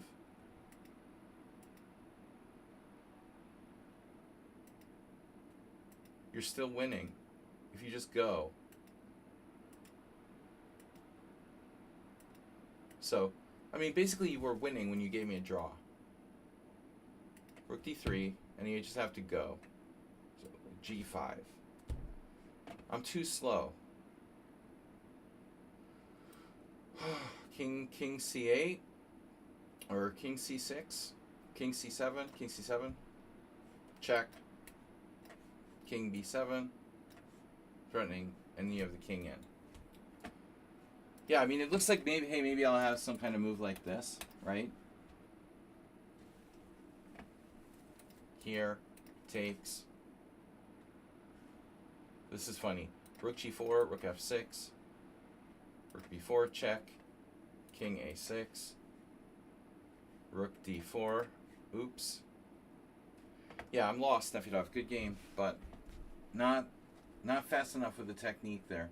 You were very generous. This is a draw at one point. So what did I do? Rook d3, it's not a draw? It's not a draw. So the computer gives an evaluation of 0, what, based on repetition? But that's a threefold. Alright, that's the only reason it says 0, because it's a threefold.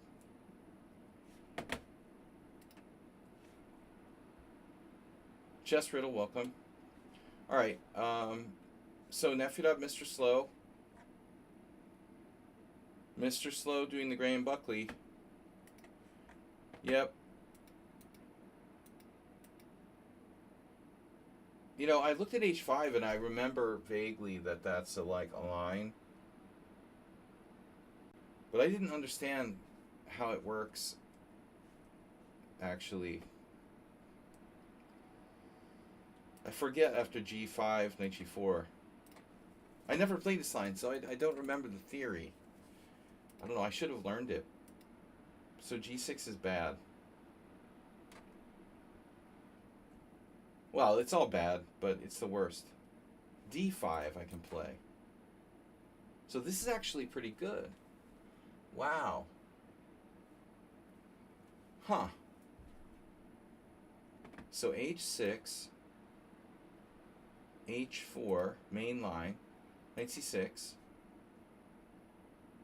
rook g1. Well, this is surprising. The d5 has a pretty good score. But isn't there some old Karpov game in this? Like Ulf Anderson Karpov, or... Well, I gave you the extra pawn. I took the wrong way. I didn't give you an extra pawn. I lost the pawn. I didn't want to give you a pawn. I just wasn't thinking for a few moves. Playing those other 24 games, you know. So this has happened to other people.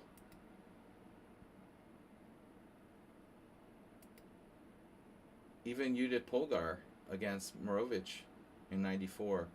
He's a good player. I was sorry that he didn't play last year in the World Senior. I hope he plays this year. He's a nice guy and a good sport and a good player. The Chilean Grandmaster Morovich Fernandez. Knight d7, bishop e3, a6. Man, look at White's score. Nun Damljanovic, 2016. Oh my god. That must have been like European Senior. What is that? Nun Damljanovic, 2016. Queen d2.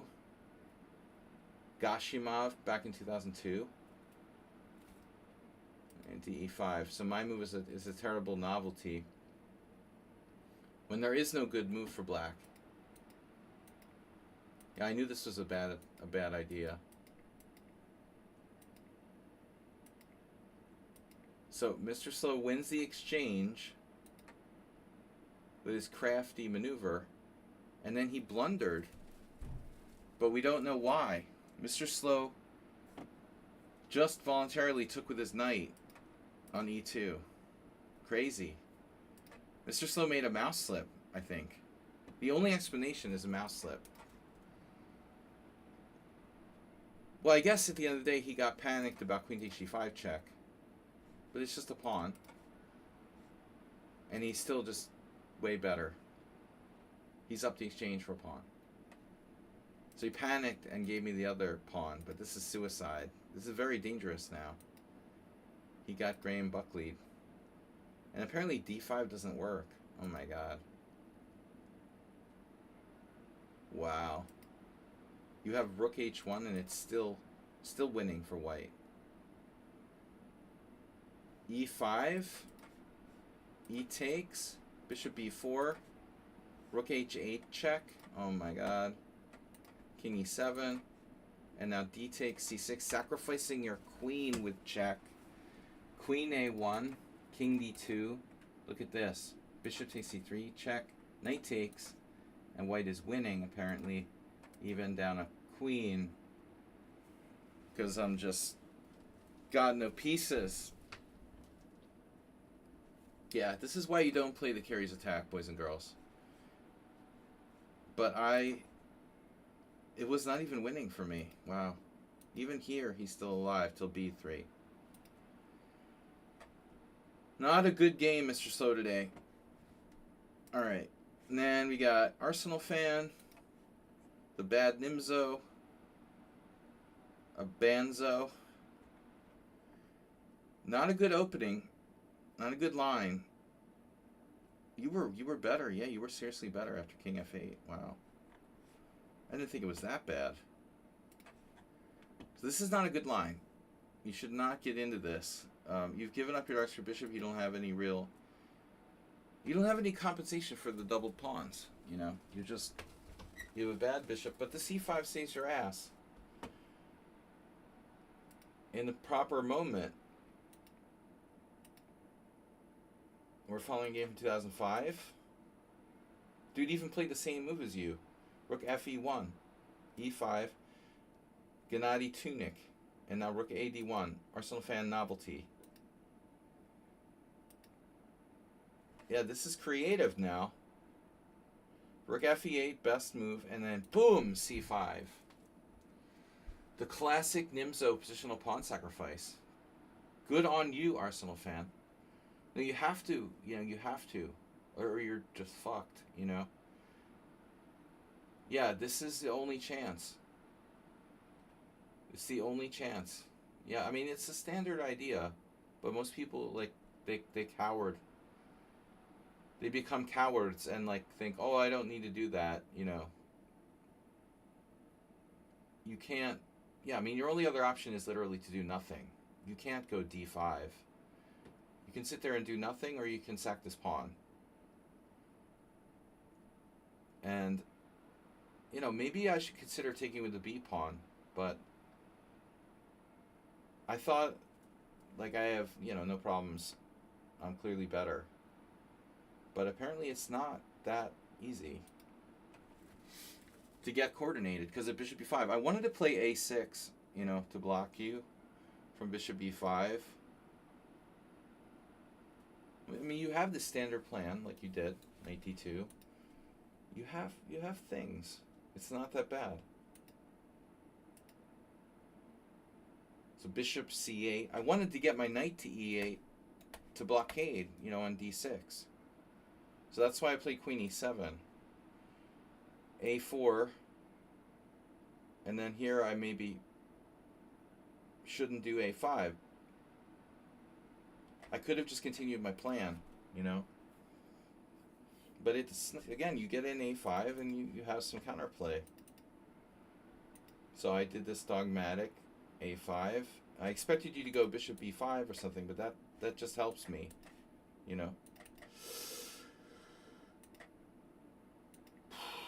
Yeah, I guess my timing here is bad. I should have played knight f6 first, but I was afraid of, d6. I don't know if you would have gone for this. Black can consider sacking the exchange. Or I can take this way, but I didn't know what to make of this. One pawn up. Yeah. So I thought, okay, we'll keep it simple. And you're better after this. Not imagine that you could be better. And only now, did it occur to me that I have to be careful. A little too late, Apparently, wow, c4, I have to find this immediately. Okay, so you could have played knight c4. I don't know if that's what you pointed out, keeping the tension there. Still, d6 is good. I gotta trade queens. And I was proud of king f8, but it's apparently not enough. I was originally going to play knight f8, and then I thought, well, I'm worse.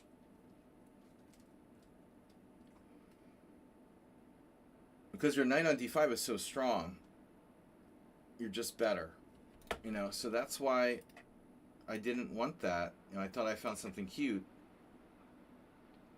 Yeah, and you went knight d5 right away, so this is a mistake. But I thought that the most obvious was doubling, you know, and I go king e7. And this is the point. Knight c4, I have knight f6. Looks like I'm hanging on here. Yeah. But this is a surprisingly big move, c4. And now it really is a draw. You offer to draw here and you're absolutely valid. Yeah, nobody's winning this now. It's all the pawns are going to go. So, good game. Pretty good game. We made some small mistakes. Thanks, Arsenal fan. So that's one of the draws. Richard Brenton, the opening. Yeah, knight f6 is best. I thought this might have been Mr. Someone on Sound at first. So yeah, pawn takes is normal. Pawn takes is normal here. This is like one of the first times I've played this. But, yeah, I don't know. I for some reason I have this very strong desire to play knight to c6 in this position. I don't know why. Wow, this works. Holy fuck.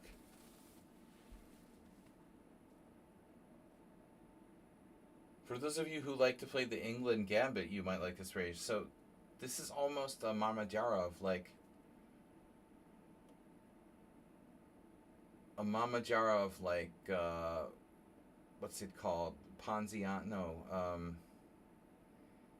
oh, that weird line in the Petrov where you do, like, symmetrical knight f6, knight takes e5, knight takes e4.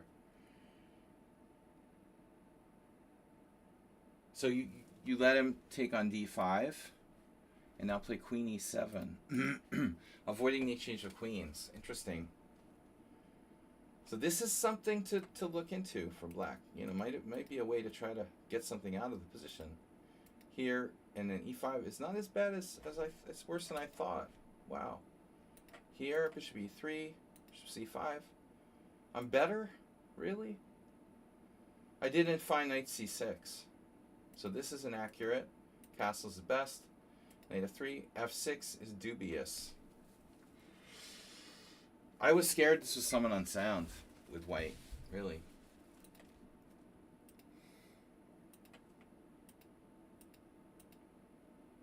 Now I just played the simple variation.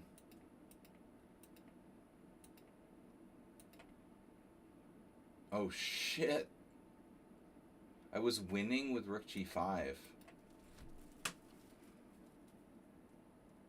Who would have thunk it, right? How crazy is that? No piece is developed, and I'm just checkmating him. What?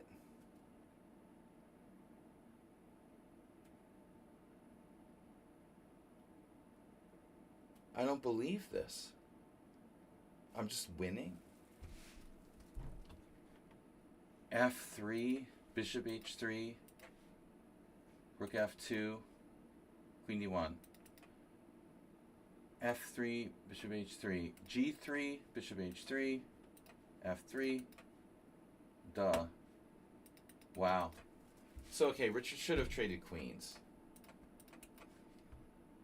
I control the d file. I'm slightly better. I missed the win, and I trade the queens, and I'm slightly better, but it's a draw, objectively. Yeah, here you could have traded. Not an easy endgame, but you should be able to fight for a draw. Not easy. Carlson beat you every time. So, did you have serious chances? Yes. He still had serious chances to draw, even after allowing h4 check, which I don't like white putting his pawns on these light squares. This is not good, you know. Richard should not let that happen, but apparently knight f5 check holds. Look at this. Bishop f5, pawn takes f5. Wow. we're going to have to do something dramatic here. After rook e1, I'm threatening rook e5. You have f4. You don't have f4. You have this, and then you have this. It's a draw. So he was holding even here. And I missed bishop. I looked at bishop d5 check, but I didn't see what it does. But it does something. I can walk up. So this was not perfect. Yeah, he's in trouble.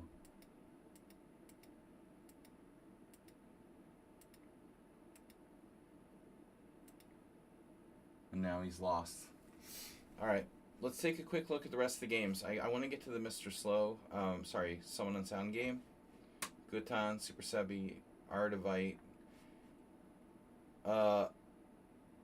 That guy, the Smith Morrow guy, just played knight a4 and then resigned, allowing b5, I guess.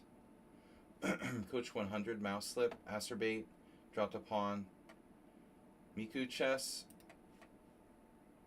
Yeah, like we said, whatever. I don't know. Not a 1500. And then Someone on Sound. Oof. Better game for me than I thought. I thought maybe I had completely fucked it up, but I wasn't like worse. Wow, I was winning earlier. So, wow, d6 is a good score for black. With d6, you're threatening something. I don't know what it is. d6. Carlson Duda. f3. And now h5. So that was played by Zvygintsev. Not a very Someone on Sound-like way to play. That's an alternative. So bishop g7, f3, queen a5, a theoretical novelty. Or not. You have Vaishali. Queen a5 is interesting. Castle. I had the feeling a6 was clearly wrong here. And in fact, I thought it wasn't Someone on Sound. I thought it was like acerbate, because when he doesn't know what to do, he always does a6. This is a typical acerbate move. And then I thought, oh, he's trying to be tricky. He wants to allow knight a4, trick me into doing this. So I go in here and then I just like trade off my knight for nothing. I don't think this is very good for me, you know. Yeah, you're like clearly better there. It's like a trap. Yeah, my attack's too fast. So you have to play d6. And then it's a game. King b1, knight e2, bishop h6. Funny, no one's played bishop h6. It's a reasonable move here. I guess people had this dogmatic, like, it's not, you know, it's not a normal thing to do, bishop h6 in the dragon so early, but this is not a dragon. It's not the same. That's why I played bishop h6 against you. It's like a dragon, but it's not really. It's not the same. So, I was happy with my move, bishop h6. Yeah, you're in trouble. h5 is best. Yeah, I couldn't justify g4. But I couldn't figure out how h5 works either. So how does this work? I can do this. Oh no. Oh no. People have done rook takes h5. That's like a bullet game. It's retarded. So I can allow knight g3. This is what I looked at during the game. Are you serious? I didn't see how this works. What am I? I can't count or something? Your knight is trapped?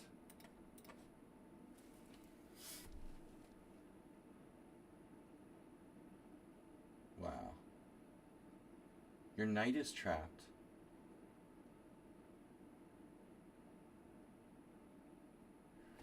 Yeah, I mentioned this line during the game. No, white's really good there. Queen g5. Knight f2, rook d2. Bye-bye. You're going back to h1. No, I didn't look that far. You know, yeah, so bishop h6 is really strong. This pawn sack is really strong. I should have just done it right away. So I did this. This is still good. And still I have it. And then bishop e6, which seemed like a reasonable move to me. H6, fg6. And now I played like on intuition here. But I don't know what my best move is. I wanted to play f4. I want to play f4, f5 type stuff. You know white has a tremendous position here, but you have to find the exact move. So this is like not the best. Yeah, and I was happy with this move. I found the best move here. This is my best move of the Simul, probably f4. Chess riddle, no, did not see it. f5 works, but I don't know how.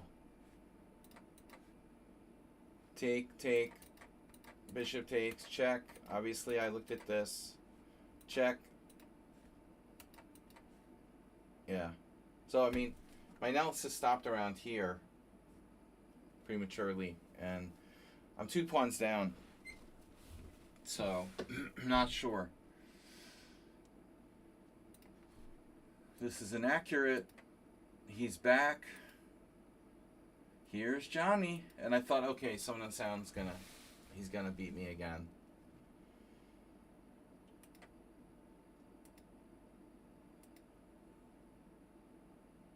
And I thought it was a crafty move he played with rook d8, but it's apparently like a very bad move. You of all people have to trade queens. Well, it's a self-preservation instinct. Here you wanted to be able to recapture with a rook.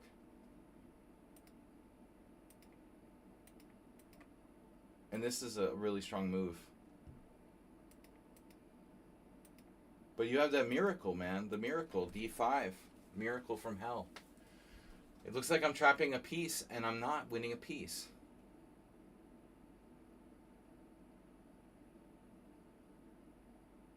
e5, d4, e takes f6.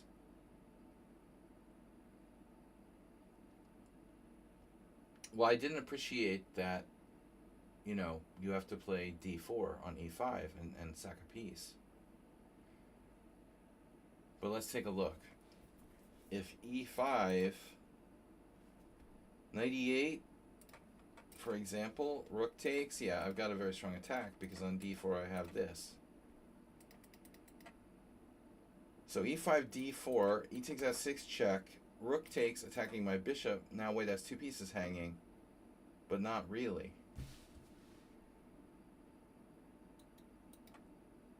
Knight e4. Oh, it's complicated. It's very complicated. It's still not over. So this is a mistake. You're out of the woods. On the way to grandmother's house. I thought I was like maybe worse. You break up my pawns. I'm happy with the draw at this point. And you're greedy. You got greedy. But I found rook c3.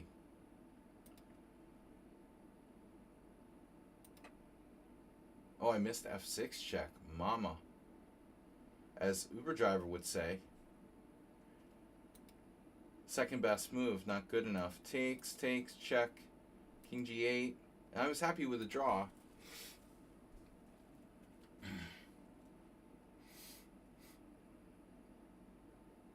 Well, what's going to happen is you're going to go here. Yeah, I could play like king b1. You take. You're threatening perpetual. Yeah, I just take, right? It's a draw. So yeah, you had the feeling like you can't lose, but I have this move. Suddenly I'm threatening check in e7 and it's over.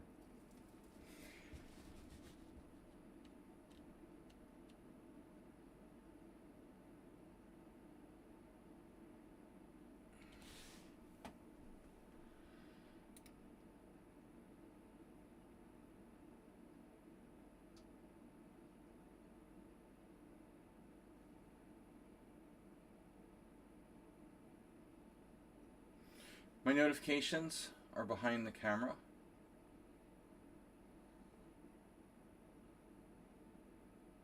Sorry, we're just analyzing some games. Asterbeat, thanks for donating. 2211. Yeah, I just played a 4-hour Simul that was undefeated against 25 players.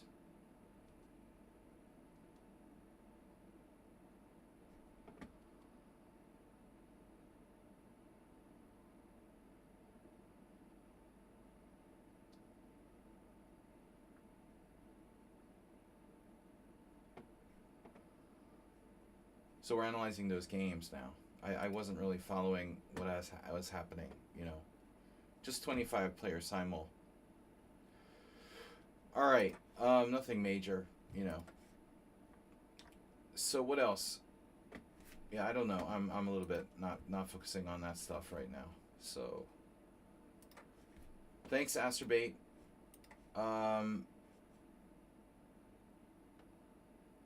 Asterbait with $22 donation. We got Miku Chess, someone on sound, Chess Gamer.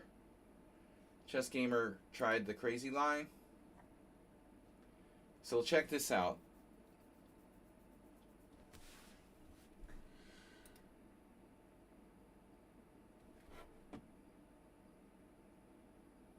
Yeah. I'm distracted now.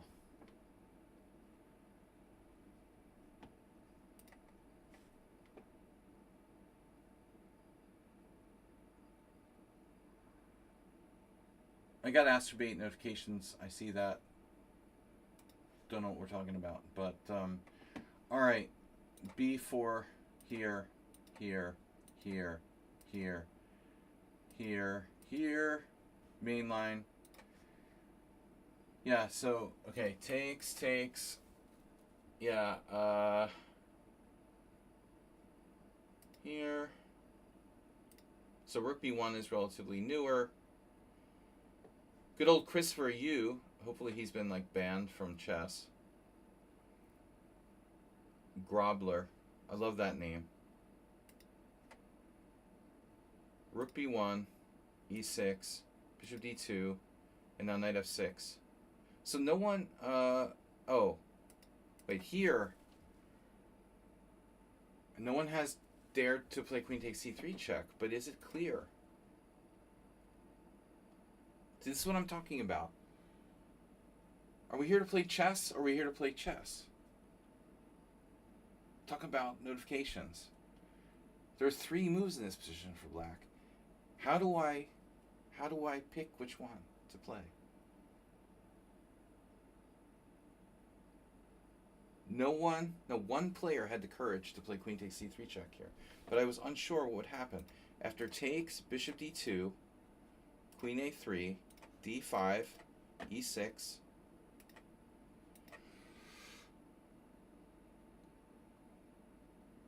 My problem is Bishop B4. What did I look at? Knight F6, right? Knight F6 takes, Bishop B4, Queen A2, and I said just Bishop E2. But apparently this A6 Bishop move I didn't see. That's a killer. So he can't go there. And that's a mistake. So this is totally playable for black, but I didn't know. You know, okay. It's not safe. I mean, E6 is best. Bishop D2. I had this position before. I love sushi. And Shaki played against me once before last year. Um,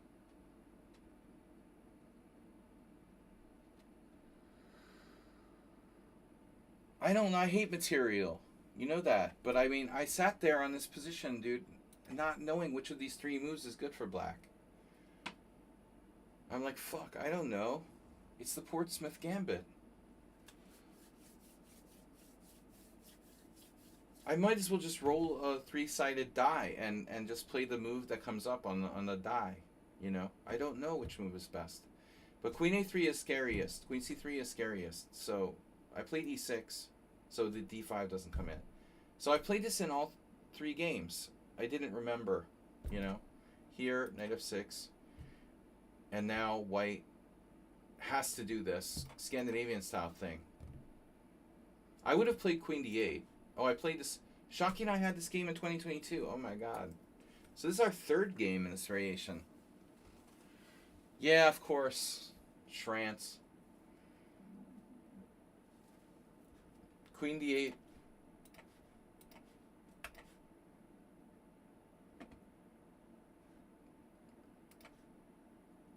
There's one game from 2021.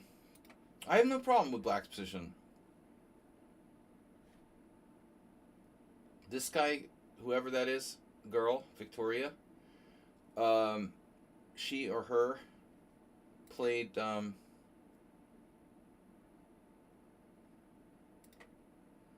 I played GF, and the Polish lady played Queen Takes, which is more natural. But I don't mind playing with double F pawns. I'm a big double F pawn guy. You know, to be honest. So those are interesting. This is a bad move, Knight B5. And then he just goes right into what looks like a C3 Sicilian, but he's lost after A6. Oh, yeah, you can't go there. So, okay. That was a wipeout. From a relatively strong player over 2000. Yeah, he was unlucky. As I said, like, I faced this variation before. Against Shocky a bunch of times. I thought it was Shocky and it wasn't. So Chess Gamer, bad choice of opening. From a practical point of view. Oh, there's a funny game. There's the Spanish player just left, Luke Wright. Lightning just resigned after Castles. That's pretty funny. Lightning played an almost perfect game. But, you know, he goes Knight B4, threatening to fork me with Knight C2, and I'm like, oh no, I castled, and then he resigned. You guys know this trick, right? Like, if Knight C2, there's two ways for white to play here, right? Maybe even more than two. I mean, I'm thinking like G4 might work.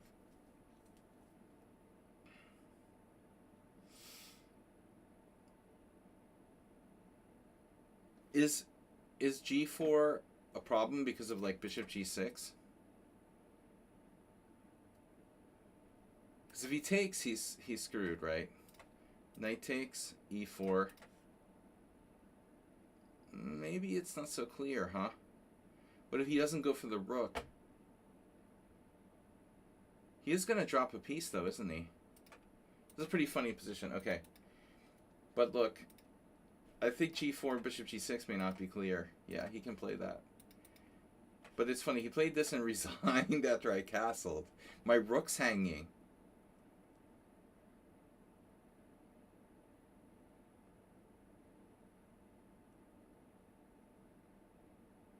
My rook's hanging and he resigned.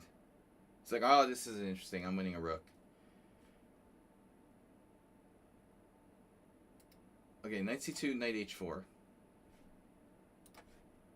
It's crushing. I know this theme. I know this theme from other opening. It's instructive to know this, though. Done. Bye-bye. Finito la commedia. Yeah, enjoy your rook. So anyway, that guy left. And that's it. Ruslan Bear, you know, he achieved a good position. We had a bunch of people who left without a fight. Tarasova sacked a piece here. Actually, I thought her opening was interesting. So castles here. Looks like... Wow, a6 is just not a move I like. Nobody plays that. It's gross. So the question is, what should black play now? Bishop b7 is reasonable. But this...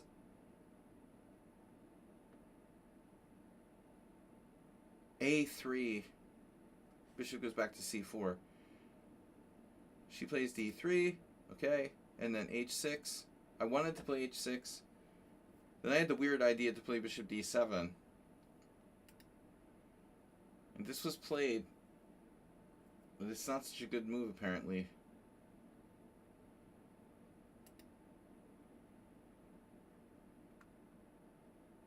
I should play the slow h6. Knight e1. g6. Or something like that. Alright, guys. Anyway, thanks for tuning in. I'm kind of exhausted, so I appreciate the donations, and we'll be back. Yeah, we'll be back whenever. Wednesday or Tuesday. I'll let you know tomorrow about the tournament time. Thank you, guys, and I'll see you all. Final score: 22 wins, 3 draws. Undefeated Simul.